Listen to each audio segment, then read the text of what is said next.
Fang Yuan didn't come to class today. Look guys, his seat is empty. He's so bold. Today's lesson is taught by the Academy Elder, yet he dared to not show up. This is bad. The Elder's expression is ugly. It seems that Fang Yuan is in trouble. He. In the Academy, the youngsters discussed softly. A few glanced towards Fang Yuan's empty seat, as well as the Academy Elder's darkening expression. Ever since he started the extortion, Fang Yuan stood against everyone in the class. Seeing him in trouble, all the students were excited for what was to come. The Academy Elder's expression was stiff as he explained the crux of nurturing the aperture while secretly staring at Fang Yuan's seat. He laughed coldly in his heart. Fang Yuan, oh Fang Yuan. I was still worried about not being able to catch your weak point yesterday, and here you give it to me today. You are after all a 15-year-old teenager. I have overestimated you. His ugly expression was mostly fake. His motive was to use this opportunity to find trouble with Fang Yuan and punish him, eliminating his increasing dominance in class. Undeniably, as time passed, Fang Yuan's dominating presence was getting stronger, causing the other students to be barely catching their breaths. A one-sided dominance was not what the Academy Elder wanted to see. He wanted to see the entire class shining. Men, the Academy Elder raised a finger and knocked lightly on the table. Elder, your subjects are here. The two guards standing outside at the door entered. The Academy Elder snorted in public. This Fang Yuan is getting out of hand, being so lazy and skipping classes right under my nose. Go to the hostel and bring him here for me. Yes, Elder. The guards went on their way. Seeing the guards disappear outside the door, the Academy burst into discussion noises. Numerous students joined in the conversation. Fang Yuan is in deep shit now, someone said with his eyes shining brightly. Hee, we have a show to watch later. Another laughed in pleasure towards Fang Yuan's misery. Big brother, you are too arrogant. This is challenging the Elder's authority. No matter what punishment it is, you had it coming. Gu Fangzheng looked at the empty seat, sighing internally. Bam, bam, bam. The Academy Elder with a strict expression slammed the desk thrice. Silence. No talking in class. His aura at this moment was like a volcano about to erupt, causing fear in others. Immediately, the Academy fell into pin-drop silence. The students fearfully shut up, quickly getting into position. Except, although their expression was so, their thoughts were already deep into this matter. The class continued, the youngsters not concentrating at all. A few students by the window looked out constantly. As time passed, after a while, footsteps could be heard at the door. Instantly the students' ears twitched, tens of eyes showing bright expressions. Arriving, the Academy Elder heard the footsteps too and narrowed his eyes as a result. He had already thought of how to deal with Fang Yuan. He'll punish him to stand outside for 3 hours. Although the punishment was not heavy, it was enough for him to be humiliated. Throughout lessons, students entering and leaving would see Fang Yuan standing there. This way, it would ruin Fang Yuan's image of invincibility. When the students realized that Fang Yuan was nothing special, the impact he has on them would be greatly reduced. This would result in them gaining courage and stir their competitive spirit. The great part was, since Fang Yuan's punishment came from the Academy, this would improve the Academy's reputation. Only with reverence will they obey. Thus, while the method is simple, it has deep intentions underneath. The footsteps got closer, and finally someone stood outside the door. Knock, knock, knock. Knocking sounds could be heard. Hee, I will open it. The student near the door volunteered and enthusiastically went to open the door. The Academy quietened down, numerous eyes staring at the door. Crack. The door was easily opened by the student, exposing a gap. Sunlight infiltrated from the gap. The student opening the door suddenly froze, shuddering suddenly. Ah! He was stunned for a second before suddenly screaming, subconsciously taking a large step backwards. His body knocked onto the desk, and he instantly lost his balance, falling with the table onto the ground. The boy's face was pale, his expression horrified, limbs trembling and unable to exert strength. Lying on the floor, he frantically tried to get up, but fell back down again and again. What's wrong? In a moment, everyone was astonished, all of them frowning deeply. Numerous gazes curiously looked towards the door. The door was slowly pushed open by the person outside. The Academy Elder stopped his lecture out of reflex. What everyone saw first was a hand on the door. A teenager's left hand. A left hand with dripping blood. A bloody hand. Seeing this bloody hand, many of the female students covered their mouths and screamed in terror. The door slowly opened fully. The brightness of the sunlight pricked everyone's eyes, causing them to squint.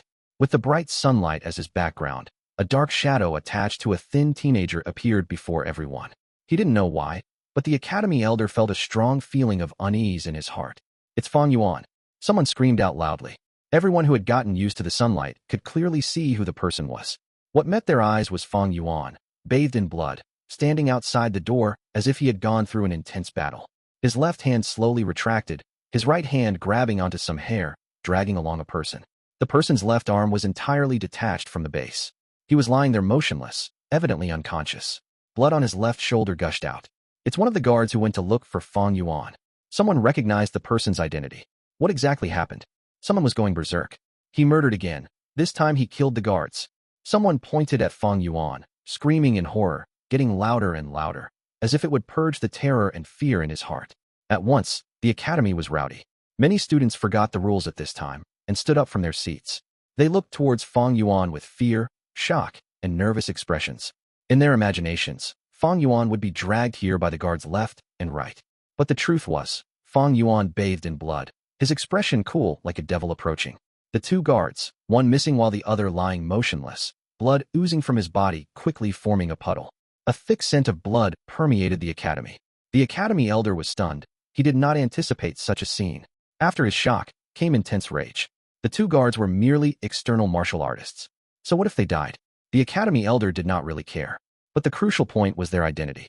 They were the academy's guards, representing the academy's prestige, representing the academy elder's face. This Fang Yuan was simply too bold. Not only did he kill Gao Wan, now he even went and murdered the academy's guards. No, this isn't just being bold. He was practically provoking, challenging the clan academy's prestige. The academy elder flew into a rage, pointing at Fang Yuan, screaming, "Fang Yuan, what is this? You have to give me an explanation, a good reason to spare you. If not, with the crime of murdering the guards, you will be thrown in jail, awaiting the clan verdict." The students all shuddered. Even the windows trembled, the entire academy reverbing with the academy elder's screams. Only Fang Yuan was calm-looking, his eyes dyed a deep miasma, behaving like usual, unable to see any change in his emotions. After looking around, Fang Yuan let go of his right arm, and with a plop, the guard's head fell into the puddle of blood, splashing onto Fang Yuan's pants. He cupped his fists towards the academy elder, his calm voice echoing throughout the silent academy. "Academy elder, I truly have something to report. Speak." The academy elder spoke with both arms behind his back, arching his head as he looked at Fang Yuan, his expression ice cold. Laughing coldly in his heart, he thought, "Fang Yuan, you're making more and more mistakes, increasing the severity. I'll see how you're going to explain yourself." Chapter 52. You have no choice but to accept my explanation. Inside the academy, everyone's attention was on Fang Yuan. Their expressions showed shock, fear, mockery, and callousness. Fang Yuan paid no attention to these people. He looked at the academy elder with a stern expression, with his finger pointing towards the fainted guard. Reporting to elder, these two guards had impure motives, devious intentions. They broke into my room when I was at the crucial moment of breaking through into the middle stage. As everyone knows, a Gu master cultivating cannot be interrupted, especially so when one is trying to break through into higher realms. A moment of distraction would not only cause the breakthrough to fail, but their aperture would also get damaged. Thankfully, my luck was good, because at the moment where they barged in, I had already stepped into the middle stage. However, before the masses had reacted, Fang Yuan continued. These two did not admit their mistakes earlier. To my surprise, they boasted shamelessly about wanting to get rough with me, even scolding our clan's ancestors, lying that the act of disturbing my cultivation was the esteemed elder's decision. Your student did not believe so, and resisted furiously. These two had strong martial arts, and I had to fight for life before finally defeating these two people. But seeing as they were the academy guards, your student did not kill them immediately. I merely cut off one of his arms and the leg of the other person. Although there was quite some blood loss, they are still alive. That is my report for this matter. Please uphold justice for me, esteemed elder. Having said so, he cupped his fists towards the academy elder. His tone was urgent, saying a ton of information, and leaving no room for others to interrupt. After he had finished, the surrounding people slowly started to react. What did Fang Yuan say earlier? I did not catch it. I think he said he advanced to the middle stage. How is that possible? He is just a C-grade trash. To think that he actually advanced to the middle stage first. He definitely lied. He is afraid of the academy's punishment. Thus he lied. The students discussed loudly. When compared to Fang Yuan's advancement to the middle stage, the two guards' lives no longer mattered. They were not Gu clan members. Who cares if they're dead or alive? You said you advanced to rank 1 middle stage? The academy elder's voice was ice cold, his expression unforgiving. Fang Yuan, this is not a laughing matter. If you admit your wrongdoing now, I can still take into account that this is your first mistake and deal with you leniently. If you want to continue lying and attempting to cover up your mistakes, then I can tell you now, lies are easily seen through. Fang Yuan did not explain himself further. He laughed lightly and said to the Academy Elder, "Please inspect, Elder." Even without his words, the Academy Elder had already moved forward. He placed his hand on Fang Yuan's abdomen, placing a trace of his spirit into it. Immediately, he saw the inside of Fang Yuan's aperture. Within the aperture, there was no Gu. The spring Autumn Cicada had already hidden itself. A rank 6 Gu is way superior than a rank 3 Academy Elder, so if it wanted to hide, it would not be found easily. As for the liquor worm, Fang Yuan had placed it into the dormitory's wine reserves and did not bring it along. The Academy Elder, with his eyes shut, could see a green copper primeval sea, calm as still water. Drops of primeval essence inside were all emerald green colors of middle stage primeval essence. Seeing the aperture walls, the white-colored aperture walls were glowing with reflected light as if they were all made of water. Gushes of water flow rapidly moved along the wall. Water wall. He really advanced to the middle stage. How is this possible? The Academy Elder shouted in his heart, a sign of shock under his calm expression. But he tried to hide it to the best of his ability, his face still expressionless. A moment later, after he had digested this fact, he drew back his hand, speaking in a solemn voice. It is indeed middle stage. The students had been holding their breaths, awaiting the results. The Academy Elder's verdict caused a huge commotion in the Academy. The students were full of bewilderment and shock, each of their faces showing immense disbelief. Fang Yuan was only a C grade, but yet he was the first to break through into the middle stage. This was against common sense. For a Gu master's cultivation and breaking through realms, the most important aspect should be talent. How is this possible? A C grade was the first to advance. How would this make those A grade, B grades feel? This. Gu Yufangzhang's face was pale. He was still confident last night, but now that reality sat in front of him, he was unable to accept such a fact and fell to the ground. Gu Yumo Bei clenched his fists, and Gu Yu Chi Chun hatefully gritted his teeth. The Academy Elder could not be easily fooled, so how did Fang Yuan manage to do it? At once, all the youngsters stared at Fang Yuan, having one question in their hearts. With that C-grade talent, how did he advance? The Academy Elder's heart was similarly full of doubt. Under such great empuzzlement, he ignored the idea of suppressing Fang Yuan and asked directly, "Fang Yuan, I hope you can explain this. How did you manage to advance to middle stage?" Fang Yuan laughed silently. "Heaven rewards the hardworking, and as a result of students' persistent training, I managed to advance smoothly." Lies. Tisk. If heaven rewarded the hardworking, I'd be first long ago. Diligently studying and training? Some time ago, I still saw him strolling around the shop district. The students were evidently not satisfied with such an answer. Is that so? The Academy Elder replied neutrally, his gaze staring at Fang Yuan, emitting pressure. Fang Yuan's expression was candid, making eye contact with the Elder without fear. His body was bathed in blood, his linen shirt messy, as if he had gone through an intense battle. A pair of black abyss-like eyes, showing a kind of peacefulness, indifference, and even hiding a hint of amusement. Seeing such a gaze, the Academy Elder's heart wavered. This Fang Yuan, he is not afraid, not fearful, not threatened, and not shocked. How can he be interrogated by me right here? With his C-grade talent, being the first to advance to middle stage, there has to be a secret. But since he does not want to say it, as the Academy Elder, I cannot forcefully interrogate him. It seems I can only investigate this privately. Thinking of this, the Academy Elder retracted his gaze, and his cold expression became milder. Fang Yuan, however, did not let the matter go. Your student is frightened, esteemed Elder. How are you going to deal with these two guards? They have lost a lot of blood. If they are not treated soon, they might die. Frightened? You. The Academy Elder retorted in his mind. His brows frowned deeply. At this point, as the person in charge of the Academy, he had to step forward and settle this. But how should I resolve this? The Academy Elder could not help but feel troubled. He silently began to think. Fang Yuan took all of the Academy Elder's change in expressions into consideration. He laughed internally. The Academy Elder must be really troubled now. These two guards, they were merely outsiders, their lives cheap as grass. In normal times, no one would care if they died. But now the situation was different. They were sent out by the Academy Elder. If they really died, the Academy Elder would lose his reputation. Thus, the guards could not die. The Academy Elder is going to save them. The part that truly troubles the Academy Elder is Fang Yuan's verdict. In his original plan, Fang Yuan first played truant and then killed the guards. This could be said to be defying his teachers, being arrogant and self-centered. According to the clan rules, he'd be thrown into the clan jail, reflecting upon his mistakes inside. But when adding in the matter of Fang Yuan's advancement to middle stage, these wrongdoings became very different. Fang Yuan played truant and killed the guards because he was cultivating. This was reasonable. The crucial part was, he was successful in advancing to the middle stage, and became the first in this class. This allowed him to be on the side of reason. Just what did Fang Yuan rely on to advance to middle stage?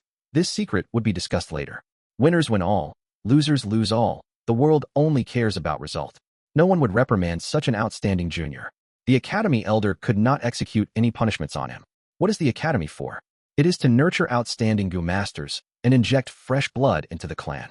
Now that we have such an aspiring young man, you as the Academy Elder still wants to find trouble with him?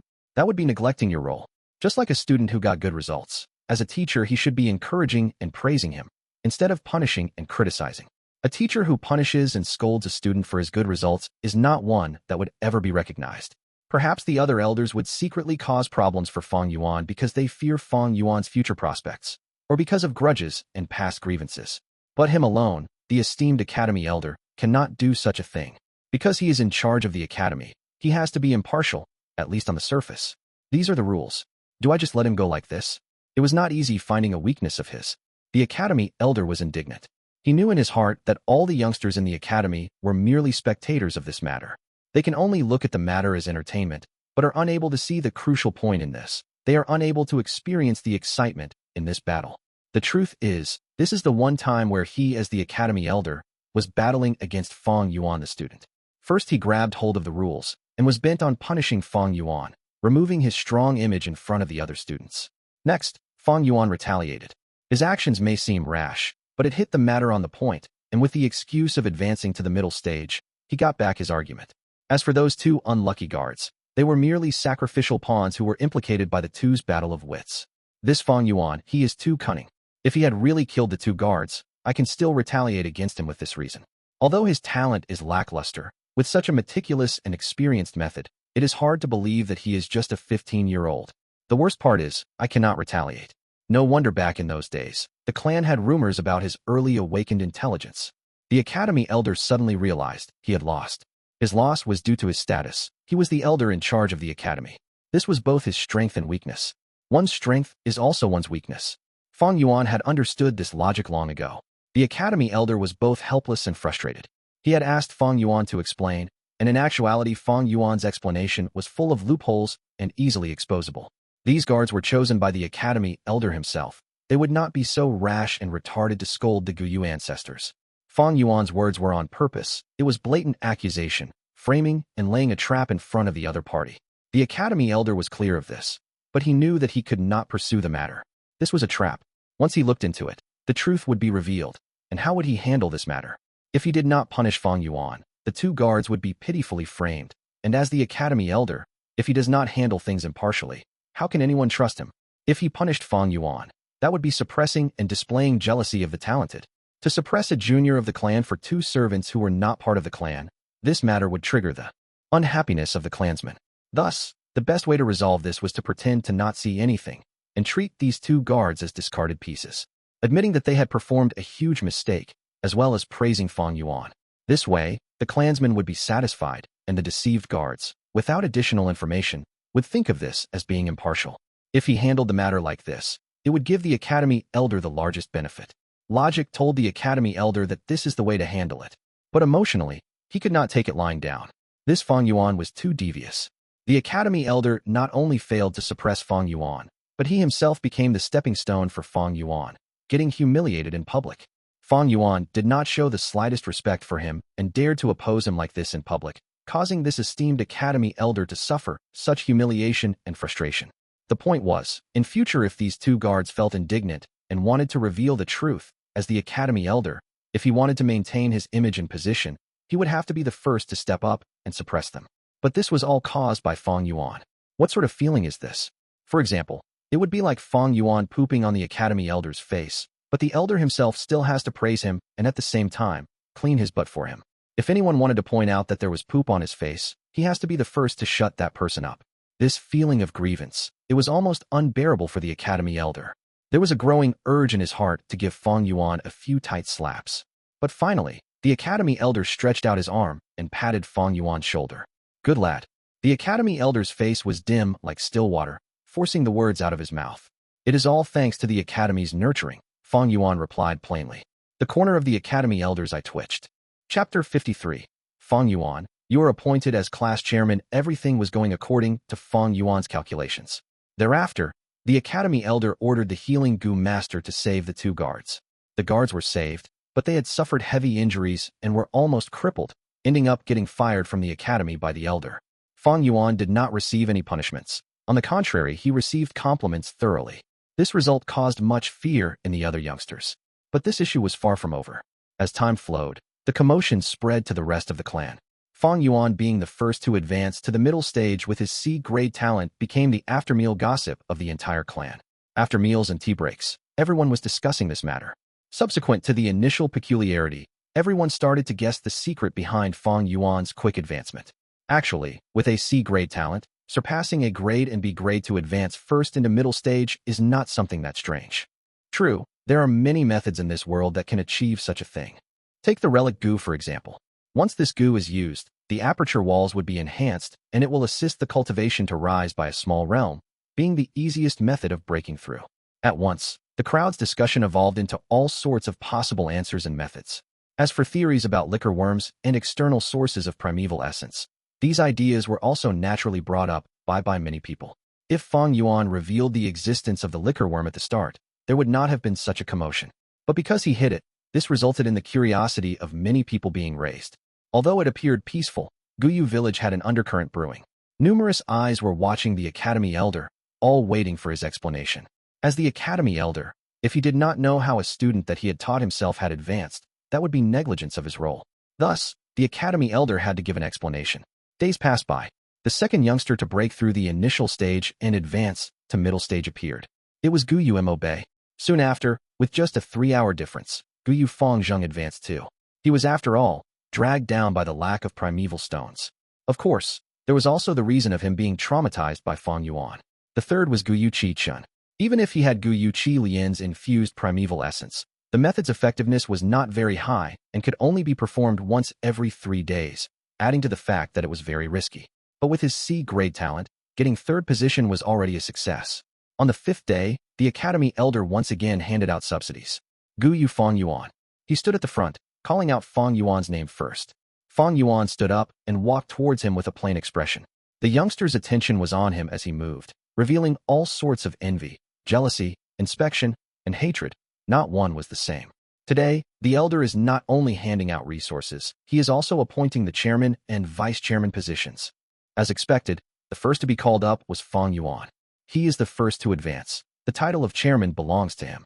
It is hard to imagine that this would be the result. Before this, I thought it would be Fang Zheng who would come first. He was the first to advance to middle stage. It is so peculiar. There has to be a huge secret, but he refuses to tell us. If it was me, I wouldn't tell anyone either. Keep quiet and prosper. As the students conversed, Fang Yuan arrived in front of the Academy Elder. Guyu Fang Yuan, you are the first Gu master to reach rank 1 middle stage in this class, so this is your reward. Saying so, he handed him a white and blue money bag. Fang Yuan received the money bag and opened it in public, peeking inside. Be rest assured, there's a total of 30 primeval stones inside. The Academy would not shortchange you. The Academy Elder smiled. Frankly speaking, he would never have expected that the first youngster to advance to middle stage would be Fang Yuan. However, Fang Yuan did not listen to the Academy Elder. He rarely trusted others and only believed in himself. He checked carefully and found that it was indeed 30 primeval stones, not one less. He then placed the money bag into his bosom pocket. The Academy Elder, upon seeing this action, thought that his finances were tight and could not help but smile even more brightly. I guess so. He is after all a C-grade talent. Rushing to the middle stage, his primeval stone expenditure had to be huge. He has no funding from anyone as well. Thus he has to be tight on primeval stones. As long as he has a need for primeval stones, we'll not be afraid of him leaving the control of the clan. Once he enters the clan's system, he would not be able to keep that secret. So even if we can't investigate it, one day, he will tell us. Towards this, the Academy Elder was full of confidence. The truth is, after that day, he had sent people to investigate Fang Yuan in secret. Almost every day there would be progress in the search. But evidently, those people had not found out that Fang Yuan has a few hundred primeval stones in his possession and was actually rather rich. The Academy Elder continued and said, Fang Yuan, you are the first to step into rank 1 middle stage. And according to the Academy rules, you not only will receive 30 primeval stones as reward, but you will also gain priority in choosing your second Gu soon after. Right now, I shall appoint you as class chairman. Fang Yuan was appointed as chairman after all. Upon hearing this, a few students sighed. Damn it. Gu Mo Bei gritted his teeth, feeling indignant. Humph. Gu Chi Chun crossed his limbs, staring at the scene coldly. The one that was affected the most was Fang Yuan's brother, Gu Fangzheng. His face was pale, and his expression looked uncertain, a dark cloud looming over his head. Ordinary students, upon seeing the chairman and vice chairman, have to bow and pay respects. With my results, I will definitely be a vice chairman. But from now on, when I see Big Brother, I'll have to pay my respects to him. Hold on. But at this moment, Fang Yuan spoke. He smiled faintly to the academy elder and said slowly, Esteemed elder, your student here is not gifted and does not have high wisdom, hence being unable to properly take on the role of chairman. This role should be given to talented people. What? You mean you do not want to be chairman? As the chairman, you'll get 10 primeval stones every time. Are you sure you want to reject it? The academy elder frowned deeply as he spoke. For the last tens of years of teaching, he had not seen anyone reject this position. Actually, he had already given much thought about this matter, and letting Fang Yuan be class chairman had its merits. Once he was the chairman, he would be inside the clan system. Fang Yuan will have to carry out his duties at the same time while enjoying his treatment. No matter what the chairman's role was, the least he had to do was to stop extorting his classmates. This was definitely not something a class chairman can do. This is like before. Even though the academy elder was humiliated by Fang Yuan, he still had to praise him for his excellent cultivation results. As someone bound by the system, he would not be able to do as he pleases when handling matters, and many times he'd be left with no choice. Of course, this was not because the academy elder was displeased with Fang Yuan extorting so many primeval stones every time. He was thinking for the entire board of students. Once Fang Yuan becomes chairman and stops extorting, this would allow the other teenagers to have a breather under Fang Yuan's pressure. Next, with some push of a hand, it would result in a multi-way competition among the families, as long as he can nurture the clans. Hopeful seeds, Fang Zheng, Mo Bei, and Chi Chun.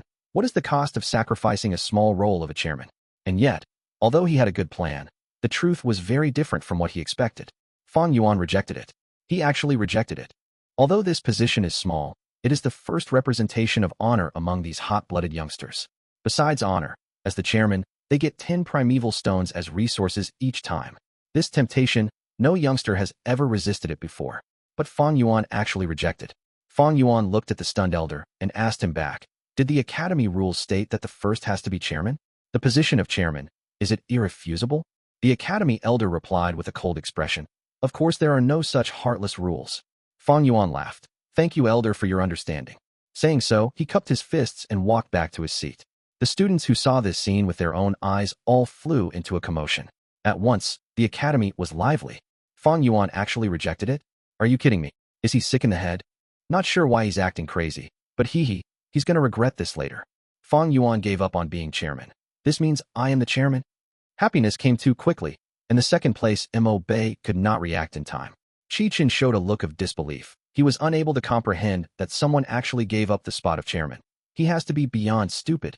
Big brother. Fang Zheng stared with huge eyes as he looked at Fang Yuan disappointedly. According to his results, Fang Zheng was assured to be vice chairman. But when Fang Yuan gave up the position, Fang Zheng felt that this position no longer had any meaning.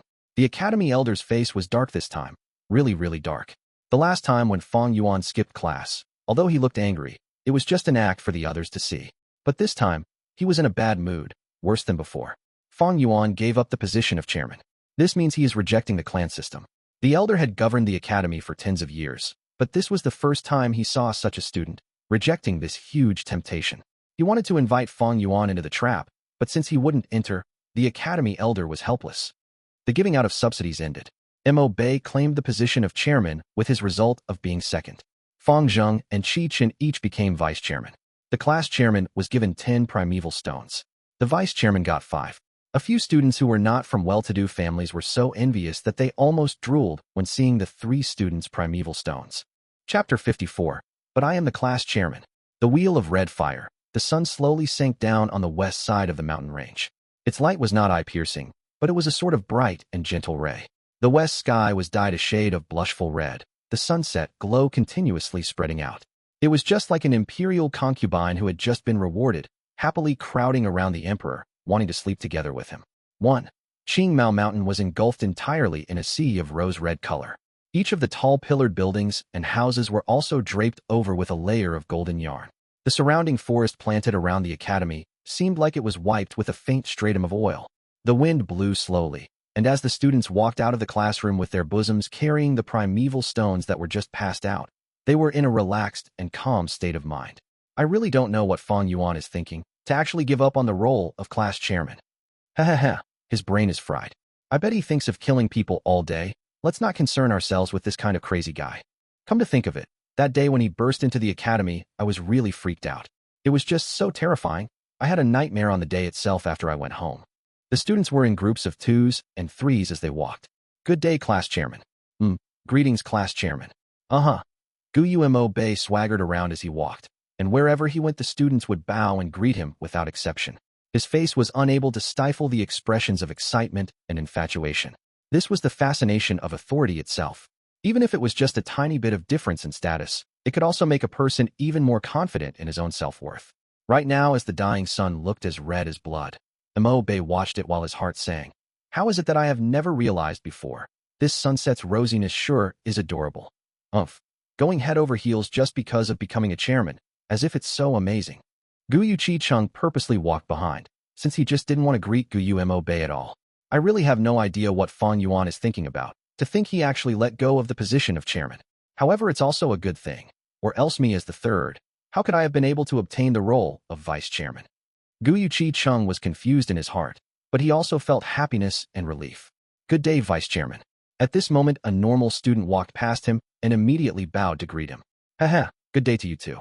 Gu Chi-chung instantly nodded, his face full of smiles. Once the student was gone, Chi-chung naturally thought, the taste of vice chairman is rather pleasant. I'm sure the feeling of being the class chairman is even better. If only I was not the vice chairman, but the chairman himself, how good that would be. The Chi-chung who had just been rejoicing earlier was now already filled with insatiable greed, starting to amass expectations for the role of class chairman. Under the system of the clan, each rank that was higher than the last was just like a carrot getting bigger than the previous one, deeply enticing him. Although I am only a C-grade talent, but I believe that everything will get better and better. Gu Chi-chung was full of hope for his future. However, right now, the other vice chairman Gu Fangzheng was feeling very much terrible in his heart, his face expression also quite unsightly. Big brother Yu. He looked wide-eyed with disbelief at the academy's gate entrance, where a lone figure stood. Old rules as usual. Every person one piece of primeval stone. Fang Yuan stood while hugging his arms, his tone dull. Fang Zheng's mouth opened and closed a few times. Then after some moments of effort he finally said, Big brother, but I am the vice chairman now. That's true. Fang Yuan was expressionless as he nodded, giving Fang Zheng an indifferent look. The vice chairman receives an allowance of 5 pieces each time, so you should give up 3 pieces instead. Fang Zheng was flabbergasted, and for a moment he was unable to say a word. A group of teenagers were crowding around Gu Mo Bei as they walked over. When they saw Fang Yuan blocking the school gate entrance, Gu Mo Bei flew into a rage, his finger pointing towards Fang Yuan. Fang Yuan, you sure have the guts to actually still dare hold us back? Right now I am the chairman, and as a normal student when you see me, you should first bow and greet me. What answered him next was Fang Yuan's fist. Gu Mo Bei was caught unexpected. After being hit by the fist, he could not refrain from retreating a few big steps backwards, his face full of disbelief. You hit me? You actually dared to hit me? I am but the chairman. What answered him again was still Fang Yuan's fists. Bang, bang, bang.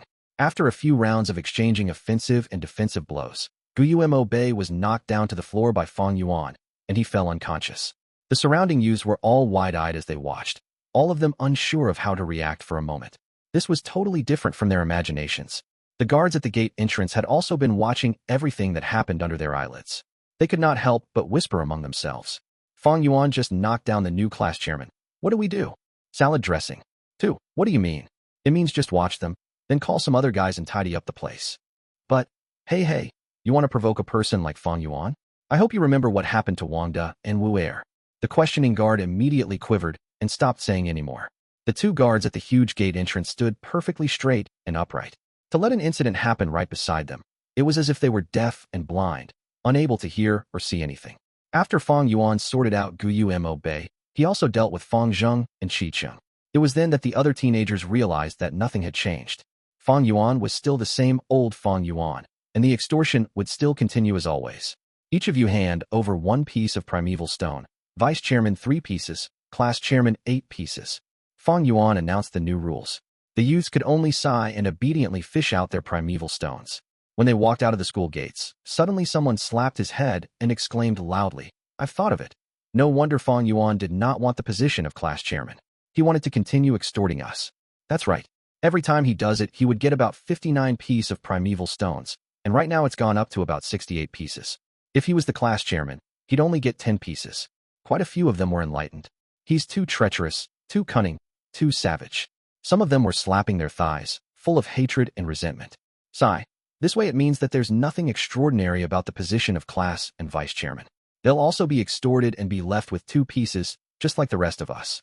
It was unknown who just spoke, but when the youngsters heard it, they all could not help but turn silent. Bang! The academy elder slapped the table fiercely, feeling extremely furious. This Fang Yuan is just too absurd. What is he trying to do? To go as far as to continue extorting, taking 8 pieces from the class chairman and 3 pieces from the vice chairman. With this, what is the difference of being a class and vice chairman in comparison with the other normal students? The academy elder tried his best to suppress his voice, but his tone was filled with fury. When Fang Yuan rejected the position of class chairman, it meant rejecting his own integration into the clan system. In strict terms, this was a sort of betrayal towards the clan itself. This was enough to make the academy elder very angry. Immediately after that, Fang Yuan had gone to extort his fellow classmates. His hand reach was getting further, and this had already gone beyond the academy elder's bottom line. After the extortion this time, the influence of class chairman and vice chairman would be completely weakened. Over time, the normal students would lose their respect and interest for these 2 positions. While Fang Yuan's actions this time seemed small, the meaning behind it was rather heavy. It was pretty much using oneself's own strength to challenge the clan's system. This was something the academy elder totally did not wish to see. He was raising the clan's fresh new hopes, not the clan's traitors. Yet despite knowing Fang Yuan had gone and challenged his baseline, he knew that he was unable to do anything to handle the matter. If he really did, the first one who would not let him go would be the clan head. The second and third person to have opinions against him would be Gu Yu Qi Lian and Gu Yu Mo Chun. The clan had put in all his hopes onto Gu Yu Fang Zhong, for Fang Zhong was the only A-grade talent in 3 years. The clan leader needed a tenacious and independent genius, not a fragile and delicate flower who was cared for. At the same time, for Qi Lian and Mo Chun, they also had placed their hopes onto their own respective grandsons, hoping that their grandchildren would grow in the midst of setbacks and frustrations. If the academy elder acted and replaced the students in punishing Fang Yuan, once word got out, then there would be the sayings of Mo and Qi family's future successors could not beat Fang Yuan and could only let the elders help them out. How unpleasant that would be. This would inevitably be a huge blow towards the fame and honor of the Mo and Qi family. Of course, the academy elder was not afraid of a small little Fang Yuan, but he was instead worried that his intervention would attract pressure from the 3 sides, the clan head, Mo, and Qi bloodline. They pretty much made up of almost the entire Gu Yu high authorities. As a lowly elder, how could he possibly endure? The root of this matter still goes back to Fang Yuan's secret. What in the world did he rely on to break through to the middle stage? The academy elder restrained the fire in his heart and shot his gaze at the 3 investigation reports on his table. The first report showed extensive info about Fang Yuan's family background. Fang Yuan was born into a good family. There was nothing strange about his identity, and his life experience was perfectly clean and spotless. Both his parents had passed away, and he was taken in by his uncle and aunt. However, they did not get along, and ever since he attended the academy, Fang Yuan had always stayed in the academy hostel. The second report was about Fang Yuan's life records. He had showed early intelligence during junior age and was seen optimistically by the clansmen, predicted to be a possible A-grade talent. Yet after the awakening ceremony, he was tested to be a C grade, greatly disappointing the clan. The third report was on Fang Yuan's recent trail. His everyday life patterns were very simple, and he had a rigid schedule. During the day, he would always be attending lessons in the academy, and in the night, he would always sleep in the dormitories. He was extremely hard-working in his cultivation and would always enter a Gu master's cultivation every night, nurturing his aperture. There were times he would go out to the village's only inn to have better meals and buy wine to drink. He had a special affection towards wine and loved to drink the green bamboo wine. Under his hostel bed, he kept tins of pots of green bamboo wine. The academy elder looked carefully again at the 3 reports, his heart forming a deeper impression of Fang Yuan again. Both his parents died early, and he was unable to get along with his uncle and aunt. No wonder this brat Fang Yuan does not have a sense of belonging towards the clan. He was personally crowned as a genius among all by the clansmen, yet they also personally plucked him out of the sky and threw him down to the earth. No wonder he is so wild and unruly, and so peculiarly cold and detached. His life is so simple, and he is assiduous towards cultivation. This is him holding back his breath, unwilling to concede. He wants to prove his ability to the clan. Thus that is why when I suppressed him, he retaliated so fiercely. Once the Academy elder carefully thought until this point, he could not help but heave a sigh. The more he learned about Fang Yuan, the more he understood Fang Yuan. Of course, understanding does not mean forgiving. Fang Yuan went against him, offending his dignity, rejecting to be class chairman, and even extorting his classmates. These were things he could not tolerate. Shaking the information in his hands, the Academy elder frowned again. Although these reports are detailed, they have nothing to do with Fang Yuan's advancement secret. It has already been a few days. These people are atrocious. Boom, boom, boom. At this time, knocking sounds were heard on the door. Come inside, the Academy elder said. The door opened. It was the clan head, Gu Bo's personal guard. The clan leader has orders. Esteemed elder, please hurry to the main family pavilion. There is a matter to discuss. Oh, what's the matter? The Academy elder stood up from his seat. He had felt the severity of the issue from the guard's tone and expression. The rank 4 Gu master Sir Jia Fu has come back. His brother Jia Jinsheng has gone missing. The guard answered. Hiss. The Academy elder instantly drew a mouthful of cold air.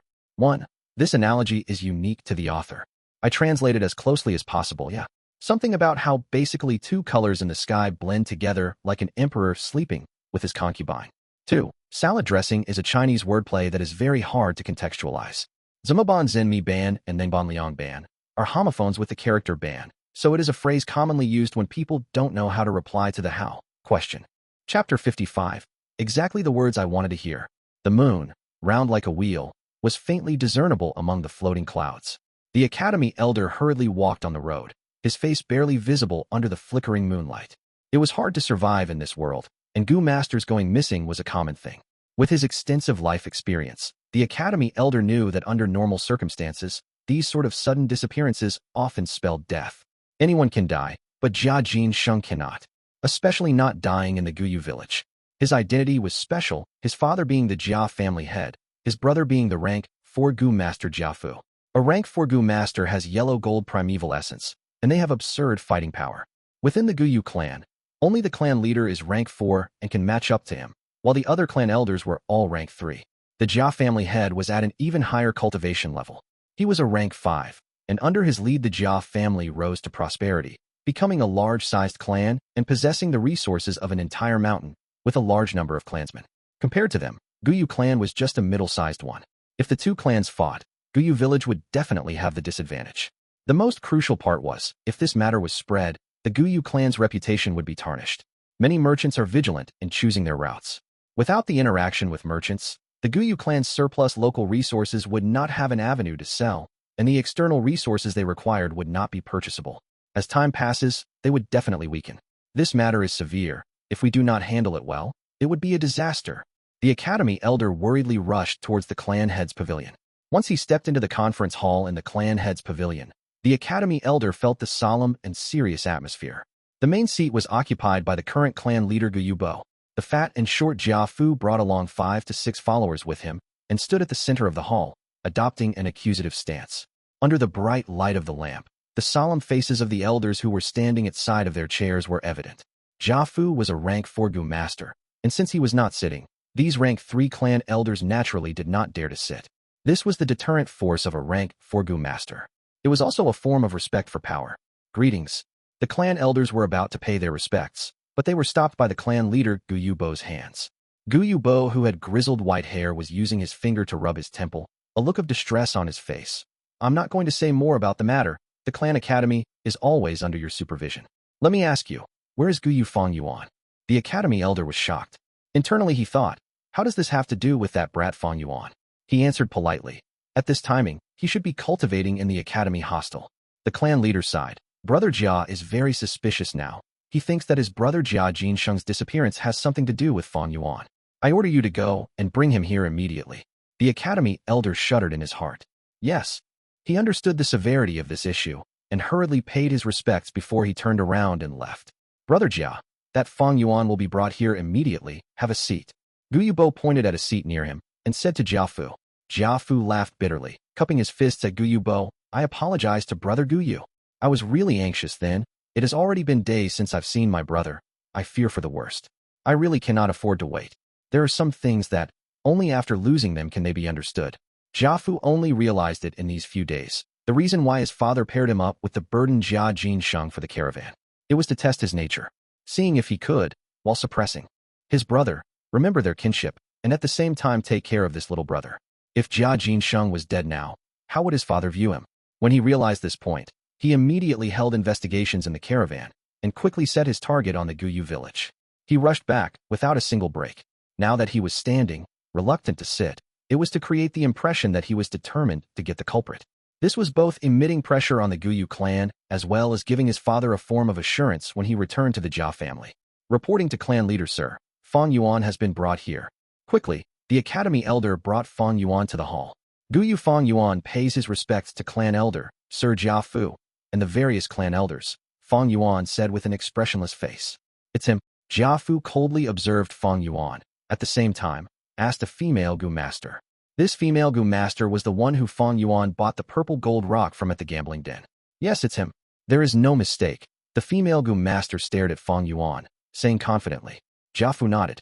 Immediately his gaze was like two steel blades, slashing at Fang Yuan.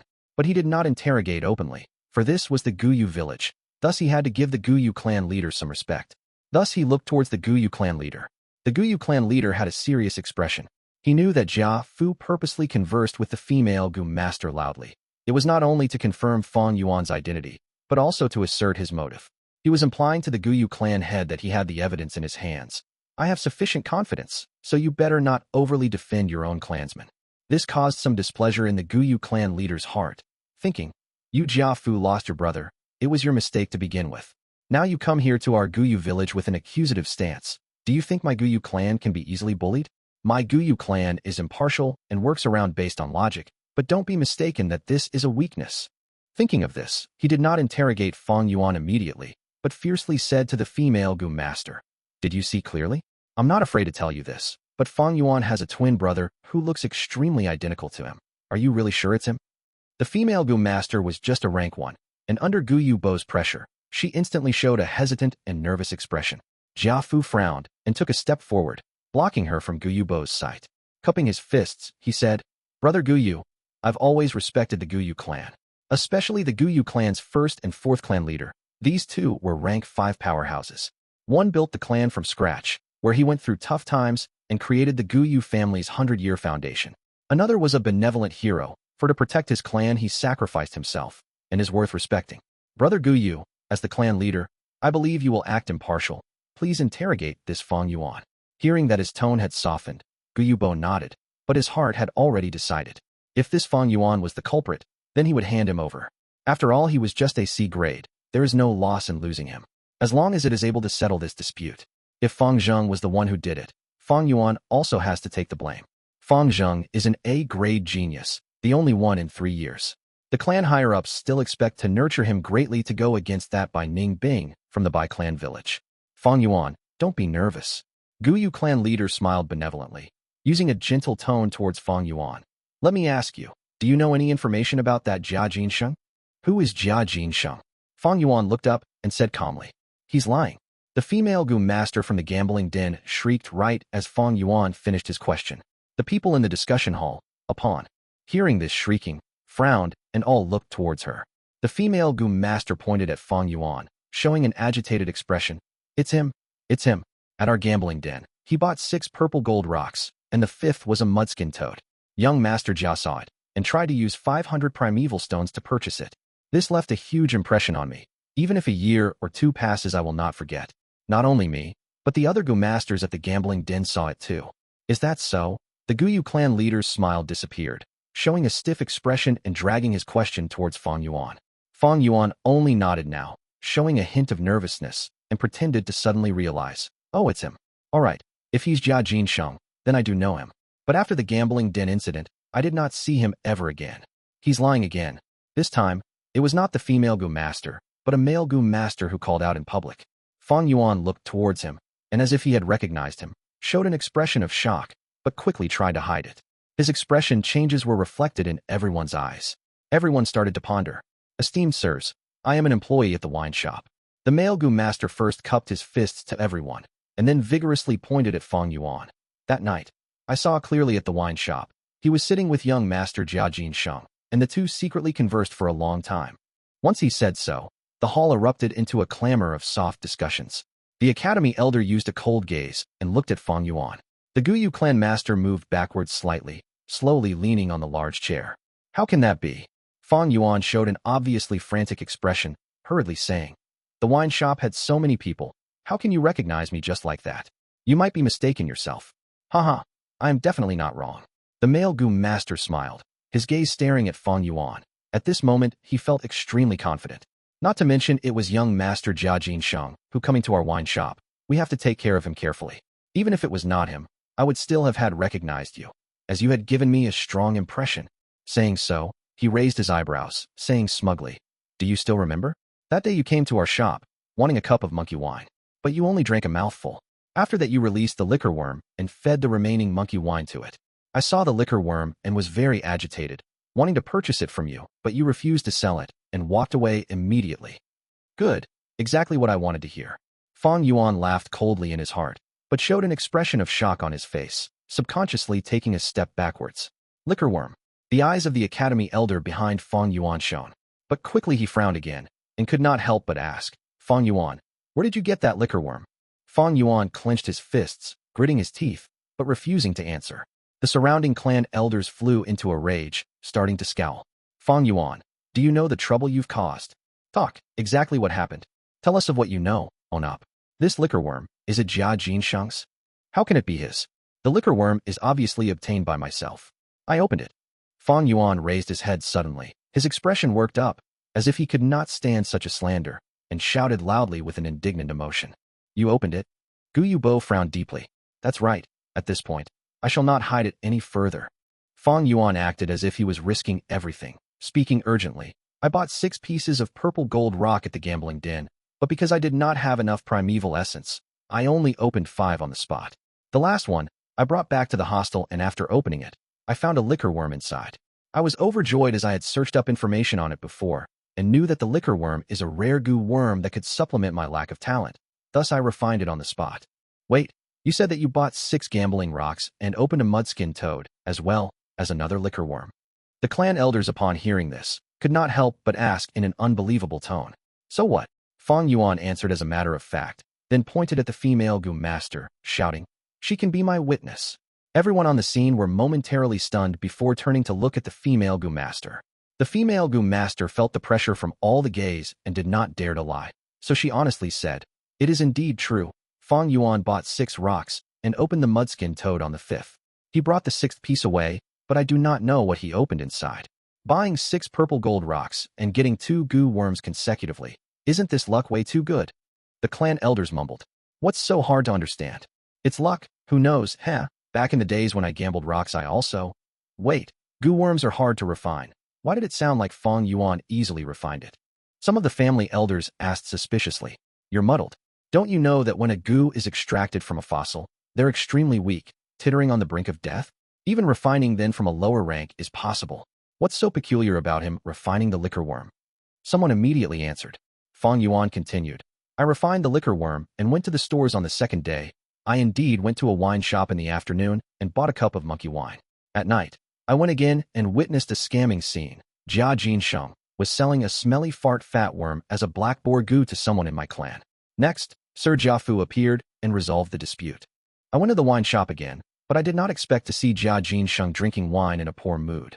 I had just obtained the liquor worm and was extremely happy, so I asked him how many primeval stones I could sell it for. Who knew that Jia Sheng, upon hearing my liquor worm, wanted to forcefully buy it. I obviously rejected him. I had no intentions to sell it, only wanting to know its value. Even if I wanted to sell it, that would have to be after I am rank 2. Thus I left on the spot." Fang Yuan's words had brought out the matter of Jia Sheng and Jiafu's conflict, causing the clan elders to see Jiafu in a different light. Under these pressuring gazes, Jiafu coughed and asked Fang Yuan with shining eyes, "Then did my brother chase after you?" Fang Yuan nodded, half lying. "He not only chased me, but also added an extra 50 primeval stones. But I did not want to sell it, so he was furious, claiming that the Guyu clan was no big deal, asking me to watch out. After saying that, he walked away. I never saw him again." Jiafu nodded internally. With his understanding of Jia Jinsheng, he definitely would have chased after Fang Yuan and gave threats, as that was his style. If Fang Yuan said he did not chase after him, that would be a lie. But since Fang Yuan said so, this led Jia Fu to a predicament. His investigations led up only to this clue. Did Jia Jinsheng really not search for Fang Yuan after that? Maybe he found Fang Yuan again afterwards, and as the two could not agree on the matter, he was killed by Fang Yuan. This is entirely possible. Speak, was Jia Jinsheng killed by you? Thinking of this, Jia Fu interrogated fiercely, attempting to pressurize Fang Yuan with his aura. Fang Yuan denied once again, claiming that he did not see Jia Jinsheng anymore. Jia Fu had no other evidence, and while one side questioned intensely, the other denied. At this point, it had become a stalemate. As Gu Yubo listened to their conversation, he turned displeased.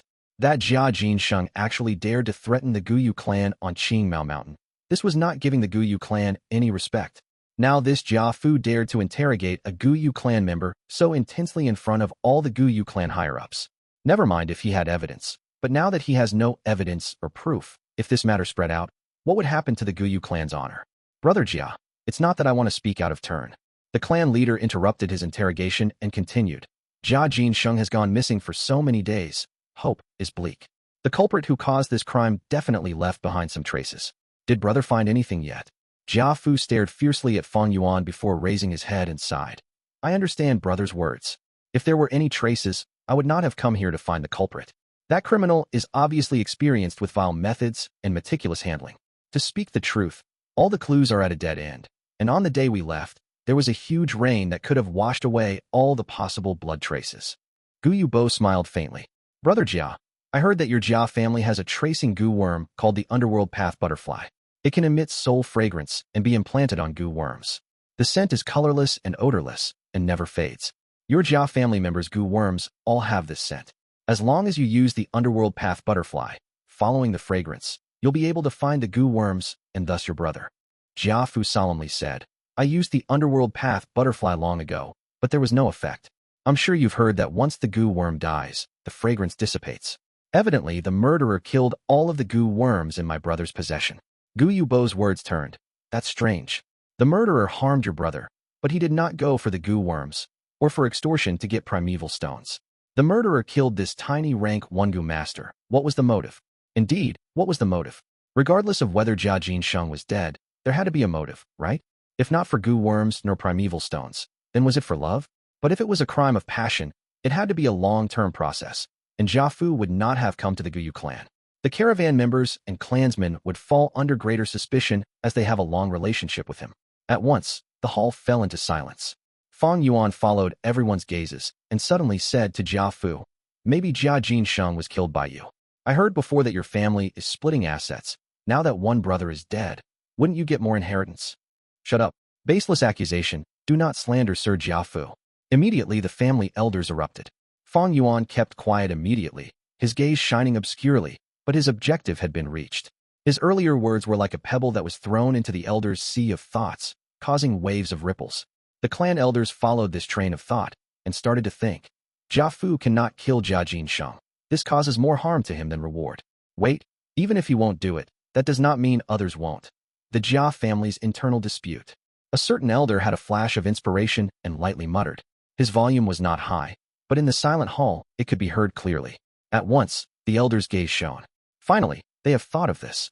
Fang Yuan's mouth twitched, his eyelids drooping, hiding away his cold gaze. The Jia family's clan leader wants to split the assets and impart the role of clan leader, and because of this his children underwent intense competition, especially Jia Fu and Jia Gui, both being rank 4 Gu masters and having their own supporters.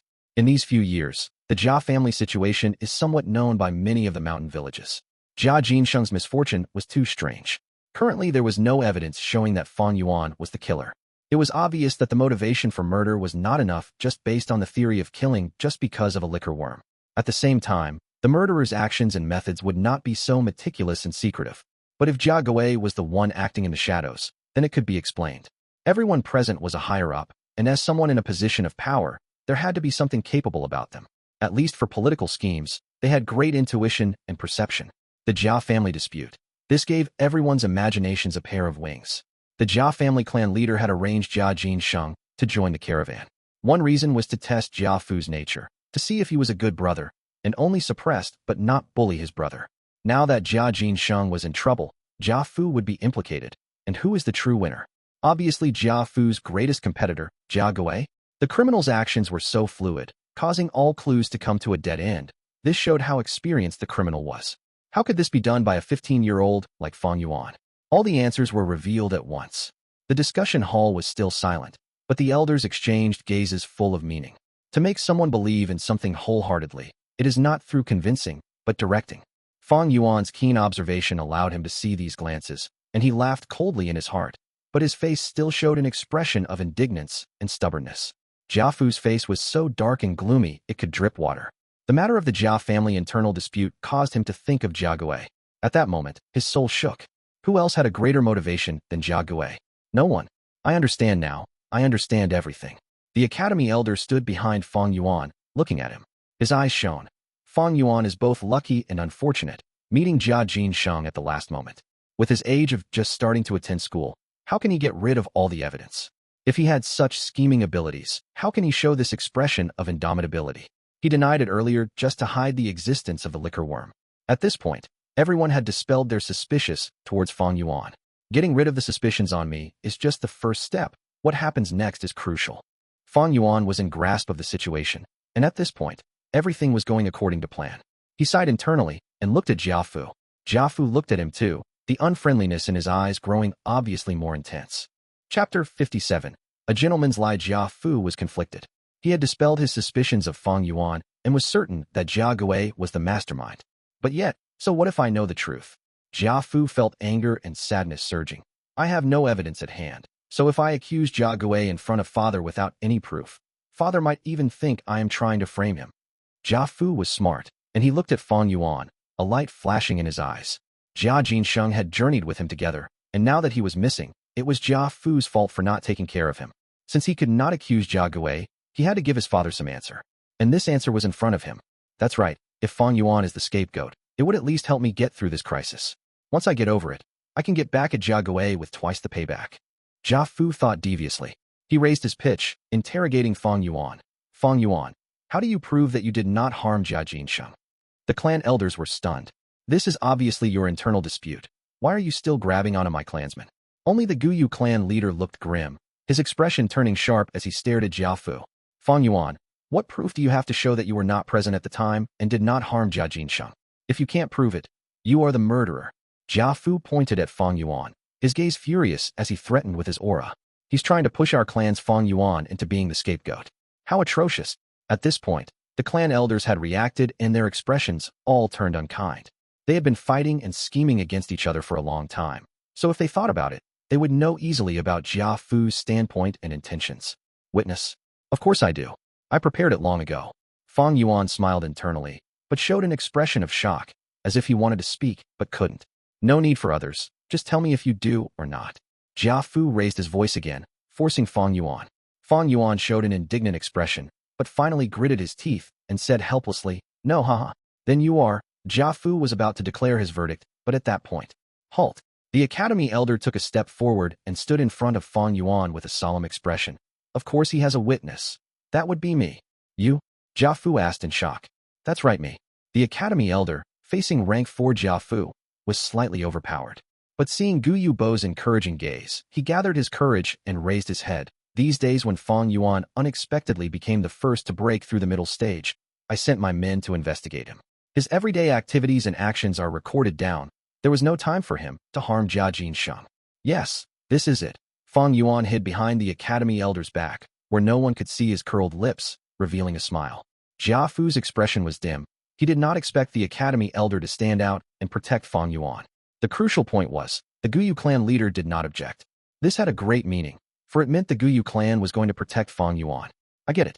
I wanted to get Fang Yuan to become the scapegoat, but that was from my perspective, and I did not consider their perspective.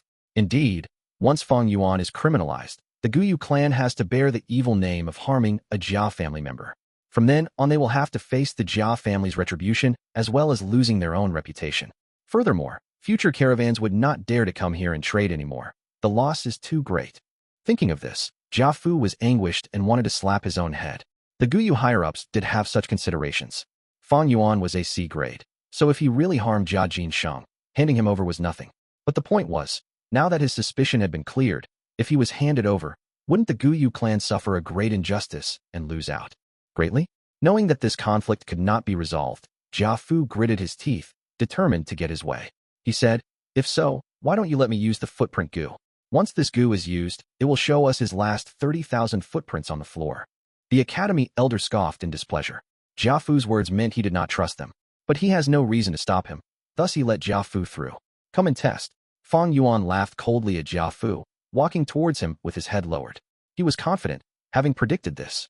Thus, these few days he kept his activities within the village and did not go to the secret cave. Under the Gu Yu higher-up's supervision, Jia Fu did not play any tricks. The footprint Gu was very peculiar. It was shaped like a person's foot.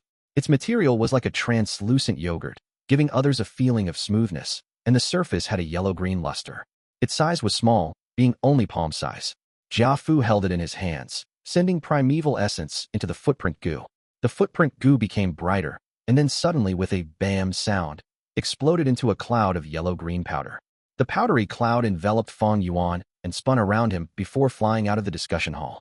Where the powder cloud passed through, the floor would show a series of footprints. These footprints glowed in a yellow-green light around the same size as Fang Yuan's foot.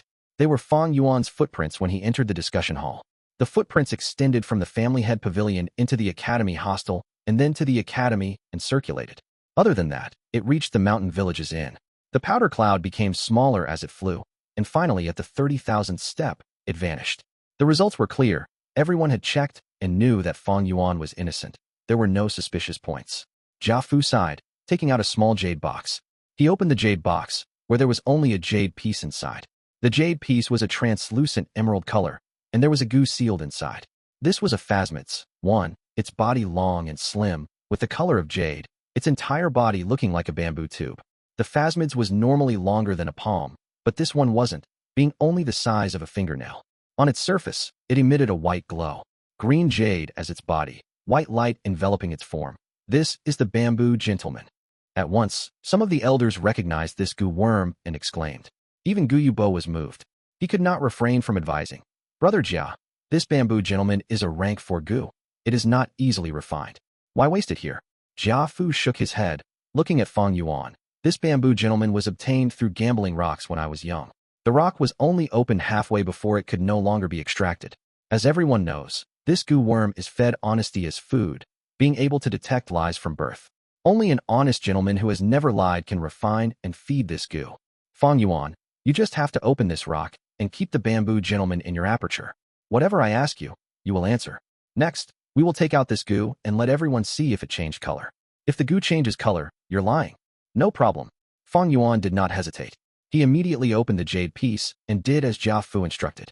The bamboo gentleman appeared in his aperture and emitted a faint green glow, covering the primeval sea. Fang Yuan felt that if he said a single lie, the bamboo gentleman could detect it and turn its body from green into another color.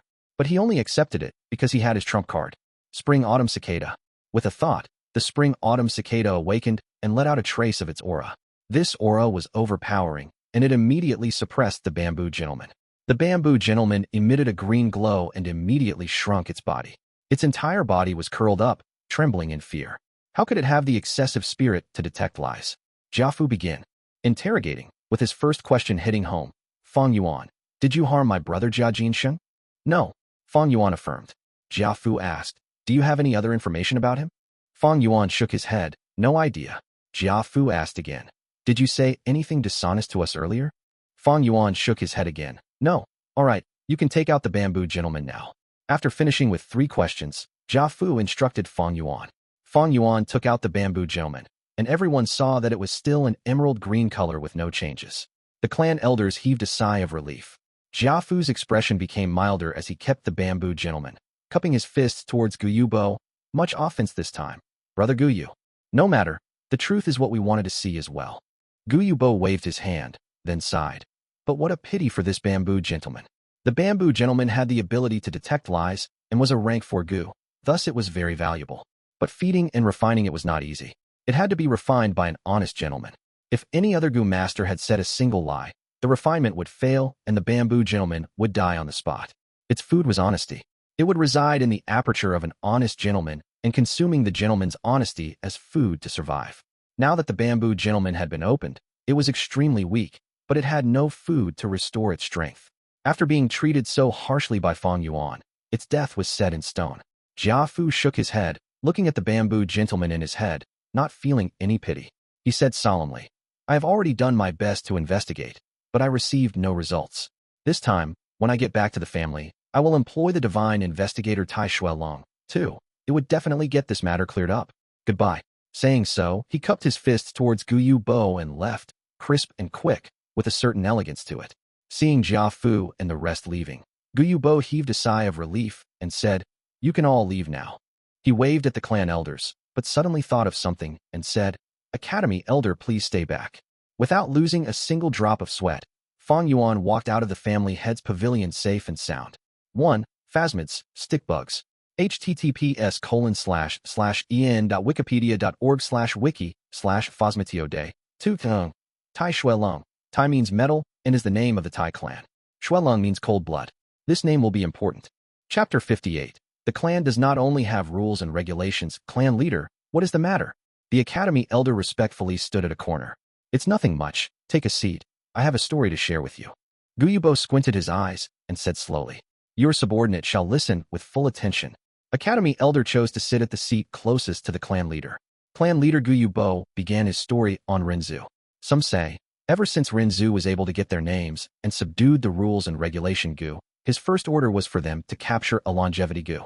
Rules and regulation Gu, one round and other square, worked together and could capture all the Gu in the world. A longevity Gu was nothing difficult. Rinzu used the longevity Gu and got back his youth, becoming 20 years old again. But now the rules Gu said, Human, although you subdued us, every time you command us, it will add a rule and regulation. Regulation Gu continued, We can catch the longevity Gu for you. This is the first order. Our new rule and regulation is, we will not repeatedly catch the same Gu for you. That means, if Rinzu wanted to catch a longevity Gu again, the two rules and regulation Gu would not help. Rinzu nodded, having no choice but to accept. He gave his second command. Then, other than the longevity Gu, please capture all the other 10,000 Gu in the world for me. Rules and regulation Gu got this command, and rules Gu turned into a giant circle, encompassing the universe. Regulation Gu turned into a giant square, covering the large world. One square and one round formed a giant net together, enveloping the entire world. When they shrunk again and returned to Rinzu, all the Gu in the world other than longevity Gu were captured. Rinzu was overjoyed. With this, all the Gu belonged to him. From now on, he was the ruler of the world. But once he opened the net, with a swoosh, a large number of worms flew outside, and the Gu that rules and regulation Gu worked hard to catch. All escaped fervently. When Rinzu closed the net, only 5 Gu were left. Why is this? Rinzu was astonished. Rules and regulation answered him. Human, the world has over 10,000 Gu with all sorts of abilities. You have no strength or knowledge. How can you subdue them? We can only capture Gu for you. To subdue them, you have to rely on yourself to get them to work for you. Next they added, this is your second order, so we'll add a second rule and regulation. From now on, we can only catch 1 Gu for you at a time. Rinzu could only nod and carefully open the net, only showing a small gap. The remaining 5 Gu contained the strength and wisdom Gu. Seeing this, Rinzu was overjoyed. He said to Strength Gu, Strength Gu, you left me back then. Do you have any regrets? If you succumb to me now, I will return you your freedom. Strength Gu said, Human, you are wrong. I didn't leave not because I couldn't, but because I wanted to stay. You want to subdue me, but that's impossible. I only succumb to those stronger than me, but you are out of the question. However, we can deal again. Give me your youth, and I will temporarily obey you. Rinzu was reluctant upon hearing this. He had just gotten back his youth. Was he about to lose it again? But he desired strength. He knew that with strength, he would get stronger and life would get easier. Moreover, with strength, he could subdue more Gu. Thus, Rinzu accepted and formed a second deal with it. Rinzu became middle-aged at once, and the strength Gu flew out of the web and landed on Rinzu's shoulder. Rinzu had strength and was full of confidence. He said to Wisdom Gu, Wisdom Gu, you left me back then. Do you have any regrets? If you succumb to me now, I will return you your freedom. Wisdom Gu said, Human, you are wrong. I did not leave not because I couldn't, but because I wanted to stay. You want to subdue me, but that's impossible. I only succumb to those smarter than me, yet you are not smarter than me. But we can deal again. Give me your middle age, and I will temporarily obey you. Rinzu, upon hearing this, refused to do the same deal again. He treasured his life more, and he also knew that once he sold his middle age, he would be left with old age. Before long, the strength and wisdom Gu would leave him again, just like last time. Renzu refused to deal, but did not want to let go of the wisdom Gu. Wisdom Gu was anxious, reluctantly giving in. All right, human, you win. I lost to you this time. As long as you tell me what method you used to capture me, I will admit defeat and not take anything from you, being at your disposal. Upon hearing this, Renzu was overjoyed, and before the rules and regulation Gu could stop him, he said, I used the rules and regulation Gu to capture you. Wisdom Gu laughed upon hearing. I remembered it. So these Gu are called rules and regulation. Haha, now that I know your names, you can no longer capture me. Saying so, it turned into a flash of light and flew away, vanishing into thin air. Rules and regulation Gu begin to complain. Human, we told you long ago that our name should be known by you alone, and not others. Otherwise, we would be used by others. Look what happened. Now that Wisdom Gu knows our names, it spells trouble. Only then did Renzu realize that he was tricked by Wisdom Gu. He was anguished, for he knew he lost the only chance he had of capturing the Wisdom Gu using rules and regulation. Saying so, Gu Yubo's story came to an end. He looked at the Academy Elder with a meaningful gaze. Academy Elder jumped from his seat. He had heard of Renzu's story long ago, but from Gu Yubo's mouth, it had a greater meaning. His gaze shone, and his heart understood. He bowed slightly at Gu Yubo, respectfully saying, Clan leader, you are using this story as an analogy? Fang Yuan as the Wisdom Gu and the clan as Renzu. Although Renzu used the rules and regulation Gu to capture Wisdom Gu and managed to trap it, the Wisdom Gu eventually escaped. Saying so, the Academy Elder paused and thought about it for a while. Before looking at Gu Yubo, Sir Clan leader, you want me to let go of Fang Yuan and stop pressuring him? But he's getting more and more overboard. Gu Yubo stopped the Academy Elder's words, holding out his hand, indicating for him to sit and speak. The Academy Elder sat and heard Gu Yubo sigh. Your comprehension is still superb, being an intelligent person, easily getting my point. Unfortunately, your grasp of the situation is still too small. You can only see that tiny plot of land in front of you. Let me tell you, the Academy is a small matter, and the clan is really the important one. I know what you are worried about, afraid that the other students are heavily suppressed by Fang Yuan, eventually losing the fire in their heart. Gu Yubo shook his head, pointing at Academy Elder. You're overthinking it. What do you think the clan is doing? Just relying on your academy to nurture new people? Of course not. Behind every student, there's their parents, elders, and friends. Only with these people's support, encouragement, expectations, our Gu clan's new generation can have the confidence and motivation in their hearts. Fang Yuan has indeed repeatedly exceeded my expectations. He has a hint of outstanding excellence. I have been observing Fang Zheng secretly, and I have long known about Fang Yuan's extortions. Just let him continue. Use him to train Fang Zheng, Mo Bei, and Qi Cheng, these rough jades. There are many advantages in this matter. At the very least, this round of students have the best fighting skills among all the previous seasons. Academy Elder was worried, but clan leader, excessive hurdles isn't a good thing either. It will crush the jade. Especially that Fang Yuan has the liquor worm now. This worm provides great help to a rank 1 Gu master. I'm worried that at the rank 1 stage, under Fang Yuan's suppression, no one can overturn the situation. Then let them be unable to turn over the situation. Gu Yubo snorted, showing the grace and callousness of a person in power. This tiny setback, what does it matter?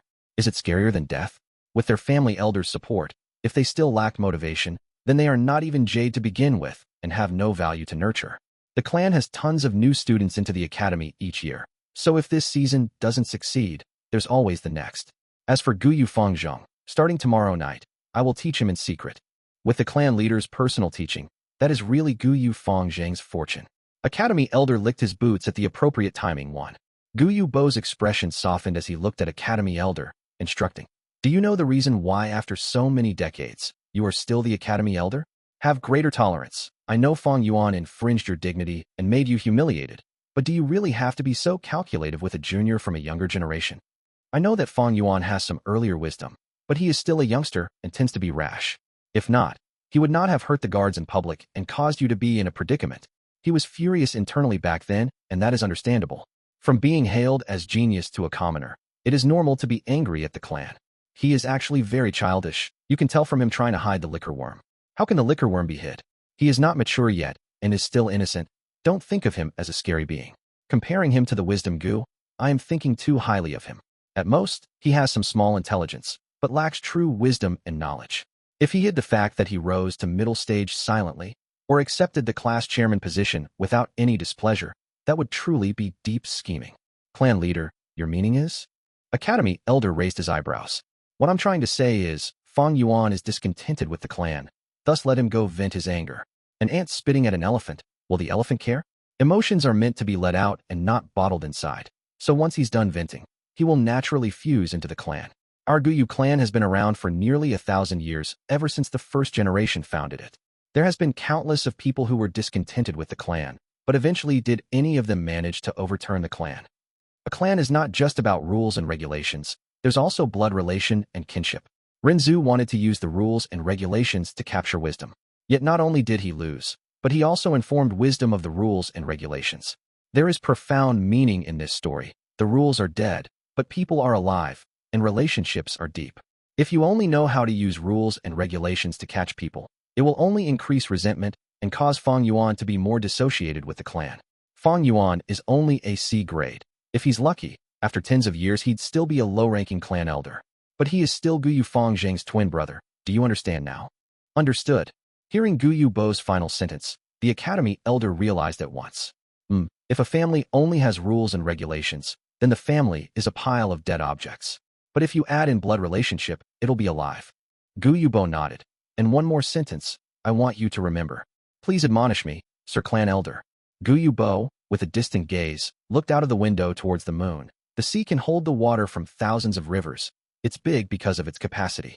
A person is great when he can be tolerant and forgiving to many other people. Remember this, and leave. Yes, clan leader, sir. Your subordinate takes his leave, said the academy elder as he left the hall. 1. Bootlicking basically. Tonight's moon was especially round. The moonlight shone splendid and like muslin, draping over the Qing Mao Mountain. The treasure brass toad would travel 100 meters with every hop. Due to its leaping method to move forward, the precipitous and narrow mountain path was unable to serve as a limitation or hindrance to it. Jia Fu and his crew sat on the back of the treasure brass toad. After exiting the Guyu village, they once again headed towards the merchant caravan's direction. The wind blew past their ears, and their view followed the treasure brass toad as it moved up and down. The moonlight shone on everyone's faces, and they all looked solemn, while Jia Fu's face was cold as ice. After a while, a close subordinate could not stand this atmosphere and asked Jia Fu, Master, what are we going to do now? Jia Jinsheng's death. Once Master returns, how will you answer to old Master? Should we find a scapegoat first? Jia Fu shook his head, but avoided the question. Do you know the story of Renzu? The subordinate was stunned, not expecting this answer. At once he did not know how to reply. Jia Fu continued. Renzu had the rules and regulation Gu, and could capture all the 10,000 Gu in the world, obtaining strength but losing wisdom. At that point his net still contained 3 Gu. He opened and saw that they were the attitude Gu, belief Gu, and suspicion Gu respectively. Renzu was unwilling to let them go, thus the 3 Gu could only bet with him. Once Renzu opens the net, they would run out in 3 different directions, and whoever is captured by Renzu would be subdued. Guess, who did Renzu capture in the end? The trusted aide thought, and answered, it's the attitude Gu. Do you know why? Jia Fu asked. The loyal subordinate shook his head. Jia Fu laughed, because attitude means everything. No matter if father believes or suspects, I have already displayed my attitude.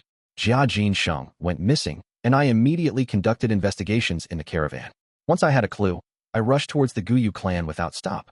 At the village, I risked the danger of being attacked by them and interrogated them on the spot. I did not even sit down, and to prove Fang Yuan's words, I went as far as to use the rank for bamboo gentleman.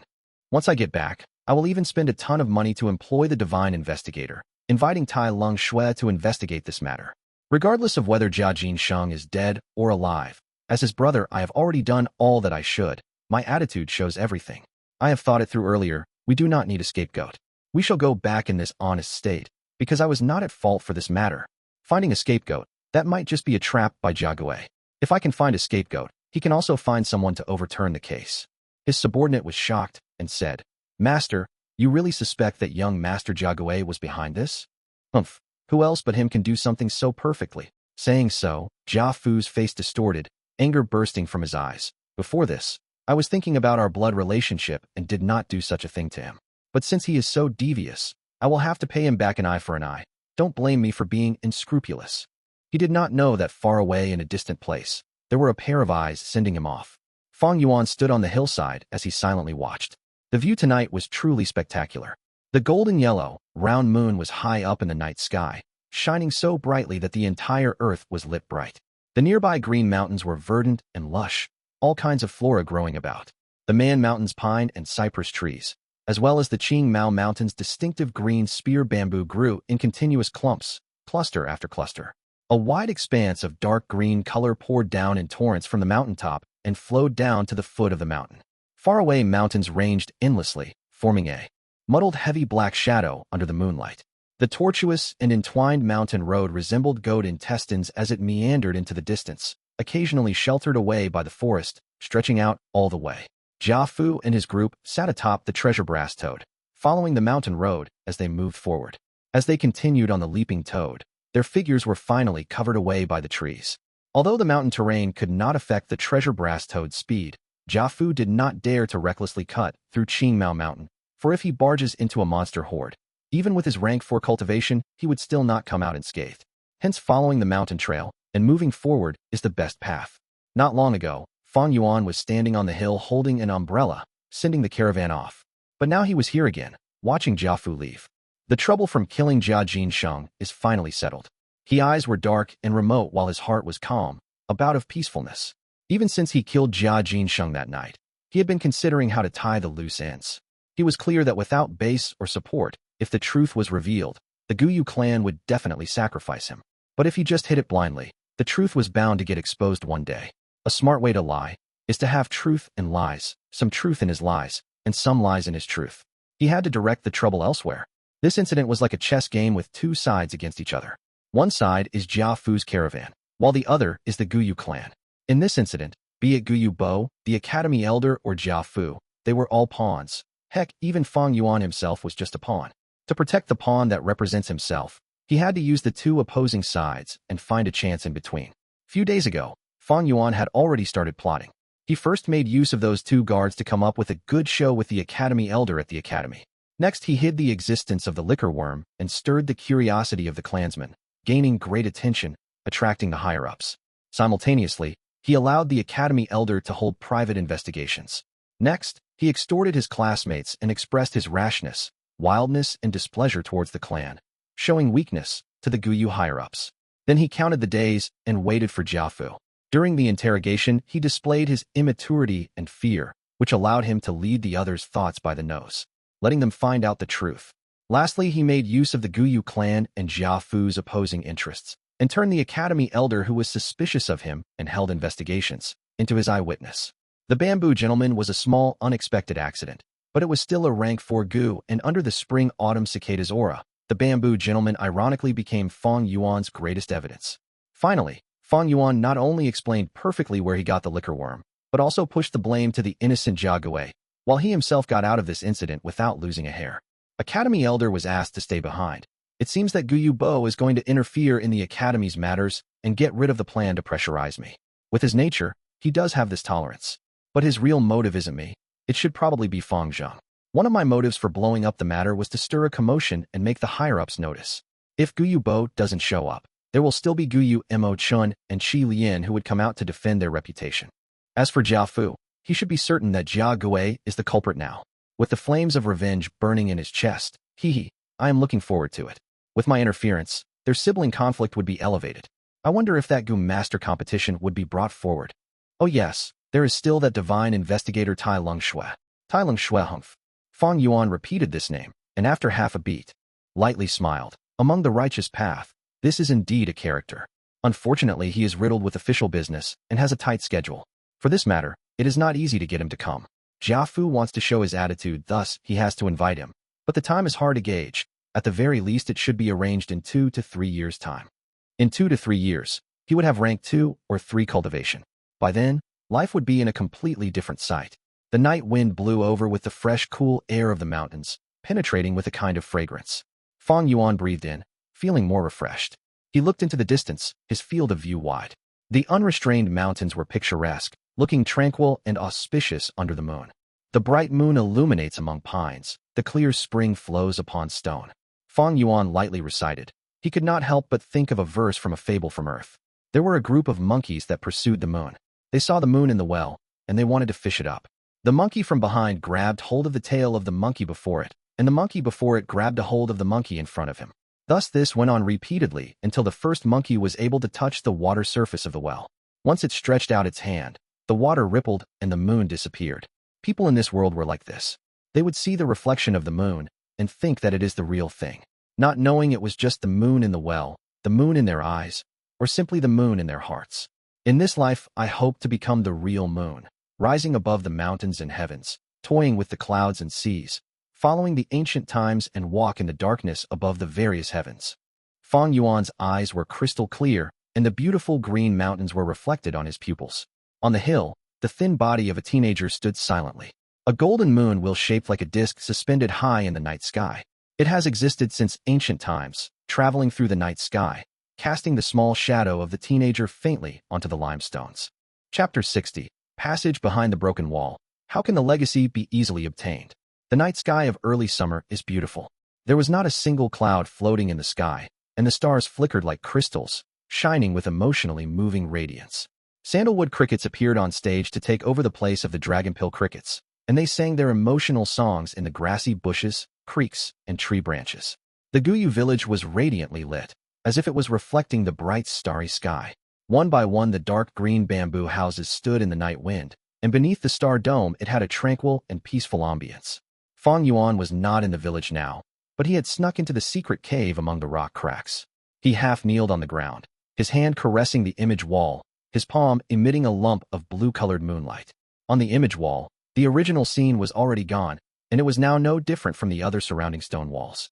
If Fang Yuan did not remember this position, who else would know that hidden under this image wall was Flower Wine Monk's strength inheritance?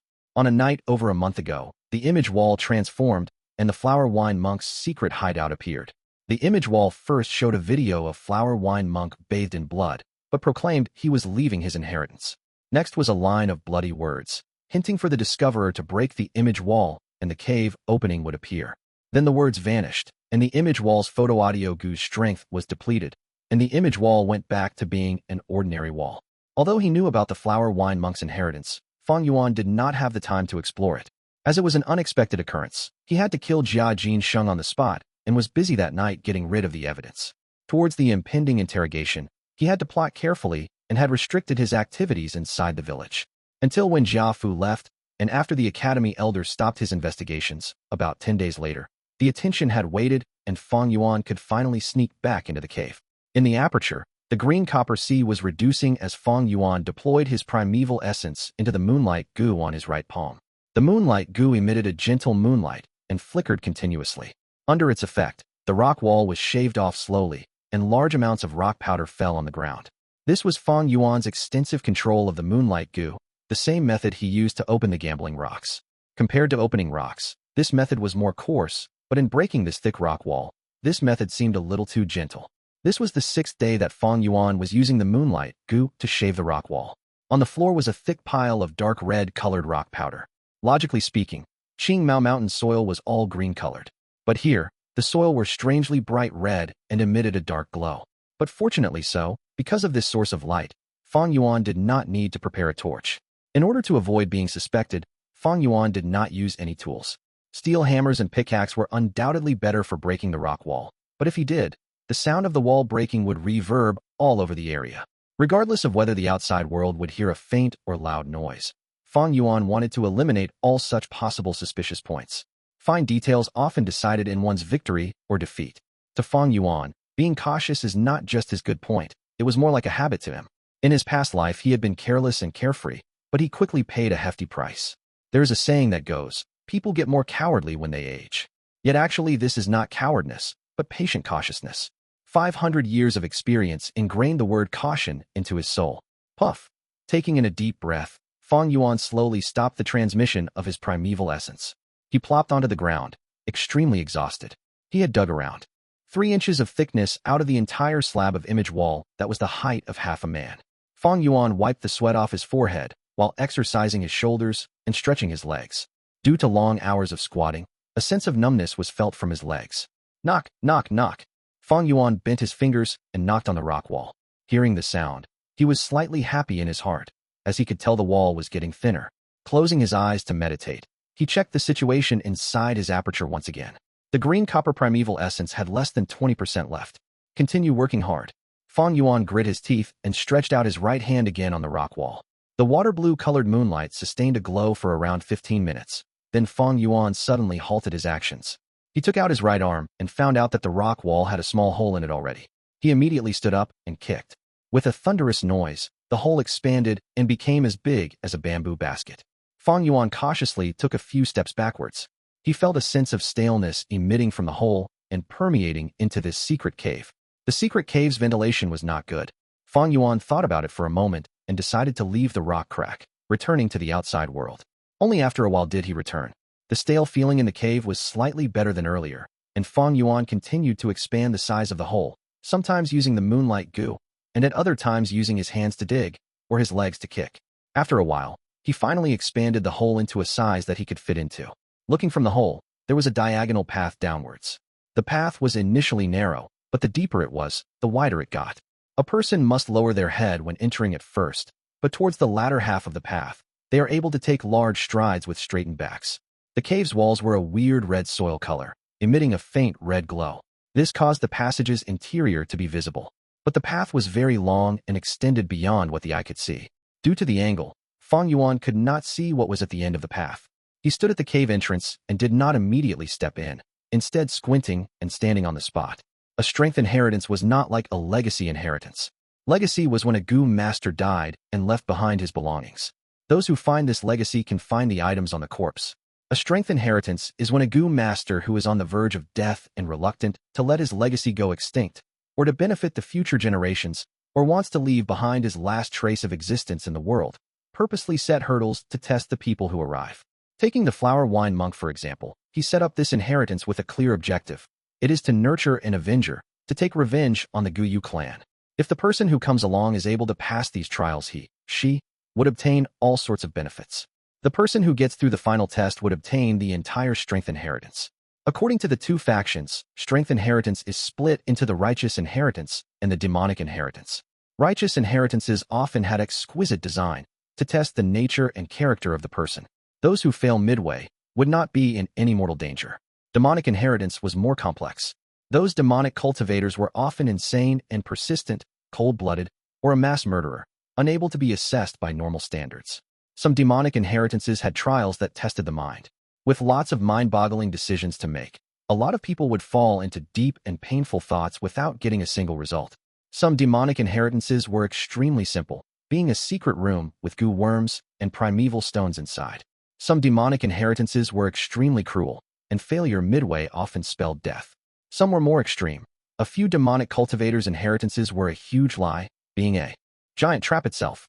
They followed the rules of bringing someone down with them, and even right before dying, they would set up this trial and trick others. Which type does Flower Wine Monk's inheritance belong to? Fang Yuan thought deeply. With his previous life's memories, he was clear of any future famous demonic inheritances. But this one in particular, no one discovered it in his lifetime, and Fang Yuan was left unaware of the details.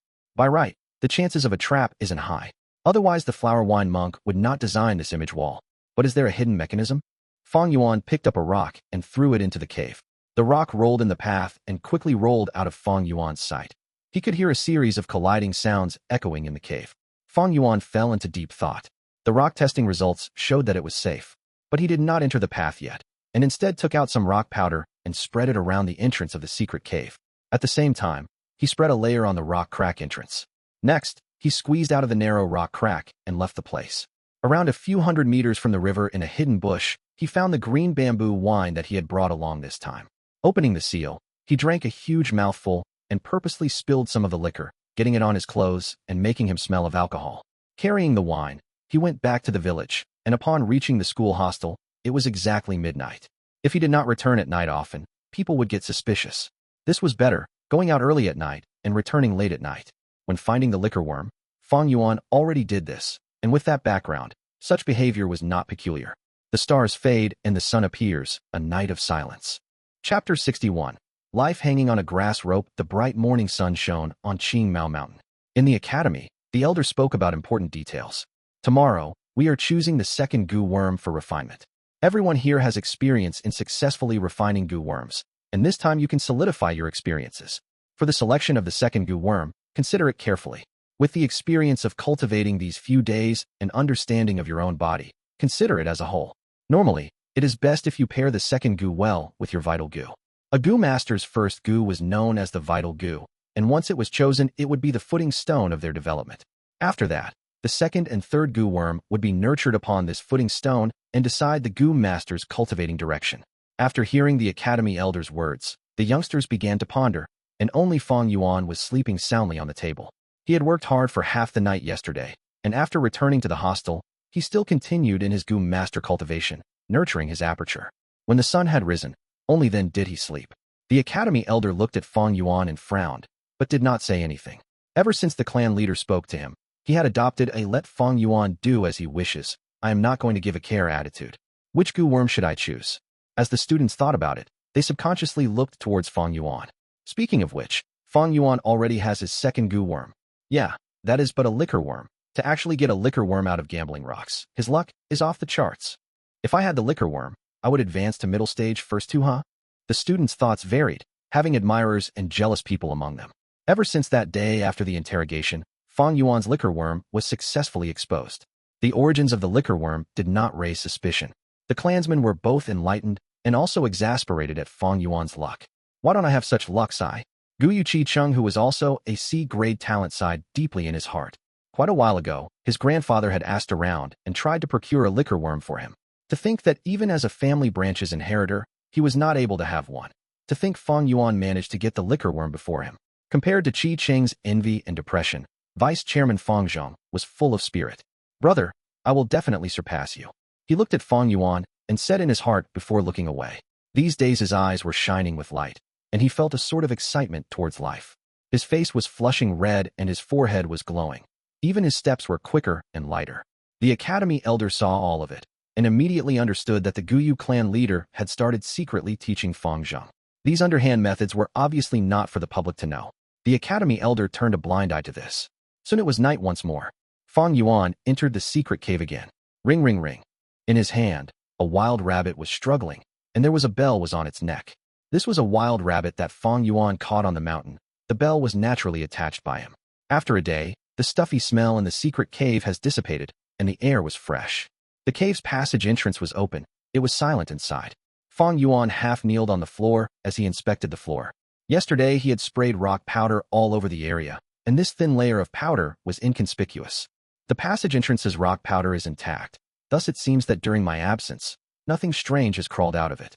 The rock crack entrance does have a footprint, but that's mine, so evidently no one else had come here. Fang Yuan felt at ease after his inspection.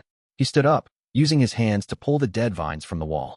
Next he sat on the ground, and his leg was used to hold the wild rabbit in place, leaving his two hands free to weave the vines.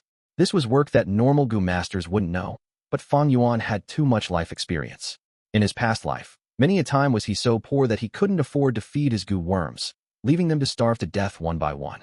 For a time, he had primeval essence, but no Gu worms. He became just like a mortal person. Even living was difficult. Having no choice, he learned to weave the grass ropes into straw sandals, hats, etc., and sold them in exchange for primeval stone fragments to feed himself. While twisting the grass ropes in his hands, Fang Yuan's memories resurfaced. The anguish and suffering from back then had transformed into his soundless laughter now. The rabbit underneath his foot continued to struggle, the bell ringing non-stop. A pair of two strings touch for long. 10,000s of twists and thousands of returns make their inseparable love numerous. One, delicately and slowly, with the passing of years, letting them converge. Complications, entanglements, and turns present. Weaving the grass ropes, isn't it just like experiencing life? In the secret cave, the red light shone onto Fang Yuan's face, showing his youthfulness and experience intertwining together on his face. Time seemed to have stopped too, silently appreciating the young man weaving his ropes. Ring, ring, ring. An hour later, the wild rabbit rapidly entered the passageway, the bell on its neck ringing continuously. In a few breaths, it left Fang Yuan's field of vision. Fang Yuan held onto the improvised grass rope that he wove temporarily, and on one end the rope was attached to the rabbit's hind leg, dragging into the tunnel with it. After a while, the rope stopped all movement. But this did not mean the rabbit had reached the end of the tunnel. It could have been killed by a trap or just decided to take a rest midway. Fang Yuan began to pull at the rope, retrieving it. The rope gradually tightened as he tugged. On the other end, A force of strength suddenly tugged back as the rope started to move towards the cave again. Evidently, the rabbit on the other side had felt the tugging force and, in its fluster, started to move deeper into the cave. After many attempts, the rabbit finally reached the end of the path, and no matter how Fang Yuan tugged at the rope, it only tightened and relaxed. Maybe the rabbit had reached the end of the tunnel, or maybe it had fallen into a trap and got stuck. It was simple to test and find out the answer. Fang Yuan started to retrieve the rope. His strength surpassed the rabbit by a mile, and eventually he dragged the rabbit out by force. The rabbit struggled at the other end, but the rope was made from materials acquired from the wine sack flower gu and rice pouch grass gu. Although it had been dead for years, it remained sturdy, unlike normal grass. The wild rabbit was once again in Fang Yuan's hands, jumping about. Fang Yuan inspected the wild rabbit and saw that it had no injuries. Then he finally breathed out in relief. For now, it seems that this segment of the passageway is safe. With this result, the rabbit thus lost its value and Fang Yuan killed it instantly, throwing the corpse on the ground. He could not let the rabbit go, for animals also had memories. If it came back again, and like the liquor worm, attracted outsiders, that would be very bad. He breathed in deeply. After several tries and probes, he finally stepped into the passageway carefully. Even with the wild rabbit exploring, there were many traps and mechanisms that specially targeted only humans. A small animal like the wild rabbit would be unable to trigger it. Thus, Fang Yuan still had to be careful. The tunnel was straight, diagonally slanting towards the bottom. The deeper it was, the wider and taller the passage became. Fang Yuan had to lower his head when entering at first, but after more than 50 steps, he was able to take large strides with a straightened back, and after 100 steps, he could walk while lifting his upper arms and brandishing them left and right. The tunnel was not that long, it was only around 300 meters. But Fang Yuan spent around 2 hours venturing before he finally reached the end of the path. On the way, he was vigilant and explored step by step. At the end of the path, he was already sweating profusely. It is so troublesome without a detection gu worm. Fang Yuan wiped the sweat off his forehead and, after confirming his safety, calmed down and inspected the area. This time at one glance, he was stunned. At the end of the tunnel, there was a huge rock. The rock's surface was smooth and protruded towards Fang Yuan's direction, resembling Jiafu's belly. This rock alone halted Fang Yuan's progression. Other than this huge rock, there was nothing around Fang Yuan. Is it because of an accident that the tunnel path was blocked, causing this? Fang Yuan squinted as he thought about the possibilities. Before the flower wine monk died, he was eager to set up the inheritance. He used the 1,000-li earthwolf spider and created a tunnel path. The path led deep within the mountains and to guide the inheritor in. After hundreds of years, the passage was unable to withstand the corrosion of time, and at one point, one of the areas collapsed due to lack of maintenance. All sorts of accidents often happen in life. If this is the case, won't I be stuck at this point? He went forward and touched the rock. This rock was halting his progression. Its size was like a door. One could only imagine its overall thickness. Fang Yuan could use the Moonlight Gu to carve away at the rock wall, but if he wanted to grind off this huge rock, it would take at least a year or two. It seems like I'm forced to use tools. I'll need to use spades and pickaxes to break the rock. Except if I do this, I might reveal some traces. The construction sounds might also travel out. Thinking of this, Fang Yuan frowned deeply. He was weighing the pros and cons. If the risk was too huge, he would rather give up this strength inheritance. After all, if others found out this secret, all the plotting and acting that Fang Yuan had done would go to waste, and his life would even be in danger. 1. Seems to be a line from a poem. Chapter 62. Choosing Gu again in the Gu storage room. The sun rises, signifying the arrival of another day. The students lined up properly, faces flushed with excitement as they stood before the Academy Gu storage room. Today was the day where they would pick their second Gu. As the first to advance to middle stage, Fang Yuan had the priority in choosing, thus he stood at the front of the queue. Behind him was Gu Yu Mo Chun, Gu Yu Fang Zheng, and Gu Yu Qi Cheng. Creak. The Gu storage room's door was opened by the guards, and Fang Yuan was the first to set foot into it. The Gu room was not big, but was a sight to behold. The surrounding walls had square holes in them. Some were big, but others were small, holding all sorts of containers in them. There was rock pots, jade pots, cages made of weaved grass, and some porcelainware. All sorts of Gu worms, being all rank 1, were stored in these containers. The Academy probably spent more than 1,000 primeval stones every day just to feed these Gu worms. Fang Yuan glanced through and found that in many containers, they were already empty, having no Gu worms inside. The Gu worms in the storage room were replenished once a year. Previously, when they were choosing their vital Gu, most of the youngsters chose the Moonlight Gu. Thus, the storage room had no Moonlight Gu left at the moment. The storage room had no windows. There was only a small skylight at the rooftop. The sunlight shone in from the skylight and formed a rectangular golden image on the ground. The first time when he entered the Gu room, Fang Yuan already had an objective and chose the Moonlight Gu immediately. But now, he had several possible targets in his mind. Yet these targets also depended on whether there was stock in the storage room. Fang Yuan moved along the left wall and strolled inside slowly while examining the catalog. 5 steps later, he paused. A square box frame near his shoulder had a bronze bowl inside, and within it was a Gu worm. This Gu worm was like a bedbug, flat and wide with a small head, having an oval body. It was yellow-orange throughout, and emitted a faint bronze-like glow. This was the Bronze Skin Gu, the choice for most close combat Gu masters. The Academy's martial arts instructor raised such a Gu, and once activated, causes the body to glow yellow, greatly raising defense. Fang Yuan's knowledge was deep and broad, so of course he did not have any urge for this Gu. He continued forward and saw a Stone Skin Gu.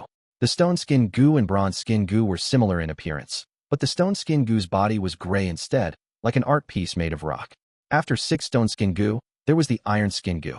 Iron Skin Gu and Bronze Skin Gu were outwardly similar, but with only a tiny difference. It was silently staying in an iron bowl, unmoving. It emitted a black iron-like glow around its body. As humans have clans, so do Gu. The 3 Gu that Fang Yuan saw simultaneously were all from the same series. They were similar in appearance and had similar effects. Iron Skin, Bronze Skin, Rock Skin, Jade Skin Gu. If there is a Jade Skin Gu, I might as well choose it. Fang Yuan mumbled as his heart felt a tiny flicker of expectation rising, and he continued walking. However, he was destined to be disappointed, for after the Iron Skin Gu, he saw the Beast Skin Gu. The Jade Skin Gu and Beast Skin Gu belonged to the same series as the Bronze Skin Gu, etc. But they had great difference in value. The Beast Skin Gu was the most common, even cheaper than the Rock Skin Gu, but it had more evolutionary lines and could fuse with more varieties of Gu. The Jade Skin Gu was the most rare Gu in this series. Its market value was only second to the liquor worm, and at times the price would fluctuate and rival with the liquor worm itself. Fang Yuan took a look, but he did not find a Jade Skin Gu. He was not disappointed, but laughed in relief. Guyu Village is just a middle-sized clan. The Academy Gu storage room is only of middle-tier quality. To have a Jade Skin Gu, that is rather impossible. The left side of the wall had already been inspected, so Fang Yuan swapped to another wall and continued strolling. On this wall, there was mostly the Longhorn Beetle Gu.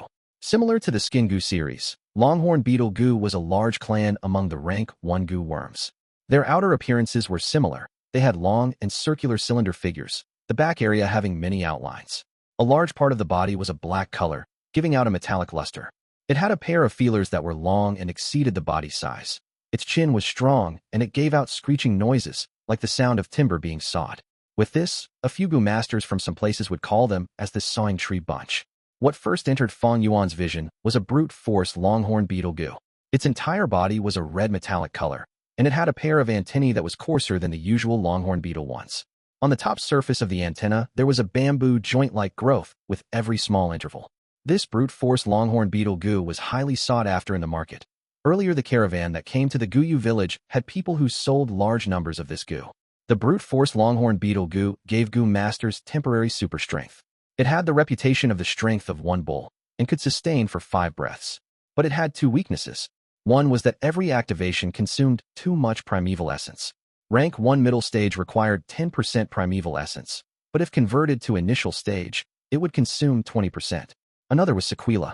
If the Gu master had a weak constitution, using this Gu a lot would cause their muscles to get injured, even experiencing muscle tearing. Only Gu masters with a strong body would choose to use this Gu. A small-sized person like Fang Yuan was unsuitable for it. Fang Yuan knew this too, and walked past the brute force Longhorn Beetle Gu, continuing to look around. Oh, this is not bad. He halted his steps. It was a yellow camel Longhorn Beetle Gu. The beetle's figure was a tiny bit thinner and longer than the brute force Longhorn Beetle Gu, the entire body coated in dark yellow color. Its pair of long feelers did not have bamboo joints, and the roots were yellow in color, slowly fading into black at the tip.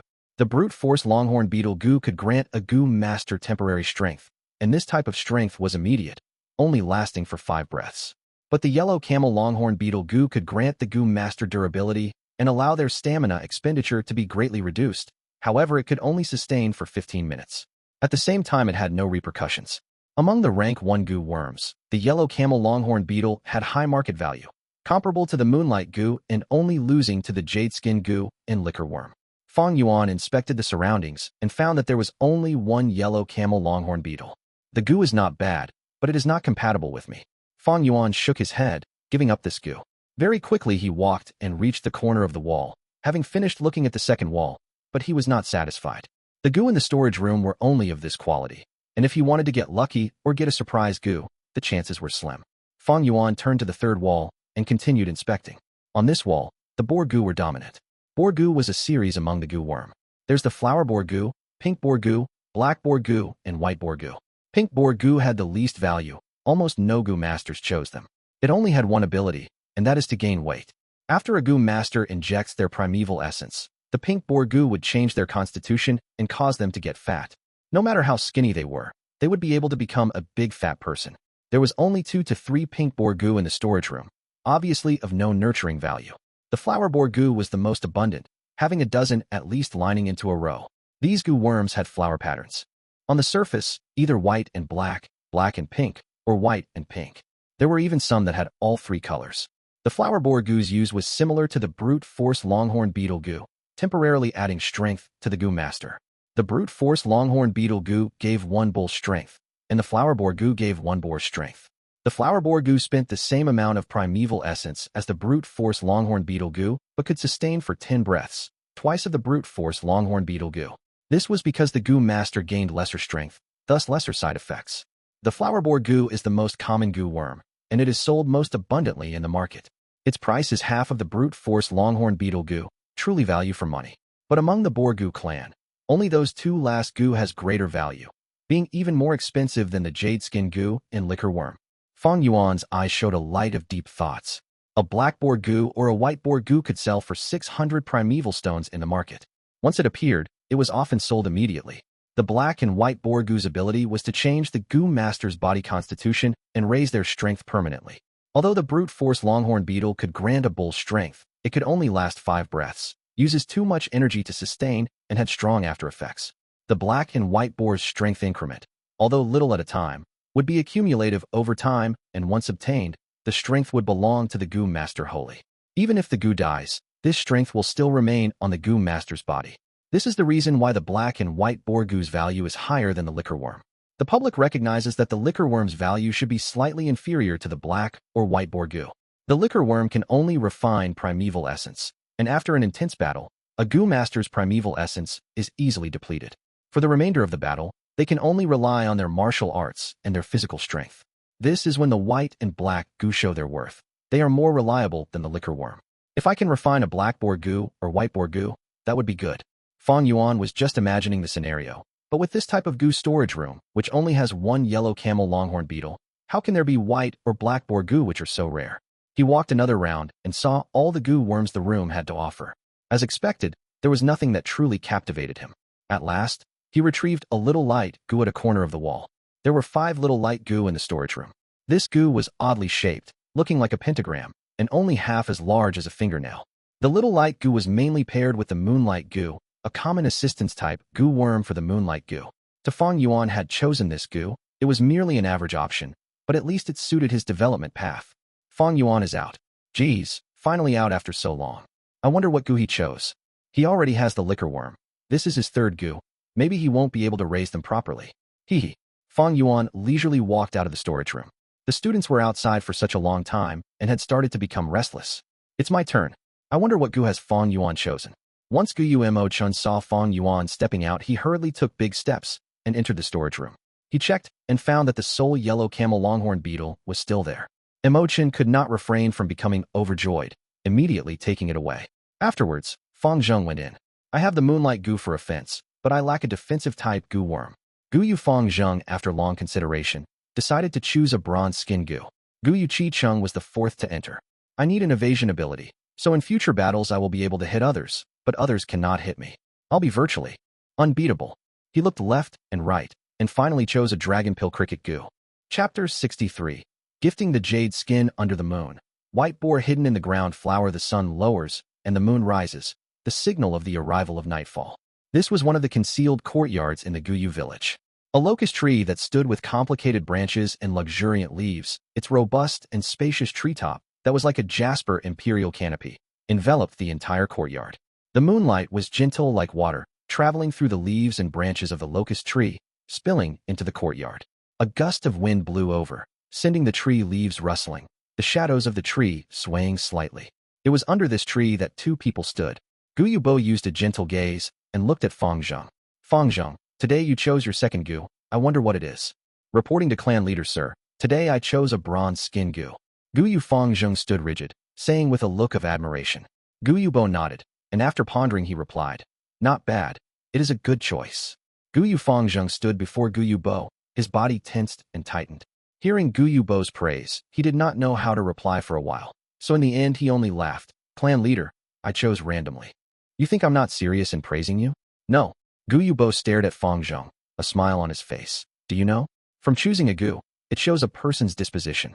You chose the bronze skin Gu for defense. Paired with the Moonlight Gu, it is both offense and defense. This shows your pure nature. In this world, offense and defense are like frontal and ambush, yin and yang, soft and hard. This is the king's path. Gu Umo Bei chose the yellow camel longhorn beetle. This Gu grants stamina and allows him to sustain battle. This shows his stubborn and strong attitude. As for Gu Yu Chi Chong, he chose the dragon pill cricket Gu, allowing him to increase his dodging ability. This shows he does not like frontal attacks, being a witty person, good at tactics, but also showed the weakness in his character. Gu Yu Fang Zheng was stunned after listening, for he did not expect that such a simple matter could reveal that much information and logic. Consequently, his attitude towards Gu Yubo became even more respectful. Clan leader, what did my brother choose? Fang Zheng thought of Fang Yuan and immediately asked. Gu Yubo laughed. He chose the little light Gu. This Gu is used to assist the Moonlight Gu and can make the Moonblade attack stronger. This shows his extreme, active, and invasive personality. Indeed, Big Brother seems to be like that. Fang Zheng muttered. Gu Yubo took Fang Zheng's expression into consideration and etched it into his mind. Those who were rulers had their unique ability. Although Gu Yubo and Fang Zheng did not interact for long, Gu Yubo's experienced gaze had already seen through Fang Zheng. Him telling Fang Zheng about Mo Bei and Qi Cheng's decisions had deeper meaning. It was to help Fang Zheng analyze these two people, for he anticipated him defeating the two of them and establishing the role of clan leader with his great talent. But Gu Yubo would not say it out loud, and would not instigate Fang Zheng's actions.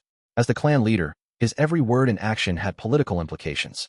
If he directly controlled Fang Zheng and dealt with Qi Cheng and Mo Bei, if word spread it might be misunderstood as the clan leader's political assault. If that's the case, the implication would be huge, and it might even cause a clan dispute, harming the entire village. There was another point.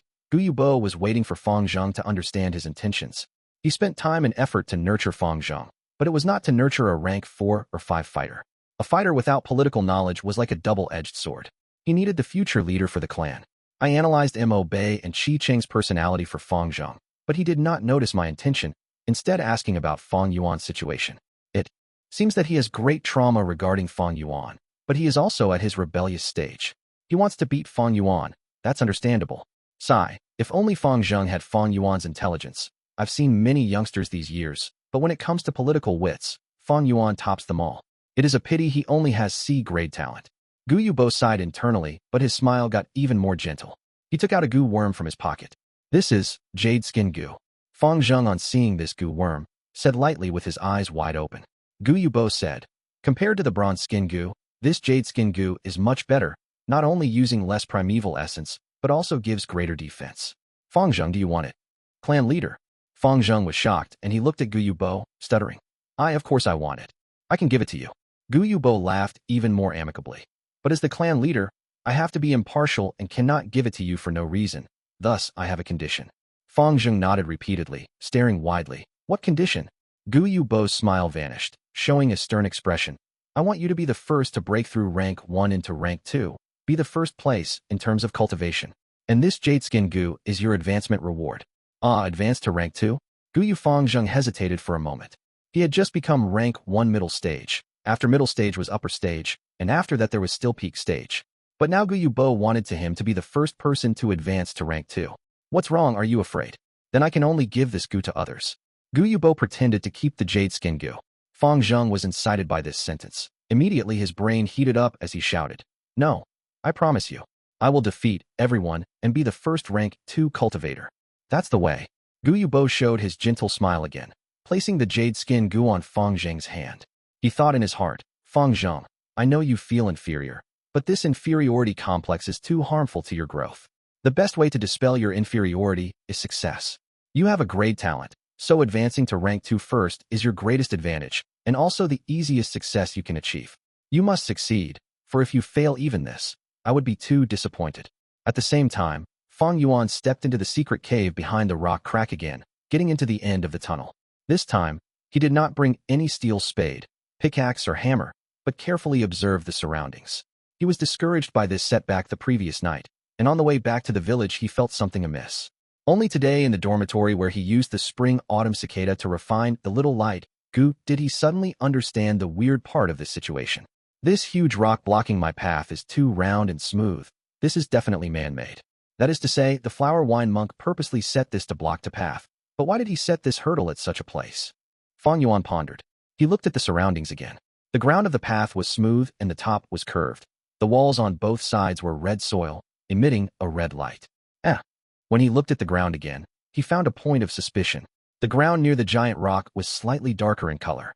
This color difference was not very obvious and not easily found under such a dimly lit environment. Fang Yuan knelt down, touching the ground, feeling a sense of wetness. No wonder the color was darker, it was wet. But this path was so dry, where was the water coming from? Fang Yuan grinded the soil with his fingers, finding out that the soil on this patch of earth had issues. It was very soft and loose, not lumpy like the dry red soil. Fang Yuan's gaze shone. Experience and intuition told him that this area had the key that the flower wine monk had hidden. And this key was the clue that would allow him to continue moving forward. Fang Yuan began to dig the soil. It was loose, so he did not spend much effort. After digging for around an inch deeper, there was a peculiar fragrance rushing into Fang Yuan's nostrils. This fragrance is thick and luxurious, yet not common. It seems delicate and elegant. Could it be? Fang Yuan's heart moved as he thought of a possibility, his hands moving even faster. While digging, the area under the soil suddenly emitted a faint dark gold light. It really is what I'm thinking of. Fang Yuan's eyes shone, his hand movement becoming more delicate, carefully digging the surrounding soil away, expanding this hole. After a while, a dark gold-colored flower bud that was buried under the ground appeared in front of him. It was 2 inches deep in the ground, around the size of a stone mill. The bud's surface delicate, and with the dark gold color, it appeared to be mysterious and elegant. It really is the earth treasury flower Gu. Seeing this, Fang Yuan breathed out deeply. He was not eager in peeling away the flower petals, but took a rest on the ground instead, wiping the soil off his hands. Then he slowly stretched his hand and pried open the dark gold-colored petals. The earth treasury flower Gu was like the combination of a lotus and kale. Its petals were tightly knitted together with numerous thick pieces, slippery when felt. As Fang Yuan opened the petals one by one, it was like revealing thick layers of silk. Once it left the main body, the huge dark gold-colored petals would disperse quickly. It was like snowflakes that melted into the air. After uncovering around 50 to 60 pieces of petals, the bud had shrunk in half, revealing the flower core. The core's petals were smaller and thinner, its texture becoming more smooth and fine. It was no longer like silk, but more like thin pieces of paper. Fang Yuan's movements became gentler and slower, only opening a piece of petal in a few breaths. The petals became increasingly transparent, and after a while, when Fang Yuan had opened the pieces of thin paper-like petals, he stopped his movements. The earth treasury flower Gu at this moment only had a last layer of petals left. These petals overlapped each other, forming a fist-sized ball. The petals were translucent, thin as paper. Inside these petals contained a golden liquid, and in the middle of this liquid, a Gu worm was sleeping inside. Fang Yuan looked intently, but he could only see a blurry shadow of the Gu worm, and he could not tell which Gu it was. He was close to it, and his breath was blown on the flower core. The spherical flower core began to shake, the golden liquid also moving gently inside the petals. Gu worms would die without food, and only a few Gu worms could seal themselves. To protect and conserve Gu worms, Gu masters have had thought of many methods. The earth treasury flower Gu was one of them. It was a one-time use type Gu, and once implanted on the ground, it could not be moved. Its food was simple, which was earth energy. As long as it was planted on the ground, it would be able to survive with sufficient earth energy. It only had one use, and that is to contain a Gu within the flower heart and immerse the Gu in the golden liquid. This golden nectar could, to an extent, imitate the sealing state and let Gu worms fall into hibernation. The flower wine monk planted this earth treasury flower Gu, so the Gu within has to be for the inheritor. Fang Yuan stretched out a finger and peeled the remaining petals carefully, revealing an opening. The golden liquid flowed out along his finger, feeling like soybean oil. The flower core began to soften with the loss of the golden liquid. Fang Yuan moved his finger and the petals were split, allowing him to retrieve the slumbering goo worm. It was a cute ladybug, only the size of the thumb's fingernail. Its body was a milky white color, and if overlooked from the back, it was like a circle. Its head only occupied a small area, while the rest of the body was its large, fat stomach and bright, shiny exoskeleton. Its 6 tiny limbs were also cream-colored, hidden under its stomach. White Boar Gu. Fang Yuan showed an expression of joy on his face. Chapter 64. Easy to do secretly, difficult to do openly. The temperature these few days had gotten higher. The sun shone intensely in the afternoon, hanging right over everyone's head. The caravan left, and the inn's business fell again. Fang Yuan stepped into the cafeteria, immediately attracting the attention of the shop assistants. A familiar face rushed over and gave him a flattering smile. "Oh, young master, you're here? Please take a seat. Give me a jar of wine and cut me 600 g of beef, and serve a few side dishes." Fang Yuan strode through the cafeteria and approached the window seat that he always sat at. The shop assistant showed a difficult expression. "Young master, my apologies, but during the last time the caravan came, the innkeeper sold all of the green bamboo wine. We do not have this wine here anymore." Fang Yuan nodded, not feeling surprised. "Then give me a jar of rice wine and tell the innkeeper, brew more green bamboo wine this year. I am pre-ordering 100 jars. As for how much the advance payment will be, you can count first and report to me." Now that the liquor worm was exposed and did not gather any suspicion, Fang Yuan did not have to be restrained in buying wine anymore. "All right, I will definitely convey your words. Please be at ease, young master." The shop assistant patted his chest, sounding confident. Soon, the dishes were served. Fang Yuan drank and ate while staring out of the window. In such hot weather, especially during mealtimes, there were few people on the streets. The sunlight shone on the ground and the green-colored bamboo tall houses. A few barefooted mortal farmers carrying cement, steel spades, or shoulder poles walked in front. They had just finished their farm work and were heading home. 2 children held the bamboo frame of their windmill toy and ran about. The one behind chased while crying and shouting. It seems that the boy in front had stolen his windmill toy. At this moment, 2 young Gu masters wearing green belts walked hurriedly on the street. "Get lost, don't block the way." A Gu master pushed the farmer in front of him. The farmers frantically gave way. "Humph." The 2 young Gu masters walked through arrogantly. Fang Yuan looked with a distracted gaze in his eyes, as part of his mind was already focused on his aperture. Within the aperture, the water wall continued to flow as his green copper primeval sea rose with raging waves. The liquor worm was playing around in his primeval sea, at times comfortably rolling around, and at times curling into a ball. The spring Autumn Cicada was in deep slumber, hiding its appearance. The round body of the white Boar Gu spread its wings and drew circles in the sky. The white and black Boar Gu were equally well known, both being precious and rare rank 1 Gu worms. Their market value was even greater than the liquor worm. Although they had the same usage and similar appearance, their future advancement routes were greatly different. The black Boar Gu and the green silk Gu would combine into the rank 2 black mane Gu, and then into the rank 3 steel mane Gu. But the white Boar Gu was most compatible with the jade skin Gu, where it would turn into rank 2 white jade Gu, and later into the rank 3 heavenly mugwort Gu, 1. The steel mane Gu could let the Gu master's hair become tough as steel, raising both offense and defense. The heavenly mugwort Gu allowed the Gu master's body to become tough as white jade, while at the same time reducing the damage from attacks such as the moonblade. Fang Yuan was slightly happy over this. Getting the white Boar Gu was just one aspect of it, but what made him truly happy was the flower wine monk's strength inheritance. The white Boar Gu can increase strength. The flower wine monk set a giant rock to block the way, so it seems I need to refine this Gu and with enough strength, push the giant rock away and continue forward. This must be the first test. With the flower wine monk's meticulous setup, I can infer that there has to be future inheritance trials, a second or third hurdle. Most importantly, I can confirm that he set this strength inheritance not as a trap, but with true sincerity. With this inheritance, I can reach rank 3 faster and leave this Qing Mao mountain and venture outside, gaining greater opportunities. What does a Gu master need most in cultivating? The answer is but one word: resources. Fang Yuan needs to cultivate, thus he needs resources. But the clan's resources are limited, so if he wants more, he needs to fight for it. Not only fighting for resources, he also has to be victorious. To him, the more he fights and the more victories he obtained, the more he would reveal more of his trump cards and make others more wary. Wariness, when accumulated to an extent, would turn into suppression and hurdles blocking his path. Fang Yuan killed a family servant, but why did the Mo family stay indifferent? Robbing the classmates, why did their family not pursue it?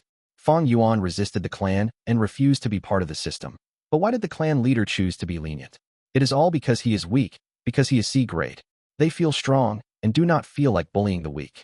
Under the family system, being petty with the weak Fang Yuan not only causes them to face humiliation, it also makes others feel that the person is cold and unfeeling, ruining one's social relationships. Weakness was a safety umbrella that Fang Yuan had for now. But with his continued competition for resources, Fang Yuan would appear stronger. This would make everyone start being wary of him and begin to try recruiting him. No matter which side he chooses, he would face suppression and troubles from the other factions. Suppression and restrictions would drag down his growing speed. Fang Yuan was aware of his predicament. He was in a delicate position. He seemed to have offended everyone, but he had not violated any law in reality. Yet with time, his cultivation level will rise, and conflicts will arise and worsen. Fang Yuan knows that this conflict would escalate, but the later it escalated, the greater benefit he would gain. Thus, the flower wine monk's inheritance was perfectly timed. With this strength inheritance, he would have hidden resources. Using this, he could be free of the system's control and walk his own path, cultivating at his own speed and secretly accumulate strength. Once he was adopted into the system, he would need to side with a faction. Even if he did not want to compete, he would definitely be dragged into the political strife. Inside the system, one is a pawn. You first have to be a proper pawn for others to use you willingly.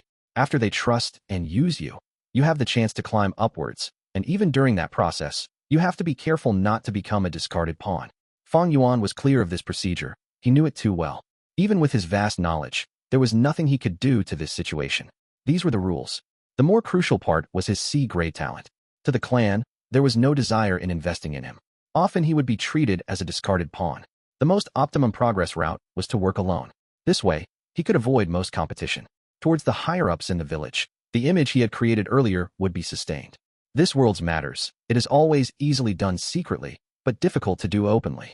Using the flower wine monk's inheritance, I can cultivate and gather strength secretly without gaining attention and suppression. But the extortion has to continue, for if it stopped abruptly, it would invite suspicion, and I also need primeval stones. Fang Yuan considered his future plans. He really needed primeval stones. Other teenagers of his age had only started refining and feeding a second Gu worm. He, however, had also refined the little light Gu and recently acquired the white Boar Gu, thus having a total of 4 Gu worms. Previously, he needed around 1 primeval stone a day just to feed the Moonlight Gu and liquor worm. Now after calculating, he needed more than 2 pieces every day just as expenditure. If including his cultivating needs and living expenditures, he would need to use around 5 primeval stones a day. 5 primeval stones was enough to feed a family of 3 mortals for 5 months. On hand at the moment, he had several hundred primeval stones, but it was not enough to sustain such an expenditure in the long run. More importantly, the further he got, the greater his expenditure would be. Especially after advancing to rank 2, every time he tried combining Gu worms, it would be cost a huge sum. Thinking of this, Fang Yuan felt troubled. The matter of primeval stones was a problem, and by relying on just extortion and the resources on hand, he could only delay this problem from erupting. Moreover, he had another problem, and that was the white Boar Gu's feeding. The white Boar Gu's food was pork. Boar obviously referred to pigs. The Boar Gu series food was all pork. Black and white Boar Gu had huge appetites. Every 5 days they would need to eat around 1 fully grown pig's amount of meat. Pork in this world was not cheap, and mortals could only afford to slaughter one during the New Year celebration and enjoy themselves. Without the large-scale cultivation technique of Earth, the price of pork and beef was not something mortals could eat often. At the same time, the topography of the Qingmao Mountain was precipitous, the area of residence narrow. How much space could be allocated just for rearing livestock? You eat what you can procure at where you live. The villagers were able to eat pork occasionally because of the hunters hunting wild boars in the mountains. It seems that I have to go hunting myself from now on for pork. Fang Yuan's eyes shone with a glint.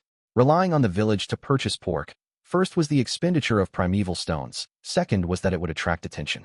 Even if you loved eating pork, how could a person eat so much in such a short period? If he hunted himself, it would not only resolve this problem, but also alleviate his current financial stress. Shop assistant bill. Thinking of this, Fang Yuan hesitated no more, and after footing the bill, he left the inn. These few days the academy was on break so that the students could refine their second Gu worm. Fang Yuan decided that he could use this time well. He would leave the village and scout the mountains, and then kill some wild boars and get himself some pork. 1. Mugwort, a kind of plant. https://en.wikipedia.org/wiki/artemisia_princeps. Chapter 65. Quickly get lost. The mountain forest was boundless, and Fang Yuan walked through patiently. The sunlight permeated through the huge and tall woods, shining and creating a ground of mottled and fragmentary tree shadows. The green grass beside his feet was like a mattress, and the wild flowers bloomed with bright colors. His ears picked up the sound of birds chirping or the trickling of flowing water.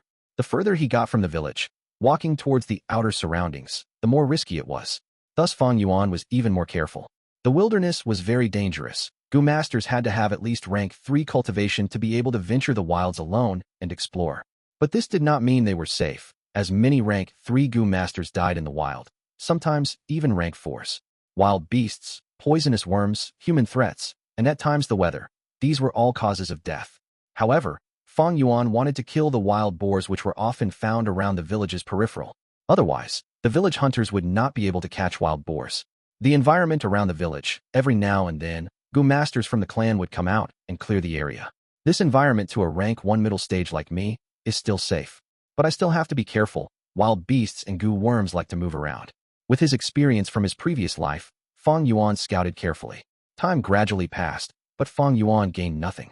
Damn, Qingmao Mountain is still too big for the current me. I have no scouting type Gu and I am not familiar with this environment. Plus Qingmao Mountain is periodically cleared up, so to find a wild boar, it is too difficult. Let's go to the foot of the mountain. Fang Yuan's scouting was unfruitful, thus he changed his mind and went to the mountain foot. Qingmao Mountain has 3 mountain villages: Guyu Village, Xiong Family Village, and Bai Family Village. The Xiong Family Village was on the fore mountain. The Guyu Mountain Village was at the mountain waist, and Bai Family Village was at the back mountain waterfall. Other than the 3 villages, there was also tens of tiny villages at the mountain foot, all being inhabited by mortals. The 3 mountain villages split these small villages among themselves, being the ones controlling them behind the scenes. Once they lacked family servants, they would pick from these small villages. But they would not choose Gu masters. Nurturing a Gu master, they would only choose a clansman. Even if they knew that among these mortals were people with talent, although rare, they would still not use them. This world was heavily sided towards bloodline, and holding power among relatives was the political stability that the clan needed. In order to expand in size, many mountain villages had adopted outsiders into their system. Eventually their power flowed out and caused internal conflicts, thus causing the entire clan to break down or weaken. No matter the world, political power was still based off military force. This is the truth. And troops are the brute force department, representing strength. By controlling strength, one gains status and authority. Of course, the clan's rules are not ever constant. They also adopt new blood. Every year, there would be outsiders marrying into the clan, leaving their servant status, and the children they give birth to would be a Guyu, a new generation clansman. This is like connecting a tiny stream into a spring. Do not underestimate this stream, as without it, a spring would be still and eventually rot. With it, there would be life, and the spring would grow even stronger. Fang Yuan's previous servant Xin Shui was betting on this idea of marrying into a Guyu and leaving her servant status. Fang Yuan left the mountain, and after 30 minutes, could see thick smoke rising from under the mountain. After a while, he could see a wide hill in his vision, and a village around that area beside a small river. The small villages around the vicinity were under the rule of the Guyu village. Although they were close by, the small villages were not as safe, thus requiring regular cleanup. For mortals to live in such conditions and manage to survive, to Fang Yuan, he naturally could accept such a fact.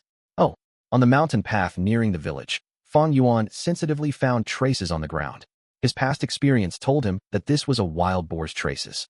Chase. Fang Yuan raised his spirits as he followed the clues, getting deeper into the mountains. Green moss spread over the stones, ancient juniper trees and tall pagoda trees completing the great forest. Under the strong light of the sun, the mountain woods of summer was even more profound and serene. The lush underbrush suddenly moved a little. A few deer eating the sumptuous grass looked up, vigilantly staring at the bushes, their ears twitching. The bushes that were half a man's height split apart, and a young man crawled out from within. His skin was pale, and his black hair was short. He was wearing a modest linen shirt. It was Fang Yuan. Swoosh. A few wild deer were frightened, and their 4 thin limbs quickly moved, sprinting away. In a moment, they vanished from Fang Yuan's vision. These are female deer. Their fur can be shaved to make warm clothing, and deer meat is also some Gu worm's food. If it's a male deer, the antlers are most precious, and some are even necessary ingredients for a Gu worm's advancement.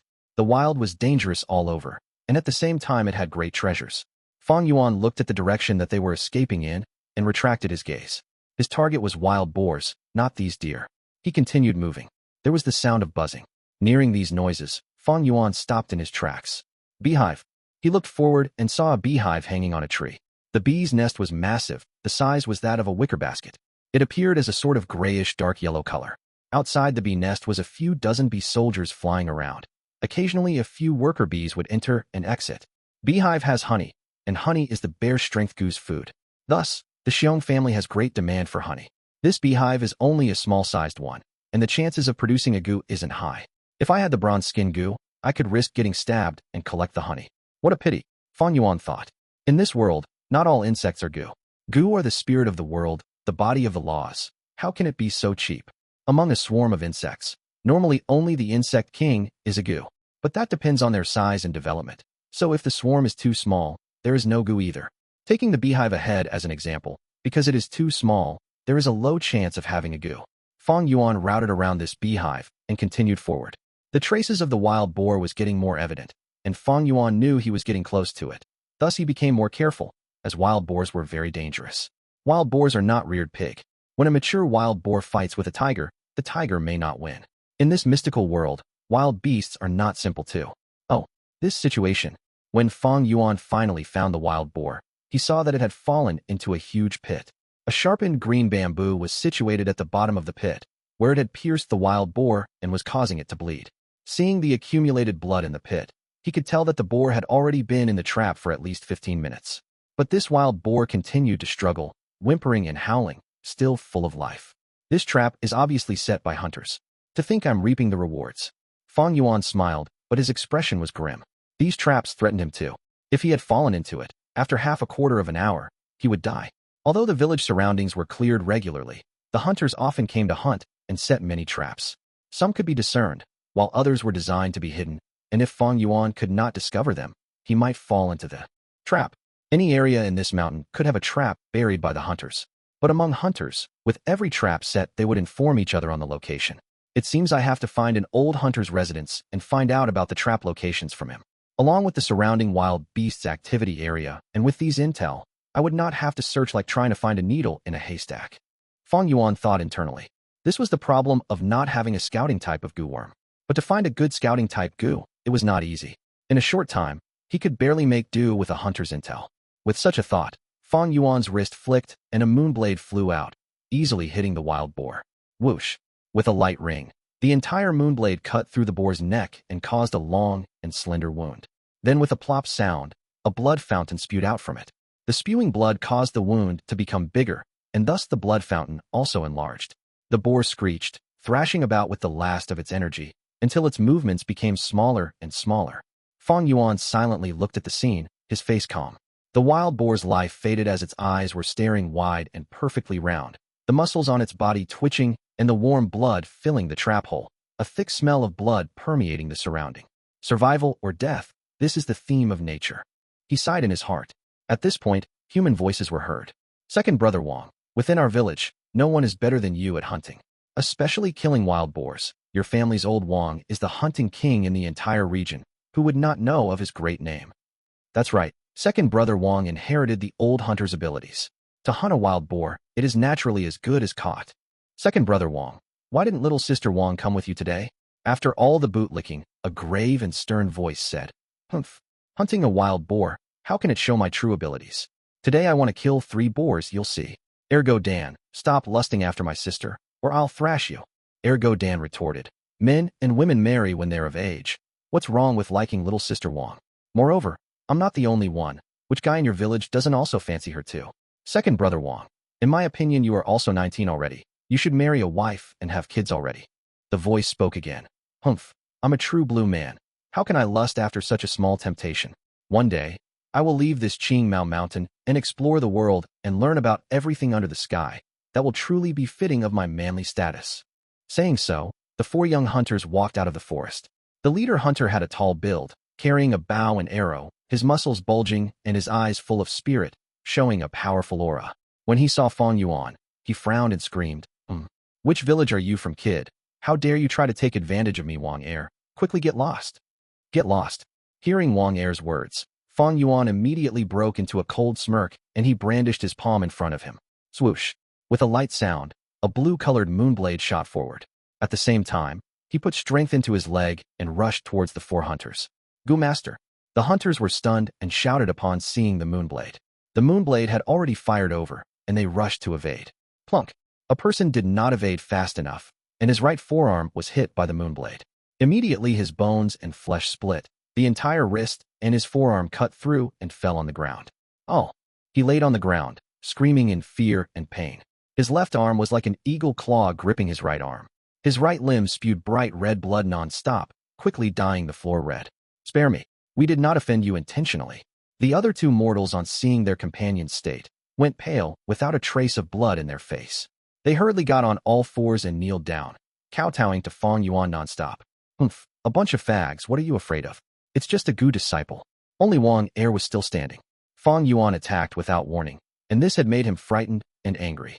His arms went behind his back, and with a swift action, he grabbed hold of the bow and arrow in his arms. Stop! Come further, and I'll shoot you. Wang Er retreated as he readied the arrow while screaming. Oh! Fang Yuan narrowed his eyes. This Wang Er was rather intractable. Normally when mortals saw Gu masters, they would be cowering in fear. Yet this man was able to remain calm. He must be rather bold. Pew! Another Moonblade shot out towards Wang Er. Unappreciative bastard. Wang Er snorted and killing intent rose from his heart. He took a side step and evaded the Moonblade while shooting an arrow. The arrow was fast, and with a swoosh, it reached Fang Yuan. Fang Yuan ducked, his head lowering slightly, and evading the arrow as he continued rushing forward, quickly reaching Wang Er. Wang Er bravely threw away the bow in his hand and clenched his bowl-sized fist, rushing towards Fang Yuan. He had a large build, his back strong like a wolf's and his waist like a bee's, and he was at least 50 centimeters taller than Fang Yuan. The sunlight shone from behind him, and as Fang Yuan rushed towards him, he could see a dark shadow hanging over his face, his eyes emitting killing intent like a wolf. No! Stop quickly! The two hunters, seeing that the two were going to collide into each other, frightfully shouted. Die! Wang Er's eyes were fierce as the muscles on his face twitched, showing his sinister and insane expression, like a bloodthirsty evil wolf. Both his fists flew towards Fang Yuan. Boom! His fist was fast and heavy, even cutting the wind. Fang Yuan could see the fist getting bigger in his eyes, but his expression was unchanging as he took a side step. Swoosh! At the crucial moment, he avoided the fist and forcefully rotated his body, knocking Wang Er's left hand away. Wang Er laughed sinisterly as he waved his fist horizontally, his fist striking first, about to reach Fang Yuan's back. But at this moment, a bright flash of sunlight entered his iris. His back was originally facing the sun, and now that he had turned around, the eye-piercing sunlight temporarily made his eyes hurt, and his vision went blank. Fang Yuan smirked as he backflipped in the air, dodging Wang Er's fist, at the same time waving his right arm. Pew! The third Moonblade flew along the sunlight trajectory. Wang Er's senses tingled as he felt unprecedented danger. He turned his head around, and the next moment, the eerie blue Moonblade flew past. Be careful, brother Wang Er. Did he avoid it? The two kneeling on the ground forgot to beg for forgiveness at this moment, staring widely. The piercing sunlight shone on their face. At this moment, time seemed to slow down. The surrounding sound vanished, and the world was silent. The afternoon's blazing sun paved a white background, and on this backdrop, Wang Er's body became a black shadow. His body was in the air at an arc, his muscular body stretching in a crescent shape like an open bow, full of masculine appeal. His head lowered as he tried to avoid the Moonblade. The Moonblade flew like a snail in the air, its eerie blue light almost invisible under the sun's rays. The white background, the black shadow, and the blue Moonblade. These three formed a brilliant stage for a moment full of life and death. The Moonblade flew over. The shadow that represented Wang Er landed smoothly as it flowed with the trajectory. He was safe and sound. Phew! Seeing this, a young hunter breathed out a sigh of relief. He avoided it. Another hunter was cheering internally. But at this time, a small piece of the shadow's head flew out along with red fluids, separating from the shadow and spewing everywhere. The blue Moonblade gradually dissipated in the air. That black shadow was like a broken bough, as the energy accumulated within it disappeared at once. It turned into a beautiful but sad fallen leaf, silently landing on the ground. The two hunters' irises shrunk into pin size. Their mouths were agape, stretching to their bodily limits. Splat! The bright red fluid landed on their faces. The two touched their faces, blood. They jolted awake. In their perception, time had returned to normal, and noise returned. There were birds chirping, water flowing, and their companion screaming while grabbing his broken arms. Second brother Wang. A hunter called, his voice full of horror. All this time, Wang Er was their leader. He's dead. Another hunter cried out, his face grim to the limit. Brother Wang Er is our strongest hunter. A while ago he was still talking with us, But to think the next moment he's dead. He should not have angered that Gu master. We mortals are no match for Gu masters. The two hunters were frightened and shocked. At once they were like statues kneeling on the ground. Fang Yuan got up from the ground. Earlier, to avoid Wang Er's fist, he rotated his body in the air and lost his balance. After shooting the moonblade, he fell to the ground. But this fall was worth it, as Wang Er's fist would have caused him to vomit blood on the spot. After all, Fang Yuan had no defensive Gu, and his body was only a 15-year-old. Now, he stood up. Other than his shoulders hurting, he had practically no injuries. This Wang Er is very strong, much stronger than that Mo family's servant Gao Wan. If any other student encountered him, they would lose without doubt. Even a rank 1 upper stage Gu master would lose to him out of carelessness. Fang Yuan stared at the corpse of Wang Er deeply. Gu masters were still threatened by genius mortal martial artists when they are at rank 1 stage. This Wang Er was truly skilled. His archery skill was fast and stable. Just relying on this, it could match Moonblade. In fact, the Moonblade might even be inferior, as the arrow has a larger range. His fighting skill has reached the peak of mortals, a strong body with tough bones, and he was also ruthless. With Fang Yuan's small body, it could not go head-to-head with him. Thus, any other student would lose undoubtedly.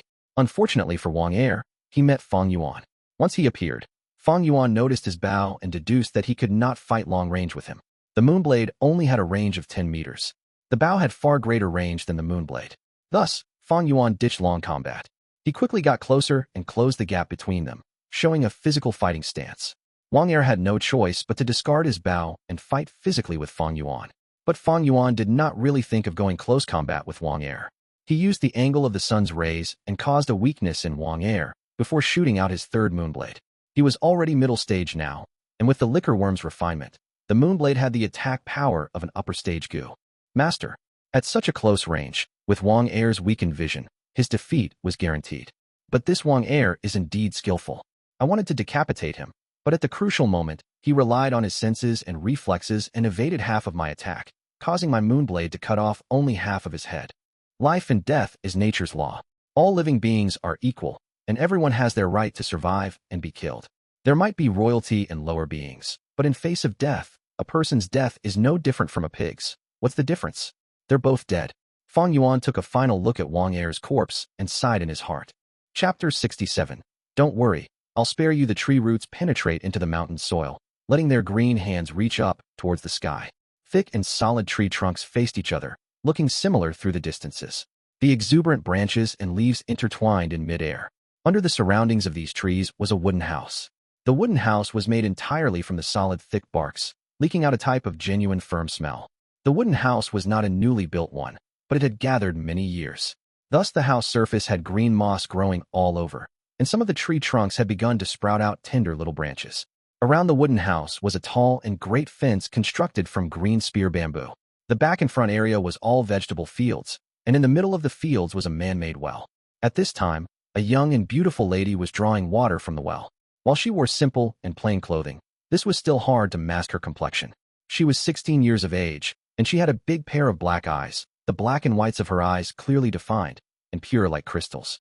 The sunlight penetrated through the overlapping and luxuriant tree leaves, shining onto her face, letting her skin reflect light like it was white snow, also showing a sort of transparent red flush and gentleness on her. Her black hair hung down unruly and half covered her cute earlobes. The pink lips were pursed at the moment, and she was clenching her set of white perfect teeth, her face showing an expression of full concentration. She used all her strength to pull the bucket full of water out of the well. With another breath, she moved the bucket to the ground outside the well. Huff! The young girl wiped her forehead and breathed out, using her pale hand to fan her own face.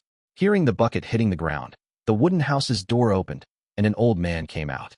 The old man's hair was a mix of black and white, his face having layers of wrinkles. Although his eyes looked tired, they showed a hint of brilliance sometimes.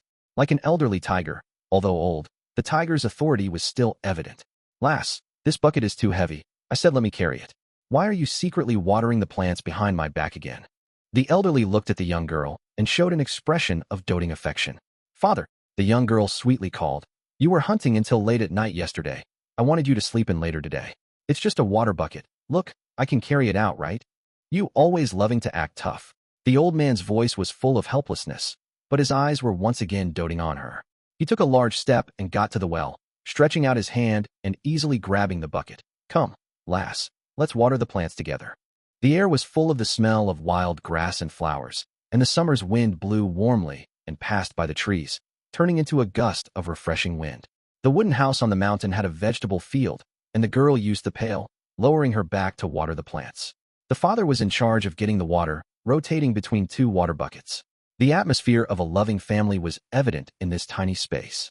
Sigh, I am too old, just a few buckets and I am already exhausted. After a while, the old man stood by the well, wiping the sweat off his forehead and sighing deeply.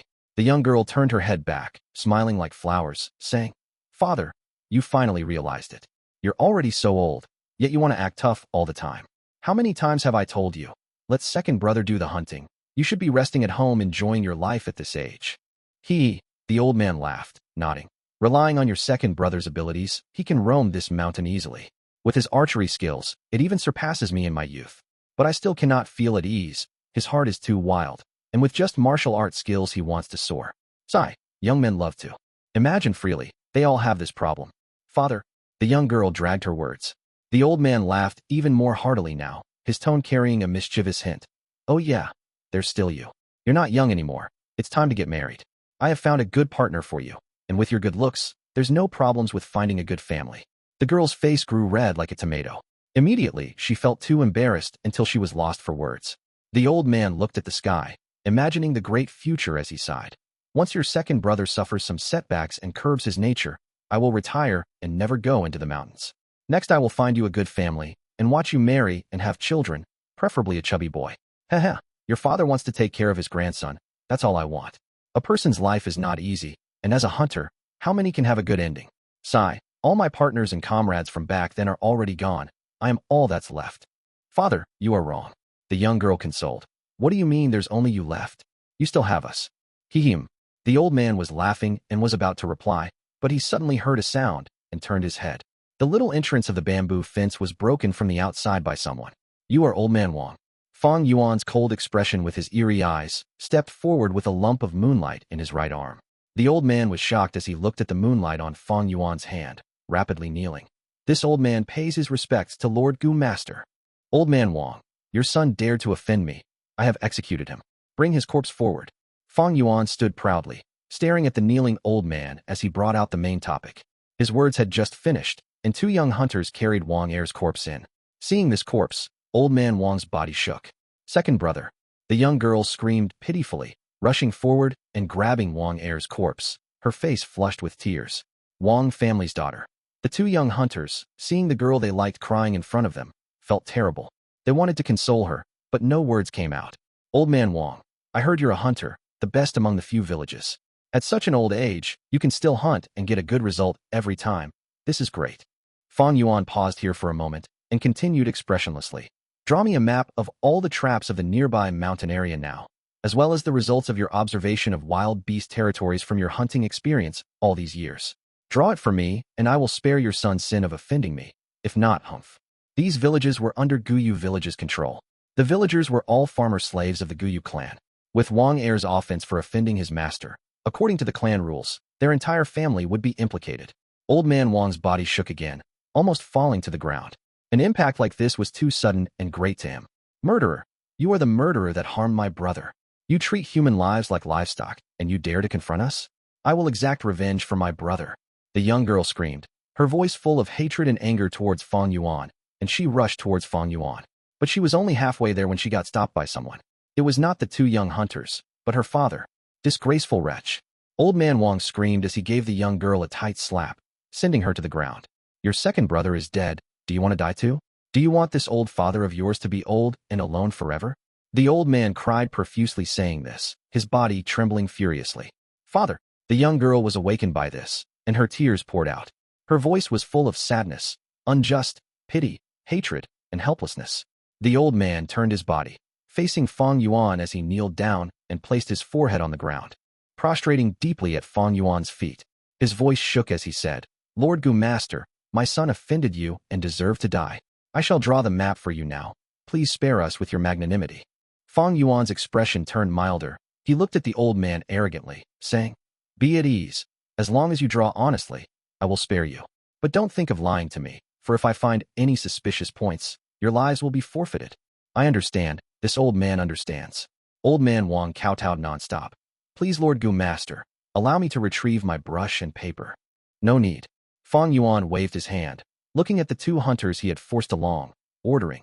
Enter the room and find paper and brush, and bring them out. Yes, Lord Gu Master. The two youngsters did not dare to rebel under Fang Yuan's authority. Lord, the paper and brush are on the square table in the kitchen. Old man Wang said. Fang Yuan's eyes shone, but he remained silent. The two hunters barged into the house and quickly brought out the paper and brush. In the southern territory, the paper was specially made of bamboo, where the quality was bad and the paper was tough with green overlays. Paper like this was suited to the moist weather of the southern territorial weather. If it was rice paper, it might be destroyed after a week due to moisture. The old man carried the brush and kneeled on the ground, drawing out black lines, curves, or dots. He used over 10 bamboo papers, before handing them all to Fang Yuan. Fang Yuan looked through them and split these bamboo papers into two, handing them to the two hunters. Take a look if there's any inappropriate areas. Every mistake, I'll give you one primeval stone. Chapter 68. There is no innocence in nature. The two hunters took the bamboo papers, their hands trembling, eyes shining. This is Hunter Wang's life experience and effort. Us hunters, although we keep in contact, it is all about trap placement. We will not tell others about the wild beast distribution. This bamboo paper, it is all the information that Hunter Wang had gathered since his ancestors. So this valley has a herd of wild deer. Haha. After I hunt these wild deer, I won't have to worry about expenses for the next 3 months. Ah, this stream has a cave of mountain bears. How close. I almost hunted at this region last time. Note it. I must note it all down. These were precious information. It could be said to be a hunter's rice bowl. Normally not within a generation, but all the way from their forefathers. These experiences and information were obtained at the expense of their blood and lives. But Old Man Wang's family had always hunted for a living. When it got to Old Man Wang, he had reached the peak of his family line, the acclaimed #1 hunter. Information in the hands of such a person is the most useful and truthful. The two young hunters checked for nearly 15 minutes, glossing through the map multiple times. Only after Fang Yuan rushed them did they finally hand over the bamboo paper reluctantly. During this period, Old Man Wang was kneeling on the ground, his forehead touching the ground as he expressed his respect. The young girl was lying on the ground, as if she had gone lifeless. There is no problem, Lord. The trap areas in these bamboo papers are all accurate. The two answered. Lord Gu Master, this concerns me and my daughter's life. I would definitely not lie to you. The old man on the ground shouted as he continued to kowtow. Not bad. Fang Yuan waved the stack of bamboo paper, yet suddenly his words changed. But I don't believe it. Old Man Wang jolted, raising his head, but only saw an eerie blue moonblade enlarging within the reflection of his iris. Pew! A skull flew into the air, fresh blood spewing all over. Arg! Lord, this! The two young hunters were taken by surprise. Shock and disbelief showed on their faces. Father! The young girl cried out profusely as she leapt towards Old Man Wang's headless corpse, but midway, a moonblade flew towards her face. Splat! She fell onto the ground, lifeless. Her beautiful face, from her forehead to her chin, slowly showed a thin red line. The line became thicker as fresh red blood oozed out, flowing down along half of her nose and half of her lips. They flowed onto the black soil, dyeing half of her face bright red. The other half of her face, though, was still as beautiful, the skin fair and rosy. Under the bright blue sky, it seemed even more lustrous, like a work of art. At least she looks decent. Fang Yuan looked at the dead girl blandly, nodding satisfactorily.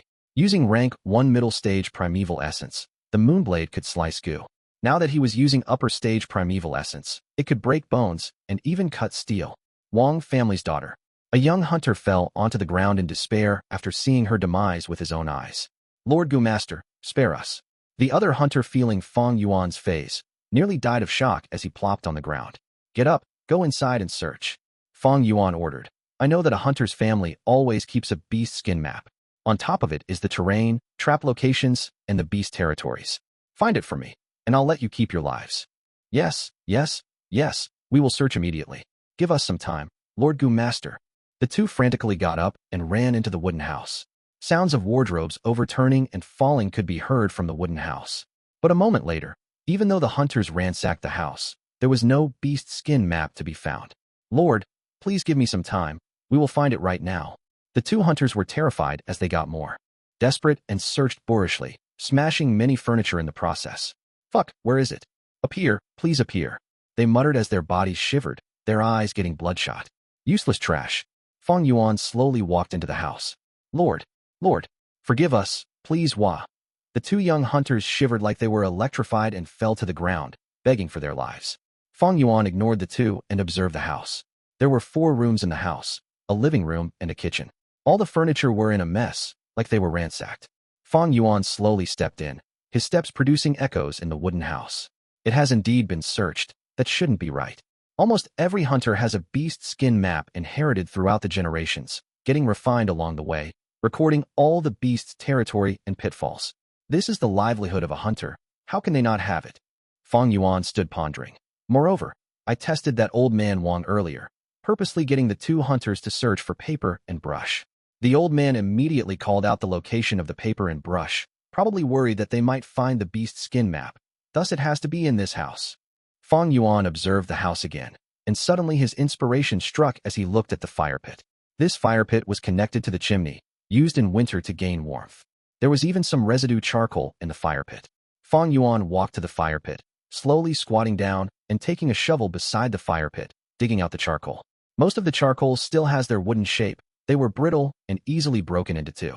Oh, Fang Yuan inspected, suddenly finding a charcoal block that had a very tough material and was very heavy, not light like the other charcoal blocks. He used the shovel to dig out this charcoal block, smashing it on the ground. The charcoal smashed into bits, revealing a bamboo tube. The 2 hunters gasped at this scene. Fang Yuan took the bamboo tube and opened it on one side, shaking it, causing a map to fall out. The map was heavier than the stack of bamboo paper, made with a piece of white beast skin. The beast's skin was huge, over 1 meter long and half a meter in breadth. There was black, green, red, yellow, and blue lines on it, forming a complicated map. Fang Yuan was slightly taken aback looking at it. The map's range was very big, extending far beyond the village's vicinity. As a mortal, it was not easy to map out areas so far away. His gaze focused on 5 spots, those with wild boar herds. 2 were small-sized, 2 were medium-sized, and there was a large-sized boar herd. In the middle of the large-sized herd, there was a giant red cross. Seeing this cross, Fang Yuan snickered. On his bamboo paper, there was no such marking. The 2 young hunters had also seen the bamboo paper and found no problems. This was their own inexperience, only certain of some areas. This red cross was far beyond the village, and from this, Old Man Wang's cunningness could be seen. This was why Fang Yuan killed them. To hunt for wild boars, he needed such a beast skin map, but he was not convinced by a map drawn by others. Only getting a real map like this, could it be dependable? Fang Yuan had heard of all sorts of remarks in his past life. Just the word scram was not enough reason for him to kill Wang Er. When hearing the 4 hunters' conversation beside the boar trap, Fang Yuan had already planned his murder. Killing Wang Er reduced his opposition and gave him reason to obtain the map. Why wouldn't he kill him? Fang Yuan would not kill for the sake of killing. Killing is only a method. Using this method, if it can solve the problem, then why not? The old man definitely had to die. Even if he can endure the murder of his son, Fang Yuan would not be at ease. Otherwise, it would be a case of, when cutting down weeds, you must get at the roots. Otherwise, the weeds will return with the spring breeze. What? You said killing the innocent? Hee. No matter which world, as long as one lives in this world, they would be intertwined in karma. How can anyone be innocent? Humans slaughter pigs. Aren't the pigs innocent? Big fish eat small fish, and small fish eat shrimps. In nature there is only the food chain. There is no innocence. In this world, anybody can live, anybody can die, but nobody is innocent. Chapter 69. Life is as cheap as grass. The beast skin map was very thick. It was unlike paper that could be folded and carried around easily. Fang Yuan could only roll the beast skin up and put it back into the bamboo tube, where he then tied up both ends of the bamboo tube with hemp rope and carried it on his back. The 2 hunters stared firmly at the bamboo case, their eyes unavoidably showing signs of greed. They were not idiots after all. They knew the value of the map. This beast skin map is something that Gu masters would not even bother looking at, but to mortals, especially hunters like them, it was the most valuable treasure. The Wang family had began to pass down this map since the time of their ancestors. Old Man Wang was able to become a famous hunter, his name known throughout the vicinity and beyond. The map had much contribution to this. It was truly an authentic family heirloom. I'm going to ask you, in Old Man Wang's household, is there anyone else? Fang Yuan's gaze was dark, his tone cold as he asked. The 2 young men, kneeling on the ground, shuddered immediately when they heard this question from Fang Yuan. They thought about what had just conspired earlier, and the greedy expressions from their faces disappeared in an instant, replaced with fear and terror. There is no one else. The entire family is dead, Lord Gu Master. Hunter Wang originally had a wife, But that was decades ago, and she was killed by wild wolves that intruded the village. Before his wife died, she gave birth to 2 sons and a daughter. But the oldest son Wang Da died on the mountain while hunting 3 years ago. There is no one else in the Wang family. This was the immediate reply from the 2 young hunters. Is that so? Fang Yuan narrowed his 2 eyes, and he looked at the 2 men kneeling before him, knowing that they were telling the truth. When one's life and death was in the hands of others, the probability of lying was very small. But he asked anyway, "Did you lie to me?" "We would not dare to lie even the slightest, Lord." "I thought of something. Old man Wang actually also has a daughter-in-law, Wang Da's old wife. But after Wang Da disappeared, his wife died due to a broken heart. That year, the village even specially sent down a chastity memorial arch. But rumor has it that Wang Da's wife wanted to remarry, and she was actually hounded to death by Old Man Wang. When you killed Old Man Wang, Lord, you are helping us citizens, rooting out the evil and bringing people peace." The other hunter quickly added, That's right. Actually, Lord, we have long found this old Wang unfavorable. Humph, he's nothing special, just that he can hunt better than us. We're all just mortals, yet he thinks he's more special than us, and purposely moved out of the village to live here. As the younger generation, we sometimes will ask him to teach us and impart his experiences, but he would just outright chase us away and never allow us to show up again near the wooden house. Fang Yuan listened quietly while nodding. Although these 2 started belittling Old Man Wang in an attempt to keep their lives, he did not sense any resentment from these 2 men's mouths. Fang Yuan guessed inwardly that these 2 men asking to consult for hunting matters should be fake. He surmised that they were just over to covet for the Wang family's daughter and her good looks. Yet in the end they were found out by Old Man Wang and disciplined a few times harshly. Weeding out the wicked and let the law-abiding citizens live in peace. Enough of such bootlicking. This time I killed them because my motive was just for this beast's skin map. Well, both of you have showed a satisfying behavior. You can both go now. Fang Yuan's tone softened, but at the same time the right hand behind his back shone with gloomy moonlight. The 2 young men, kneeling on the ground, felt surprise and joy once they heard this. "Thank you so much for your mercy, Lord. Lord, your generosity and indulgence, we shall remember in heart forever." They kowtowed on the ground, their mucus and tears overflowing. Sounds of dull knocking could be heard. After several knocks they immediately got up and turned to leave. Although Fang Yuan was younger than them in age, but after witnessing firsthand what Fang Yuan was like in doing things, they were beyond fearful and terrified, wishing never to meet Fang Yuan again. Hold it! Just at this moment, a voice suddenly traveled over. The moment it finished there was a swoosh, and a Gu master jumped down from a treetop. "You both cannot leave. Tell me what happened here. All of it." This Gu master that just jumped down was wearing a deep blue uniform, and there was a scarlet belt with a metal plate in the middle. There was a huge 2 word carved onto the metal plate.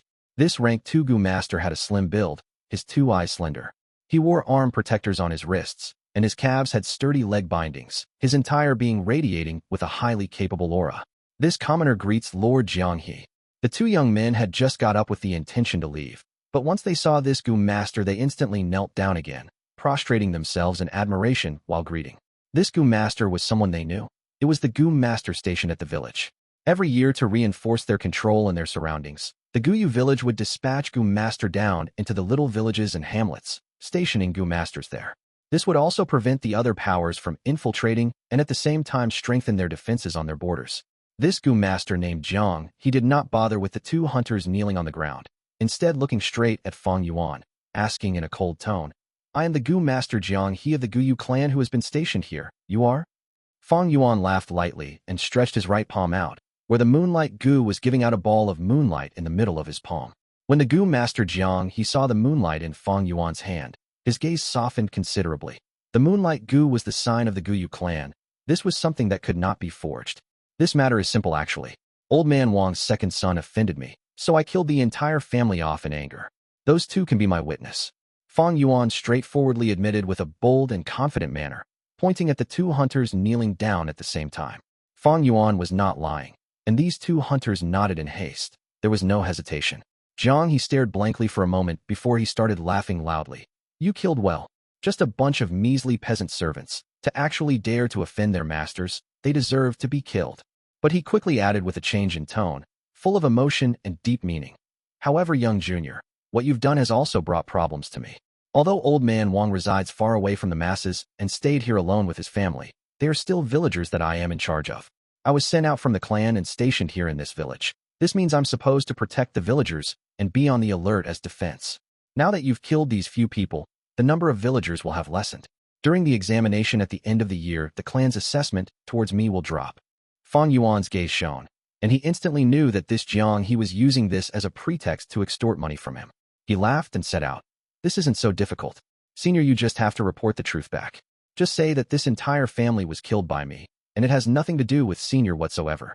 When Jiang he heard this, his eyelids twitched, anger rising in his heart towards Fang Yuan, who did not know how to appreciate favors. His manner of speaking became extremely solemn.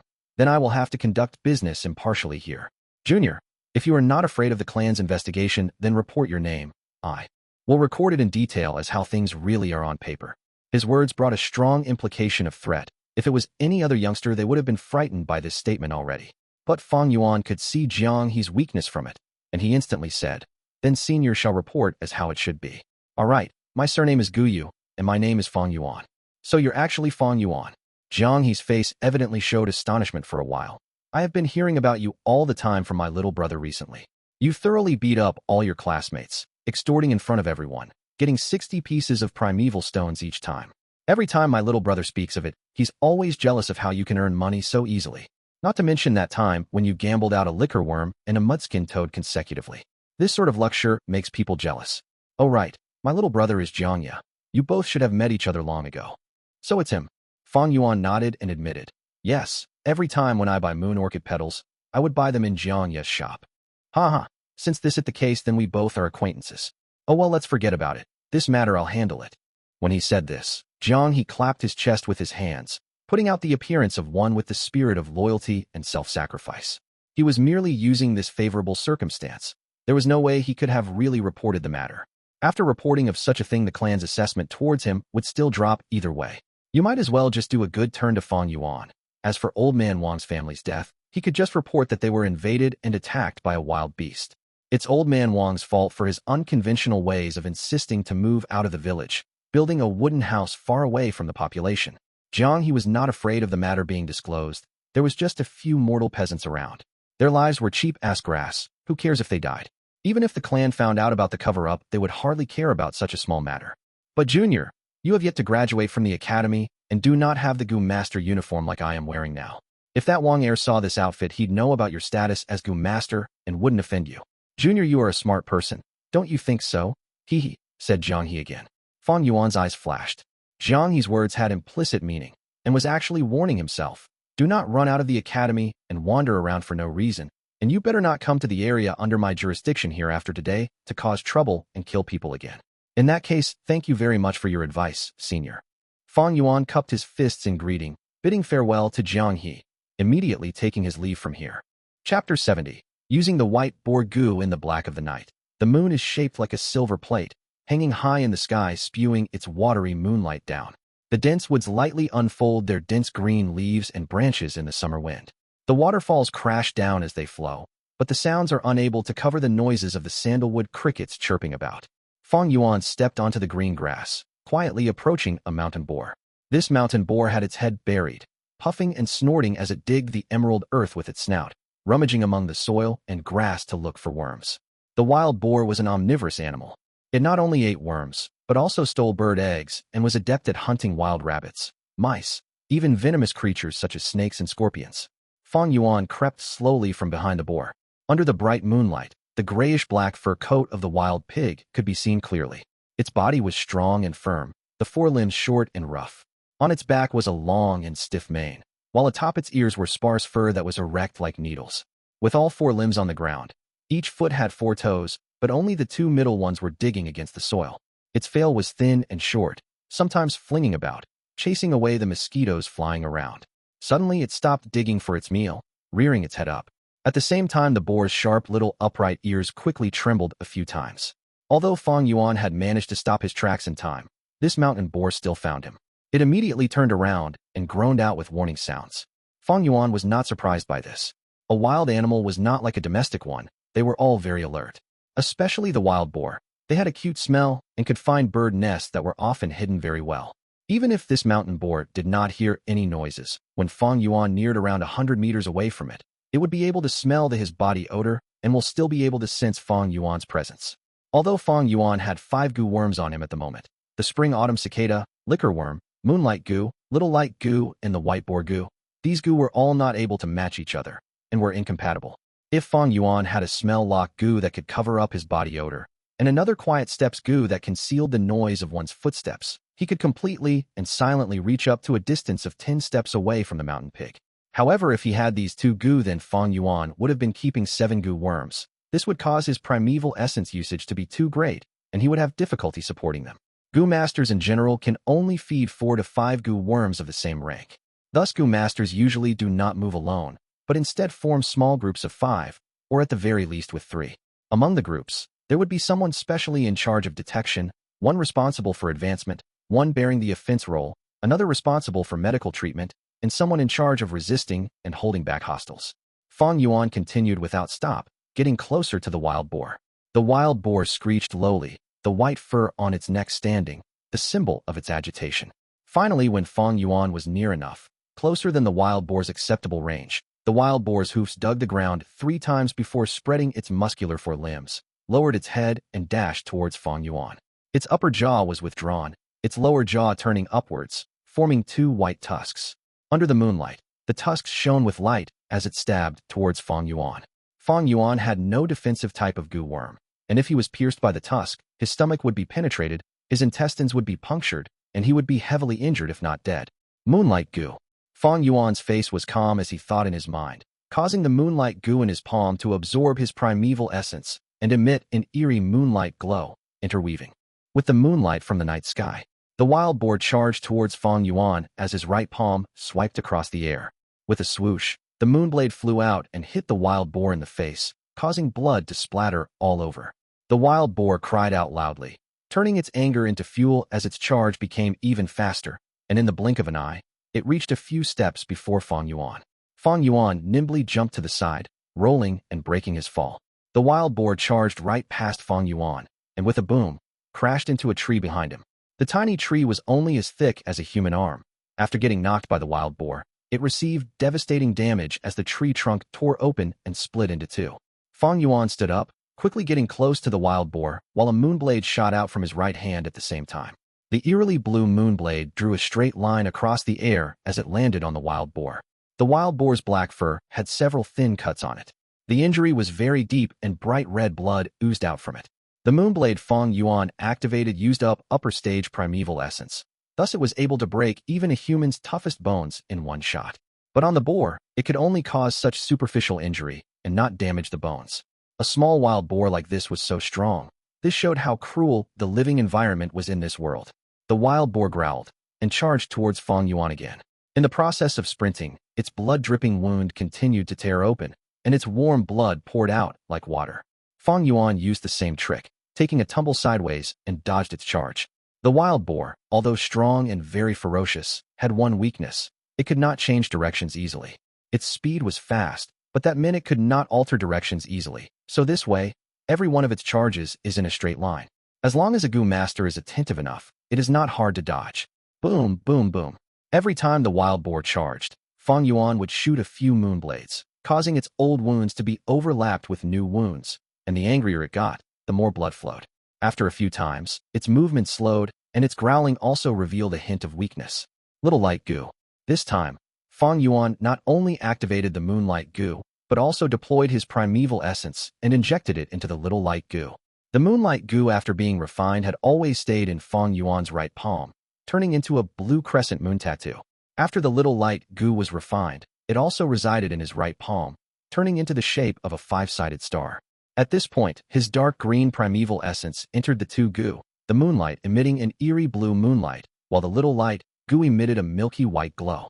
The milky white light fused into the moonlight, and the originally small lump of moonlight instantly became twice as big. Go! Fang Yuan's right hand swept, and an enhanced giant moonblade flew out. Using only the Moonlight Gu, the size was only palm-sized. But with the addition and help of the Little Light Gu, the moonblade's size doubled, and its attack range also doubled as well. Swoosh! The moonblade hit the wild boar on the neck, creeping into its black-gray fur. It emerged from the other end and flew for about 3 to 4 meters before dissipating in the air. Glup glup! The wild boar stood on the spot, frozen for a moment. Then blood oozed out from its injuries like a fountain. It abruptly collapsed, half of its head cut off, washed away by the pouring blood, and only a small piece of flesh kept it together with its body. A thick smell of blood gushed out into his nose. Fang Yuan did not dare to hesitate, pointing a finger at the wild boar, and the white boar Gu which was residing in his aperture instantly turned into a milky white light and entered the wild boar's body. Fang Yuan stood on the spot, nervously staying alert of the surroundings. Although the beast's skin map said that the area was relatively safe, there were always accidents in nature. What if beasts were attracted by the smell of the blood? After a while, the white boar Gu flew back safe and sound. The entire boar had shrunk in half, only leaving behind its black-gray fur and the intestines under its skin. As for the meat, most of it was eaten by the white boar Gu. But the strange thing was, although the white boar Gu ate pork nearly 1,000 times its size, it did not change physically. There was not even a drip of blood on it, as it maintained that milky white worm appearance. After this meal, I'll come 5 days later to hunt boars. Fang Yuan kept the white boar Gu, but did not leave immediately. Instead, he took out his knife and extracted the 2 tusks of the boar. The wild boar's body had a few things of value. The first was pork, the second was fur, and the third was its teeth. But now the wild boar meat was mostly eaten by the white boar Gu. Its skin was full of holes due to the moon blades, being meaningless even if retrieved. Only this pair of tusks had some value. It could be used as food for certain Gu worms which ate teeth as food, or used as a catalyst for some Gu worms' advancement. Fang Yuan hid the teeth in the rock crack's secret cave before returning to the hostel. He did not sleep immediately, but sat on his bed and started to cultivate. Within the aperture, the primeval sea acted like waves, rising and falling. Fang Yuan was now a middle-stage Gu master, so after using the liquor worm refinement, he had upper-stage primeval essence. Thus, while the people his age had middle-stage pale green primeval essence, Fang Yuan's primeval essence was dark green. Now that he killed a boar, there was only 23% of his primeval essence in his aperture. A rank 1 Gu master was not that strong in battle. Or rather, nature's environment was too harsh. Even if the moonblade could break bones, to kill a normal wild boar, Fang Yuan had to use 20% of his upper stage primeval essence. White boar Gu. His eyes were shut tight, his spirit immersed into his aperture. In the aperture, a gush of dark green primeval essence rushed up against the flow, injecting into the white boar Gu. The white boar Gu immediately emitted a bright white light, and the light enveloped Fang Yuan's body. If one looked from the outside, they would see that Fang Yuan's body was emitting a pure white light from the inside. Fang Yuan's every muscle and every inch of skin was soaked in this white light. A feeling of numbness and itchiness was felt by him. As the white light modified his muscles, it allowed strength to be slowly infused into his body, thus gaining roots and never to be lost again. However, after a moment, the numb feeling became pain. This pain was like getting electrocuted, from numbness to sharp pain like getting cut by razor blades. Fang Yuan hurriedly stopped the white boar Gu. Anything prolonged was not good. The white boar Gu could not be overused. It could be applied about 15 minutes a day. Exceed it, and extreme pain would be felt, increasingly painful. If he continued using it despite that, a person might even die from the pain. Chapter 71. Keeping a low profile even if one's strength can carry a boar time flies, and with the blink of an eye, it was already the middle of June. The summer night, with the golden arc of the moon hanging high in the sky, shining its radiance on the green mountain lands. The winds blew and the leaves danced with the moonlight. The song of the cicadas and bullfrogs were simultaneous with each other. At times the sound of a wolf howling could be heard from afar, echoing throughout the green mountain. On a riverbank, a creek was scrubbing over a piece of smooth cliff rock. Beside this bank, a battle was ongoing. A mountain boar covered in fine and deep wounds all over kicked its legs and rushed forward once more towards Fang Yuan. The blood was pouring from its wounds, marking a road of fresh red liquid. Fang Yuan wrestled with it, showing no signs of panic. The wild boar was on the verge of death, but it was precisely these moments that wild beasts are the most dangerous. Using the last remaining potential of their lives, their insanity and tenacity could cause one to get gravely injured at any careless moment. Fang Yuan was peaceful, his black iris glowing eerily under the moonlight, showing the light of absolute calmness. He had the experience of 500 years. A part of him was engrossed in combat, while another disengaged from the battle and remained alert towards the surroundings. Many times when he was hunting wild boars, other animals came to wreak havoc. At times, a wild boar, another time wild wolves, and even once a wandering tiger.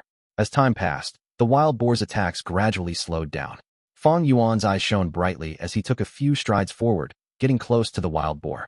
Raising strength in his shoulder and arms, he carried and raised the wild boar in one breath. Huff! Fang Yuan growled as his face was puffed red, his arms stretching out and raising the wild boar high above his head. The wild boar feebly struggled. Fang Yuan's body was unstable.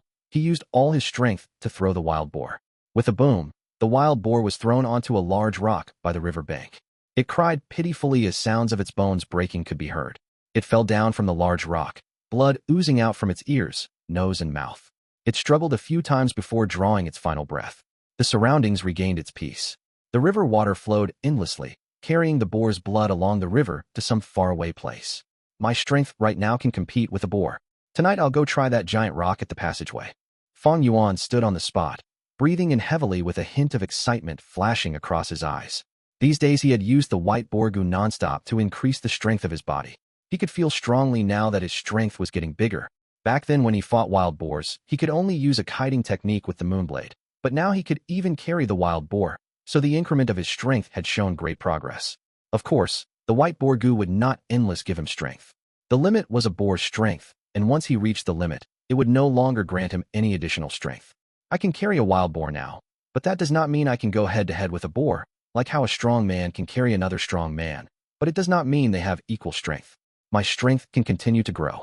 Feeding all the pork to the white boar gu, Fang Yuan used his hunting knife to retrieve the boar's teeth, and finally diced up the already heavily torn boar's skin, before going into the secret cave in the rock crack.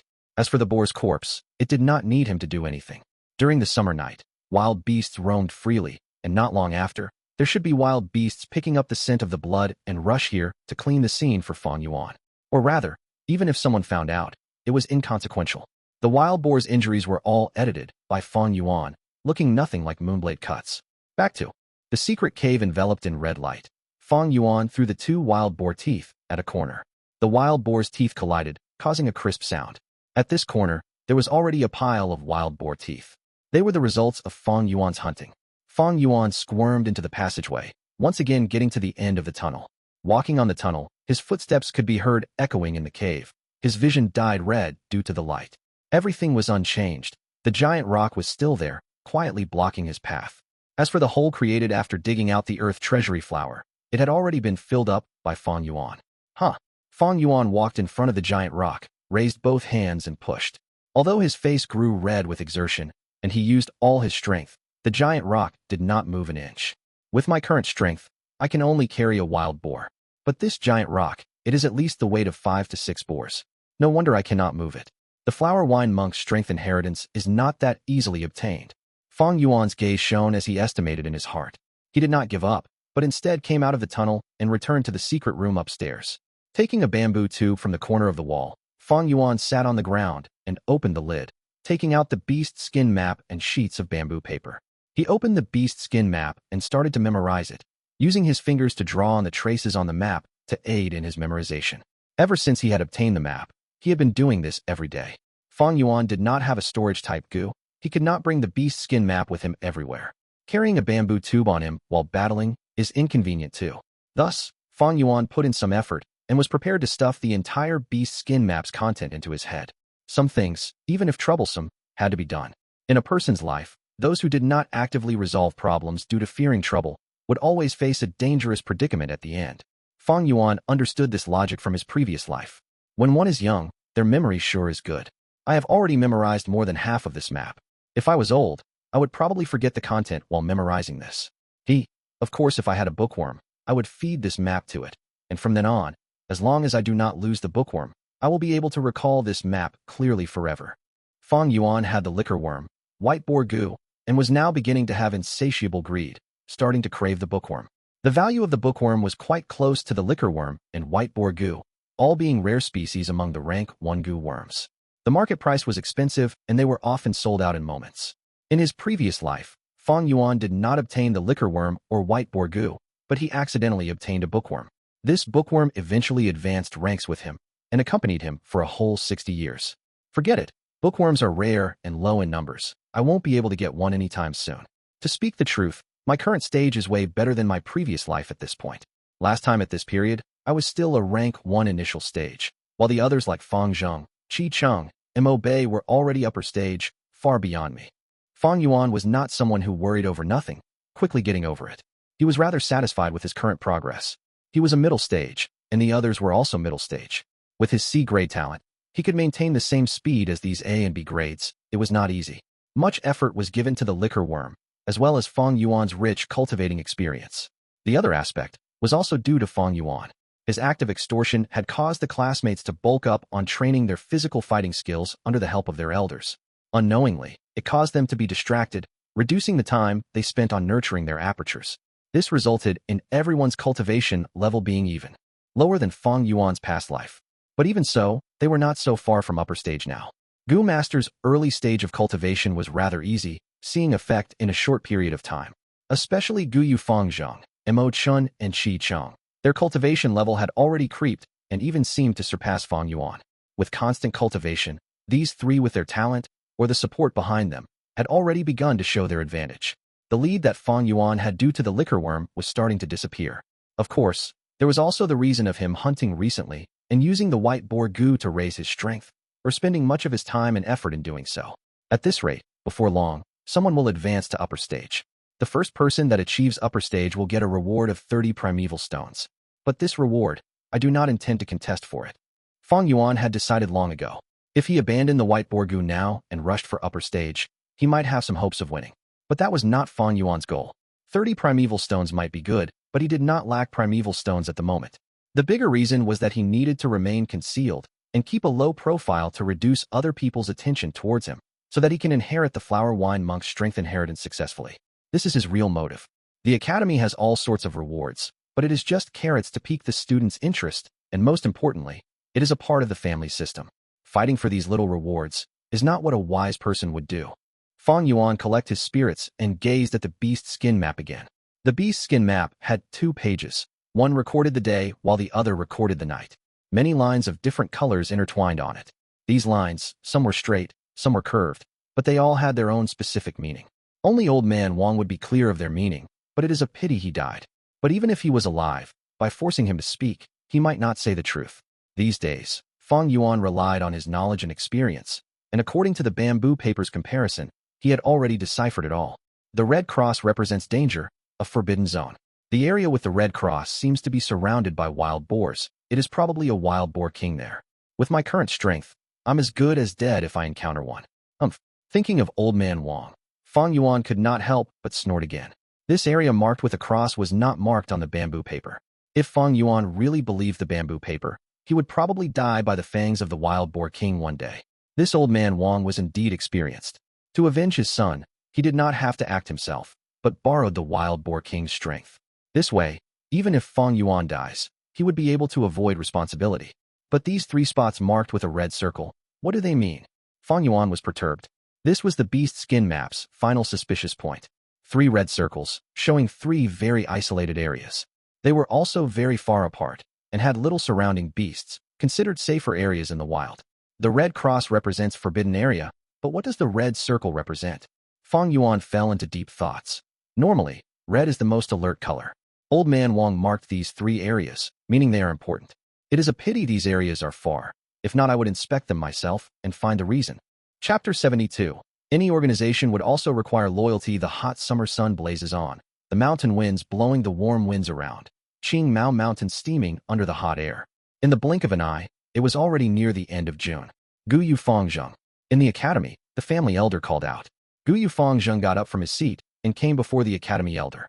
Under the admiring gaze of his classmates, Fang Zheng received a heavy bag of primeval stones.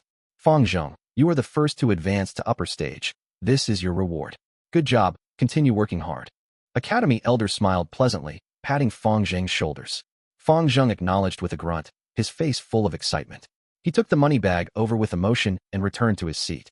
I finally did it. The first to advance to upper stage. Do you see that, big brother? I finally beat you for once.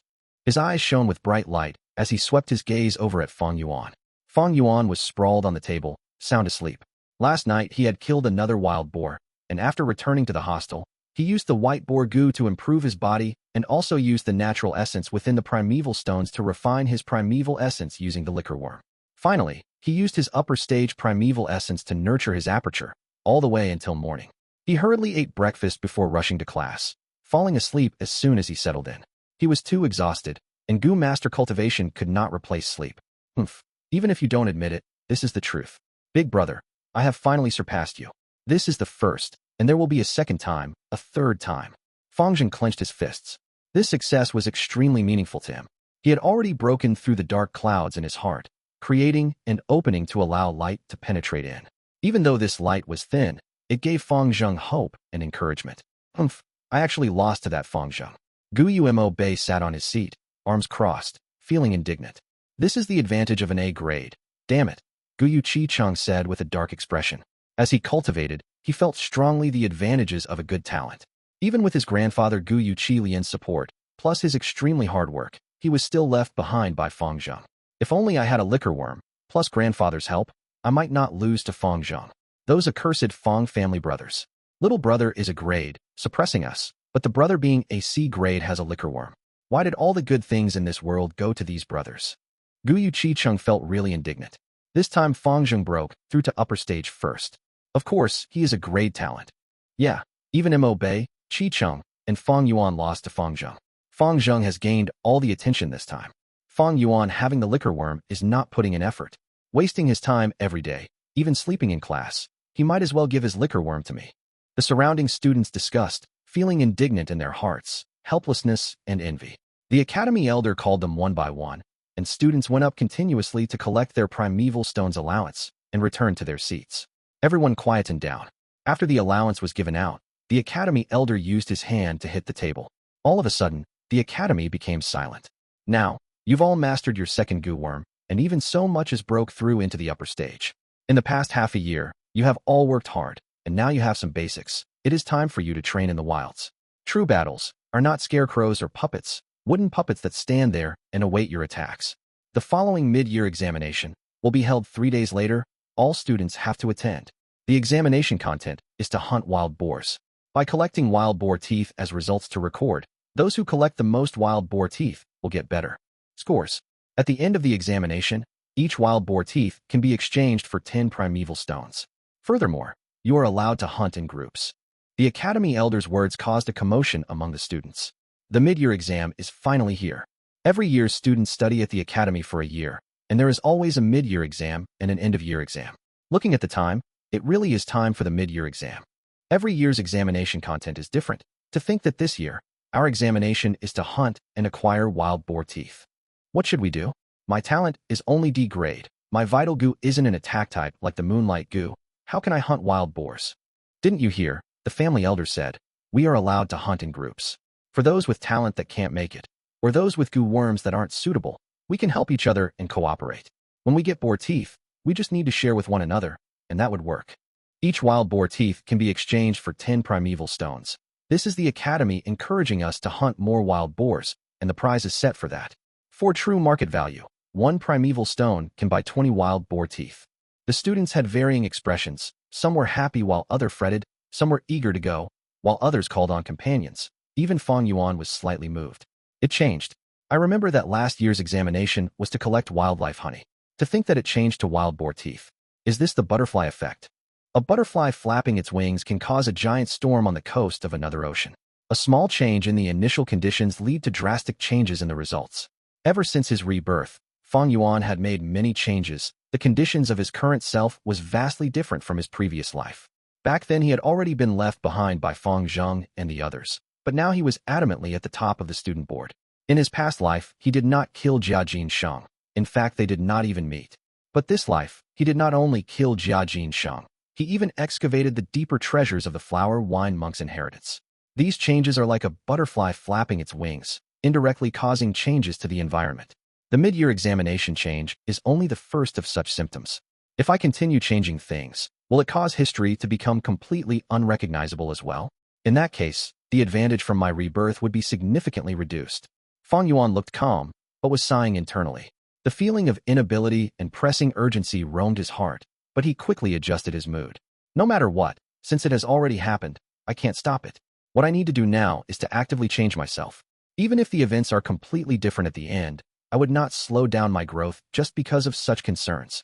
In my past life, I knew nothing about the future. Does that mean that in my current life, I lack courage? Even if the world is full of thorns, I will cut through all the thorns in my way and pave out a blood-filled path myself. Every teeth for 10 primeval stones. This price is very high. Should I sell all those wild boar fangs I have stocked up at the cave? But if I do, I might attract suspicion.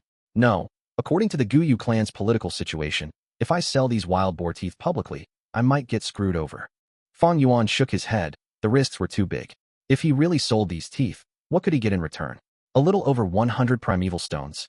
Wait, primeval stones aren't important. Maybe I can use this change to construct my image again. Thinking of this, Fang Yuan's eyes shone brightly. He needed to get rich secretly now, being as low profile as possible. If the flower wine monk's inheritance was exposed, he might even lose his life. But his current position was awkward. He stood against all his classmates, being outside the system, and among the higher-ups, he was an untamable, unhappy and indignant, intelligent and cold, C-grade talent teenager. This image was not good. It literally portrayed him as unloyal. But a clan requires loyalty. In fact, any organization requires loyalty. No matter which world, loyalty is the value that is most sought after in clans. Loyalty to the clan, loyalty to the country, loyalty to his leader, loyalty to his loved one, loyalty to his friends, etc.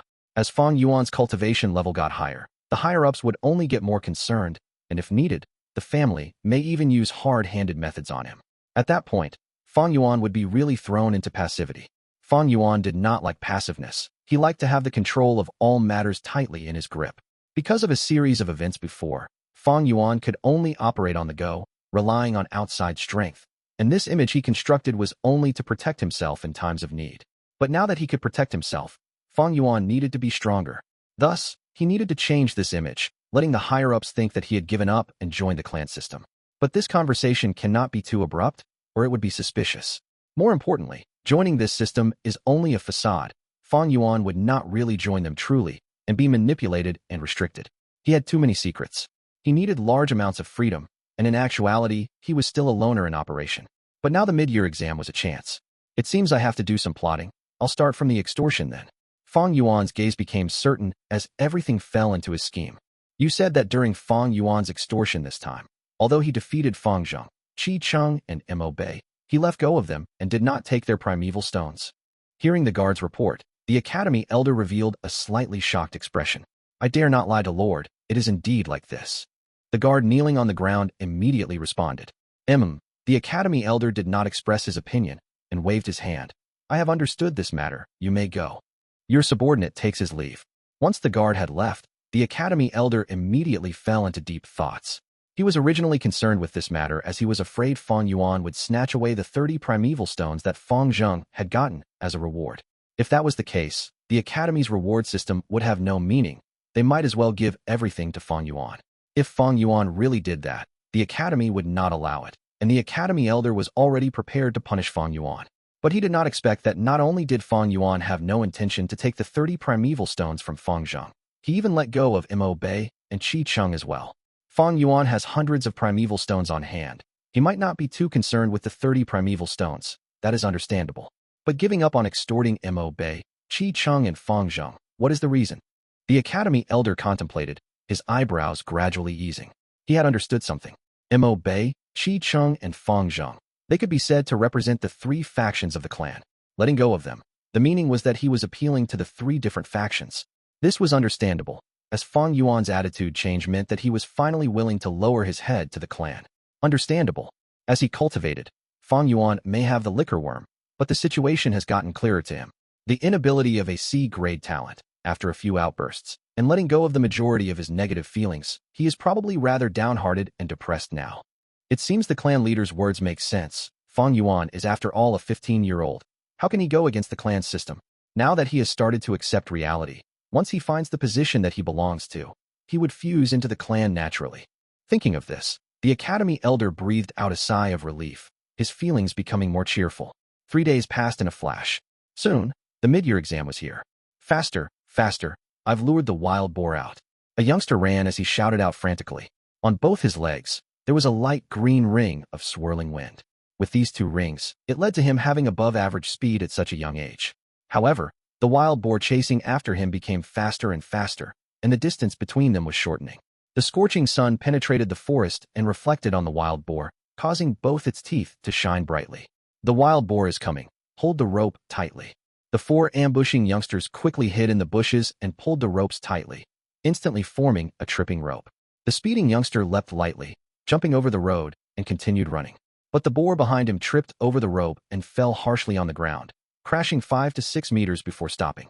Ow! The 4 youngsters were pulled along by the rope and fell to the ground along with the wild boar. Strike! The youngster running ahead turned around and shouted. The few people lying on the ground frantically stood up and surrounded the wild boar. Gotcha! A small budding tree, under the impact of the wild boar, snapped in half and the tree crown fell to the ground. What a close shave! Gu Chi-chung wiped the sweat off his forehead, feeling lingering fear. Luckily, I managed to use the Dragon Pill Cricket Gu and leapt 3 meters to the left, otherwise this tree would have been my outcome. Pew pew pew. Moonblade danced in the air as it hit the wild boar's body, causing long and shallow cuts. Gu Umo Bei's face was excited, his eyes glowing, his spirits immersed in this battle. Half an hour later, the wild boar collapsed due to excessive loss of blood. Gu Umo Bei breathed roughly and also sat on the ground, his entire body full of mud and grass, at the same time full of sweat. Fighting against a living being like the wild boar is indeed different from the wooden puppet, grass puppet during practice battles. I spent 30 minutes just to kill a wild boar. I wonder how are the others doing. On a hidden small hill, there was a temporarily built tent. The tent blocked the punishing sun rays and casted an area of cool, dark shadowy shade. Under the cover, there was a few chairs and tables, with the academy elders sitting at the main seat. Beside him, there were other clan elders. A few Gu masters were standing behind them. In the surrounding forests around the tent, there were also some hidden Gu masters. At this time, the forest ahead had an abnormal disturbance. Whoosh! A Gu master emerged from the forest like a shadow and quickly ran out, kneeling outside the tentage. How is the situation? Academy Elder asked. Reporting to Lord Elder, at this point, there are no casualties among the students. The Gu master quickly answered. Good, good. An afternoon had already gone by since the mid-year exam started. To have no injuries, this is different from the past years. It looks like this is all the Academy Elder's effort. The other clan elders nodded satisfactorily, praising in turns. The Academy Elder shook his head slightly. He knew the reason.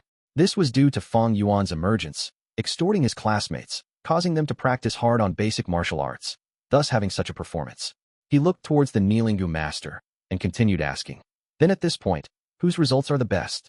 The Gu master answered immediately, reporting to Lord. At this point, Gu Fang Yuan, Fang Zhang, Mo Bei, Qi Chung are leading. Qi Chung killed 3 boars, Fang Zhang and Mo Bei killed 5, and Fang Yuan has the most at 8. Oh, to think Fang Yuan is leading. In all the years, it is a very rare sight that A and B grade talents are being suppressed by a C grade. He has the liquor worm, right? That means he has upper stage green copper primeval essence, so to have such a result, it is understandable. I believe that from now on, Fang Zhang, Mo Bei, and Qi Chung would surpass him. Although he has the liquor worm, his primeval essence recovery rate cannot compare to A, B grade talents. The other clan elders discussed. You may go. Academy Elder waved his hand towards the kneeling Gu master. Instruct the others, focus on their protecting job. Especially Fang Zhang, Qi Chung, and Mo Bei, pay more attention and ensure their safety. Yes, Lord. The Gu master retreated. These outdoor combats, to most students, it was really their first time. Thus, there was danger, and the clan naturally has plans. Dozens of rank 2 Gu masters were concealed in the forests, controlling the safety of this entire examination. At the same time, some rank 3 clan elders were staying here to anticipate sudden accidents. The blazing sun slowly descended from the highest point in the sky, gradually nearing the northeast mountains. The sunset glow ignited the clouds. It was the sun's last flow of passion. As the last sunlight shone into the forest, another wild boar fell on the ground. 23rd. Fang Yuan calculated in his heart, and then squatted down, skillfully carving out a wild boar teeth. There was a bag on his back. Inside was a large number of wild boar teeth. At the same time, he had another bag, carrying the teeth of those boars he killed last time. These teeth were originally stored in the rock crack's secret cave, and were retrieved by Fang Yuan the previous night, stored into a bag and buried in a secret location. I am familiar with the terrain and wild boar distribution. At the same time, I have upper stage primeval essence to use the Moonlight Gu together with the Little Light Gu. The other's efficiency definitely cannot compare to me. Just with this bag on me, I can get number 1 easily. I wonder what expressions they would show when I take out the other bag later. Hee hee. Fang Yuan looked at the sky. It was time to retrieve the other bag. Thinking of this, in his head, a map showed up. These days, he had memorized the beast skin map. Fang Yuan was clear of his current position. If he turned left and walked along the stream for 15 minutes, he would reach the location where he buried the bag. But when he was about to move, he hesitated. With my current location, I am only 500 to 600 meters away from the nearest red circle marking. Such a rare chance. Should I go take a look? Once he had the thought, It was unstoppable. Since he had already won anyway, Fang Yuan had a lot of time left. That beast skin map had 3 red circle markings. These 3 locations were very important to Old Man Wang. It is also the only meaning that I could not decipher on the map. I'll go see. Fang Yuan naturally knew that there were Gu masters controlling the scene, but this was also why he needed evidence. Immediately, he acted like he was going to continue killing wild boars and moved deeper into the forest. 7 minutes later, he arrived at the red marking location. A tree house was hidden among the bushes on a huge tree, and if one did not observe closely, they would not be able to find it. This is Old Man Wang's temporary residence while hunting? Fang Yuan frowned, his heart getting confused. He climbed into the treehouse. When he saw the sight in the tree house, his expression changed. Chapter 74. Solving the mystery with knowledge and discovering killing intent. The space in the tree house isn't large, but there were many items inside, so at one glance it seemed extremely messy. The floor in the center had a thick, dark yellow-colored carpet. Inside the house, there was an iron stove beside the wall, and on it there was a bronze kettle. Inside the stove there was black-colored soot, and beside it there was a small pile of unburnt dried firewood. Despite it being summer, the nights in this mountain were still icy cold. The iron stove could maintain the entire treehouse's warmth when lit, despite its small size. The treehouse has 2 sets of windows, 2 to 3 ropes wrapped as the frame of the windows, connecting the 2 together in the middle of the room. On the rope hanged several torn pieces of clothing, the torn patches pieced together. It was obviously an adult's clothing and was still slightly damp, not completely dry from the sun yet. The light of the setting sun penetrated the windows and shone inside the treehouse. The treehouse was rather dark internally. At a corner there were axes and hunting knives with beast skin wrapped on the handle. On the blade there was even dark red blood traces. On the other side of the wall, there was a piece of bamboo paper with a dagger stabbed in the middle. There was a young man's face on the bamboo paper. It was Fang Yuan's appearance. This all meant that during this short period, someone had come to the hidden treehouse and lived here. The person's intention was obvious. His target was Fang Yuan. The paper was stabbed by a dagger and showed his evil intent to the extremes. Such a scenario, even Fang Yuan was taken aback. What does this person want, and why is he against me? No, maybe it isn't me, but Fang Zheng. Fang Yuan's thoughts flew all over his mind. Fang Zheng was an A-grade talent, the only one in the last 3 years of the Gu clan, and is their only hope. If he could be truly nurtured, he would be the next figure in the clan. But nurturing was a process. During this process, there were calamities and human-made disasters. Ignoring calamities, the most important was human disasters. As everyone knew, Qingmao Mountain did not only have the Gu clan, but also the Bai clan and Xiong clan. These 2 forces would not be happy to see the dominating Gu clan successfully nurturing an A-grade talent. Thus, sending assassins to get rid of him was a common thing. In this world, there are little geniuses, and even less of those who could successfully grow up. A grade talent Gu masters, it was not that they did not exist. 3 years ago, one appeared in the Gu clan. In even earlier generations, they also appeared on occasions. But on Qingmao Mountain, out of the 3 clans in these years, there was only one successful A-grade talent nurtured, the Bai clans by Ning Bing of rank 3 cultivation. Such a scenario was enough to say many things. This person, is he from the Bai clan or the Xiong clan? They want to get rid of Gu Fang Zheng so soon. Fang Yuan frowned, staring at the portrait. But why did Old Man Wang's beast skin map indicate this treehouse? Was he a spy from the other forces? No, this person is obviously after me. Fang Yuan's eyes shone with brilliance. At this moment, he thought of many scenes. The first time, it was beside the trap and the 4 hunters' conversation. A hunter said, "Second brother Wang, you're almost 19. It is time you got married and have children." Wang Er said, "Humph, as a true man, how can I be lusting after such small beauty? One day, I will walk out of this Qingmao mountain and roam the world, learn everything in the world, and live up to the expectations of my male body." The second time was after he himself acted, Wang Er's peculiar calmness. He pulled his bow and pointed at Fang Yuan. The others were already begging for forgiveness. The third was when Fang Yuan was asking questions. "I ask you, in Old Man Wang's family, who else is there?" A hunter answered. Hunter Wang originally had a wife, but that was decades ago, and she was killed by wild wolves that intruded the village. Before his wife died, she gave birth to 2 sons and a daughter. But the oldest son Wang Da died on the mountain while hunting 3 years ago. There is no one else in the Wang family. I remember. Old Man Wang actually also has a daughter-in-law, Wang Da's old wife. But after Wang Da disappeared, his wife died due to a broken heart. That year, the village even specially sent down a chastity memorial arch. But rumor has it that Wang Da's wife wanted to remarry, and she was actually hounded to death by Old Man Wang. When you killed Old Man Wang, Lord, you are helping us citizens, rooting out the evil and bringing people peace. The other hunter quickly added, That's right, that's right. Actually, Lord, we have long found this old Wang unfavorable. Humph, he's nothing special, just that he can hunt better than us. We're all just mortals, yet he thinks he's more special than us, and purposely moved out of the village to live here.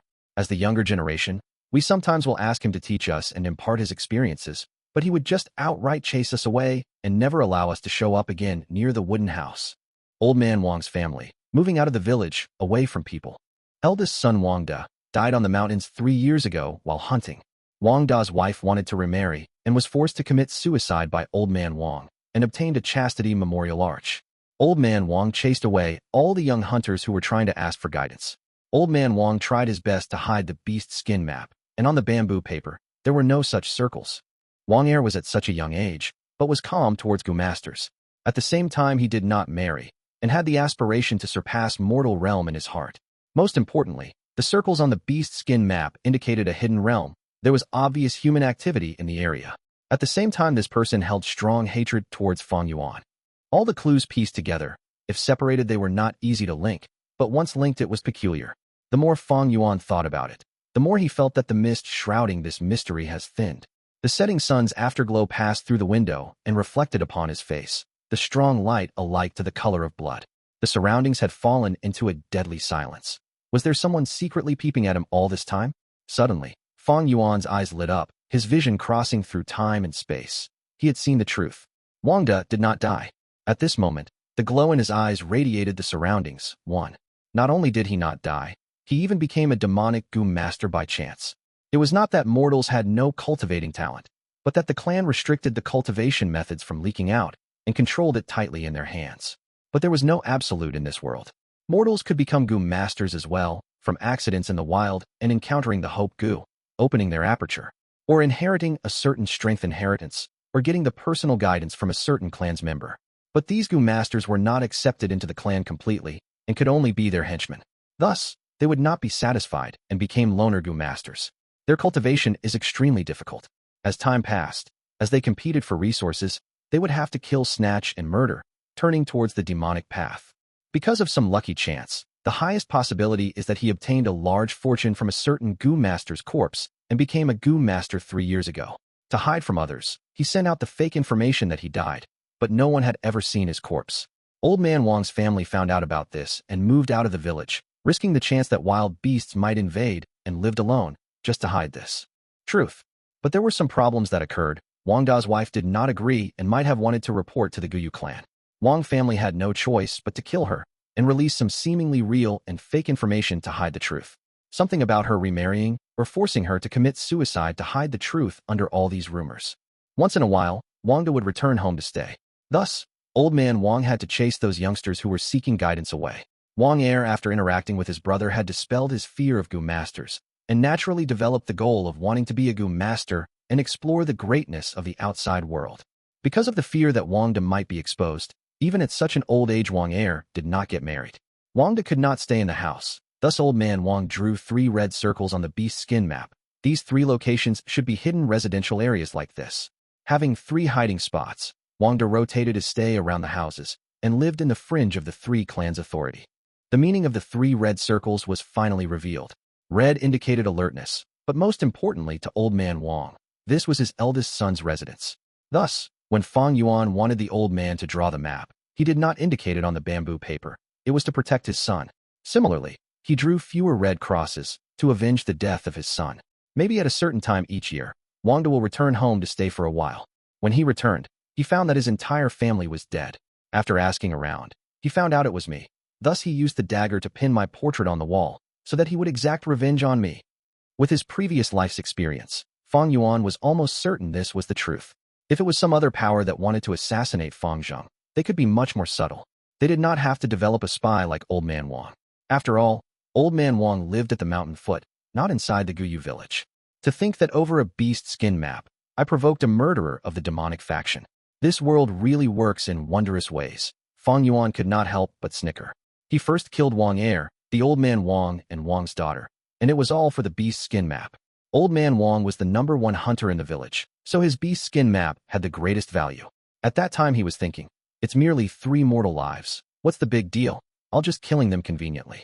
In this world, anyone had the right to live, and anyone could die just as easily. To think that out of nowhere, a demonic Gu master emerged. With regards to this, Fang Yuan did not have a tint of regret, but instead felt at ease. If he had been too merciful at the time, in his goal to obtain the Wang family beast skin map, Wang heir, Old Man Wang, and Sister Wang would have been a huge disturbance. To protect Wang Da's secret, they would not give him the real product.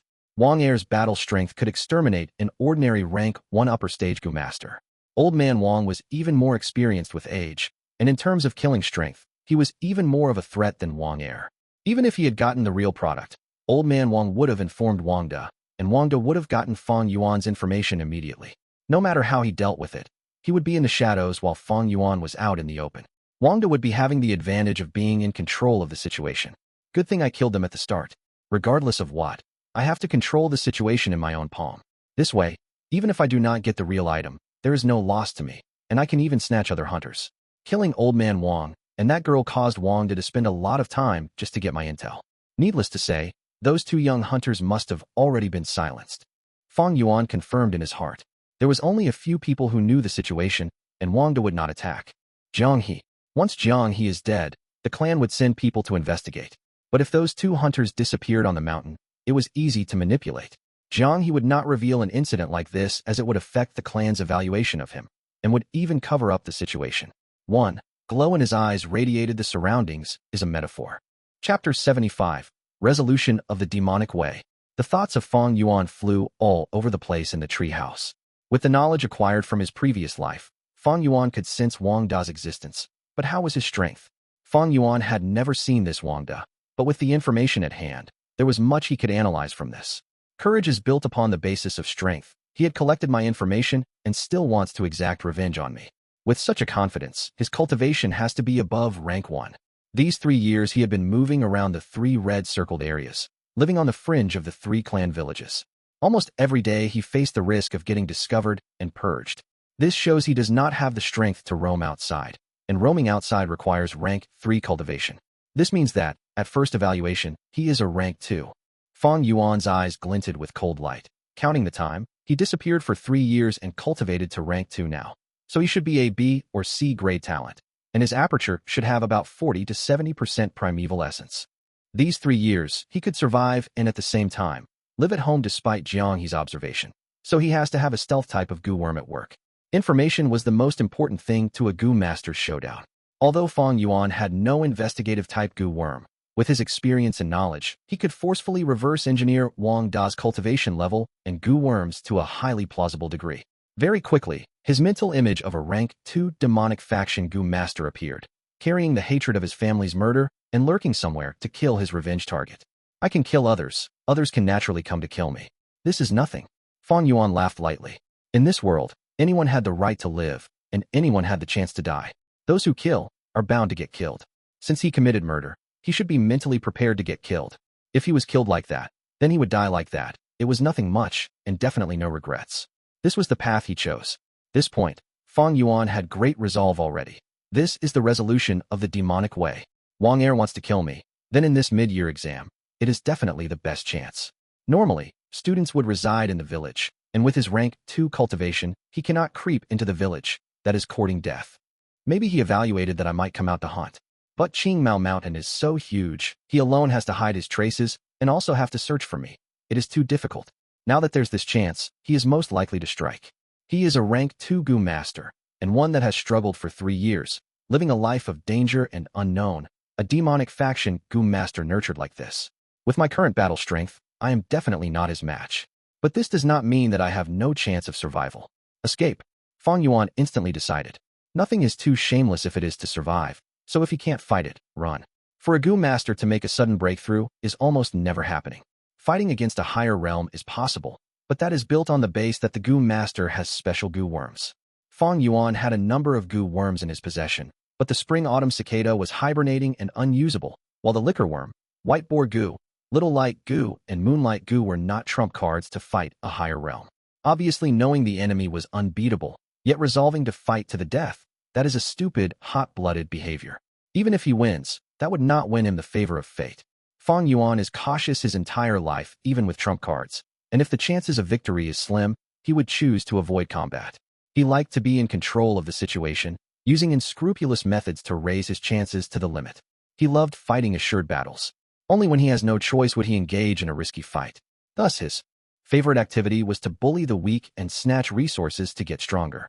Strong enough until he surpasses his enemies and then stomp on them afterwards, bullying the weak. There is nothing shameless about this. Those who find challenges just to prove their bravery and risk their lives to fight to the death with strong enemies. That is the real stupidity.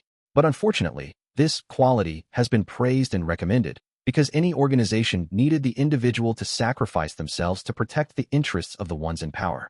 One just needs to think slightly to know that survival is the prerequisite to all activities. In order to survive and fulfill the ambitions on their heart, this is a person's greatest courage. Dying for aspiration, those are fools. Surviving shamelessly for their ambitions, those are true brave warriors. On Earth, Han Xine, 1, endured the shame of crawling through someone's legs. Cao Cao, 2, was chased till he shaved his beard and torn his robe. Yu Wang, 3, in order to live, had to eat shit to express his loyalty. That's why, fuck off with honor and reputation, and face. Regardless of organization, they would applaud such a value system. The more that needed to be sacrificed, the more they would be promoted, like a military. Which direction should I go? The one that has the lowest chance of encountering Wang De? A map appeared in Fang Yuan's mind. Wang De already knows I have the beast skin map. Now he should be hiding in the forest, searching for me by looking for the wild boar distribution on the map. I cannot go to these places, thus I can only move in reverse to find a chance to survive. Thinking of this, a slightly insane route surfaced in Fang Yuan's mind. Under the sunset in the mountain forest, tree shadows overlapped and wild grass grew abundantly. A pair of bloodshot eyes hid deep in the shadows. His eyes burnt with hatred and anger, as if it couldn't be doused, even with a tsunami. Fang Yuan, I've finally found you. Wang De gritted his teeth, growling the words out from his mouth. Under his gaze, not far away, a youngster with a thin body and pale face was traversing the forest. With his enemy nearby, Wang De did not act immediately, but turned his gaze to several other positions. From each of these positions, an Invigilator Gu master was hidden. To prevent cheating and for immediate treatment of injuries, the area nearby had around a few dozen rank 2 Gu masters hiding. There was even rank 3 clan elders holding the fort on the mountains high up. Wang De carefully moved around the forest and collected a lot of intel. I want to kill Fang Yuan, so I need to get rid of these 3 Gu masters first. Otherwise, once I show myself, I will be disturbed. Maybe with surprise, I can kill Fang Yuan, but I will also get killed by the Gu masters that chase after me from there. I have rank 2 middle stage cultivation, and there's 50% primeval essence in my body. I have to act first and kill these 3 Gu masters. It is difficult. I have to strike consecutively in a very short period. Otherwise, once they find their companions dead, they would become alert and my traces will be exposed. Shadow Follower Gu. Wang De closed his eyes and called in his heart. Immediately, his body became enshrouded in a lump of darkness and could move among the tree shadows. All was silent. In a thick bush nearby, the Guyu clan's rank 2 Gu master sprawled inside, yawning out of boredom. So boring. Accompanying these junior students, I feel like a nanny. This Gu master complained softly, not feeling the shadow that was slowly creeping around him. A pair of bony hands stretched out from the shadows. This pair of hands was pale to the limit. The joints were huge and the 10 nails were sharp and long. The nails dyed a shade of dark purple and emitted a slightly fishy smell. What smell is this? The Guyu clan Gu master sniffed, frowning subconsciously. He just wanted to investigate, but it was too late. Wang De pounced like a snake, striking at lightning speed. One hand covered the Gu master's mouth and nose, while the other stabbed from the shadows towards his back. His dark purple nails were sharp as blades, his fingers easily entering the Gu master's body and reaching his heart. The fingernails were poisonous, and at that moment it invaded the heart. Through the blood, it spread all over the Gu master's body. The Gu master's body stiffened and lost all signs of life. Although they were both rank 2 Gu masters, one had assaulted abruptly with preparation, so before the battle even begun, it had ended. I used 10% of my primeval essence, 40% left. Wang De checked his aperture and fused into the shadows once again. A moment later, the second Gu master hiding behind a rock also met his assault. His eyes shrunk to pin size as he collapsed on the ground. The poison invaded his body, and soon he turned purple, and from his nose 2 streams of purple blood flowed out. 30% left. Wang De chanted silently, turning into shadows again. Who is it? The third Gu master was hiding on a tree branch atop a huge tree. At the crucial moment, he sensed something wrong, and at the time where Wang De struck, he turned around and grabbed the 2 poisonous hands. Damn it! Wang De laughed sinisterly, his 10 nails growing crazily, at once becoming 5 centimeters long, stabbing the Gu master's forearm and piercing his skin. His forearm bled, and the blood quickly turned dark purple. This is the love-life separation. The third Gu master, seeing this, was shocked beyond doubt. The purple poison had already infected his face. He knew he had no poison resistance Gu worm and was surely dead. Thus he showed resolve on his face, shouting, "Then let's die together." He opened his mouth and stretched out his tongue. There was a crescent moon tattoo on his tongue. It was the Moonlight Gu. A moonblade shot out and slashed Wang Da's right shoulder, piercing through and coming out from his back. The blood splattered. Wang Da grunted, his body swaying a little, but the Gu master had already passed away, with a trace of life left. Correct, this is love-life separation. Wang Da stood on the tree branch, slowly standing up, showing a bitter smile. Love-life separation, the number 1 poison among the rank 2 Gu worms. To refine it, one needs the rank 1 life breath grass, widow spider, red needle scorpion, and the heart of a lover. To refine this Gu worm, Wang Da killed his own wife who loved him deeply, and dug out her heart. It is all for survival. I could only choose strength. This is the resolution of my demonic path. Wang Da's eyes were red as he stared tightly at the nearby youngster. I gave up on love, and only had kinship left, but you took them from me. Fang Yuan, he growled lowly. I want you to regret deeply all that you did. 1. Han Xing, Han Exine, famous general of First Emperor Han Emperor Liu Bang. 2. Cao Cao, Cao Cao, famous statesman and general at the end of Han, noted poet and calligrapher, later warlord, founder and first king of Chao Wei, father of Emperor Chao Pai, as well as the main villain of the novel The Romance of Three Kingdoms. 3. Yuan Gojian, Yuang/King Gojian of Yu, sometimes considered one of the 5 hegemons.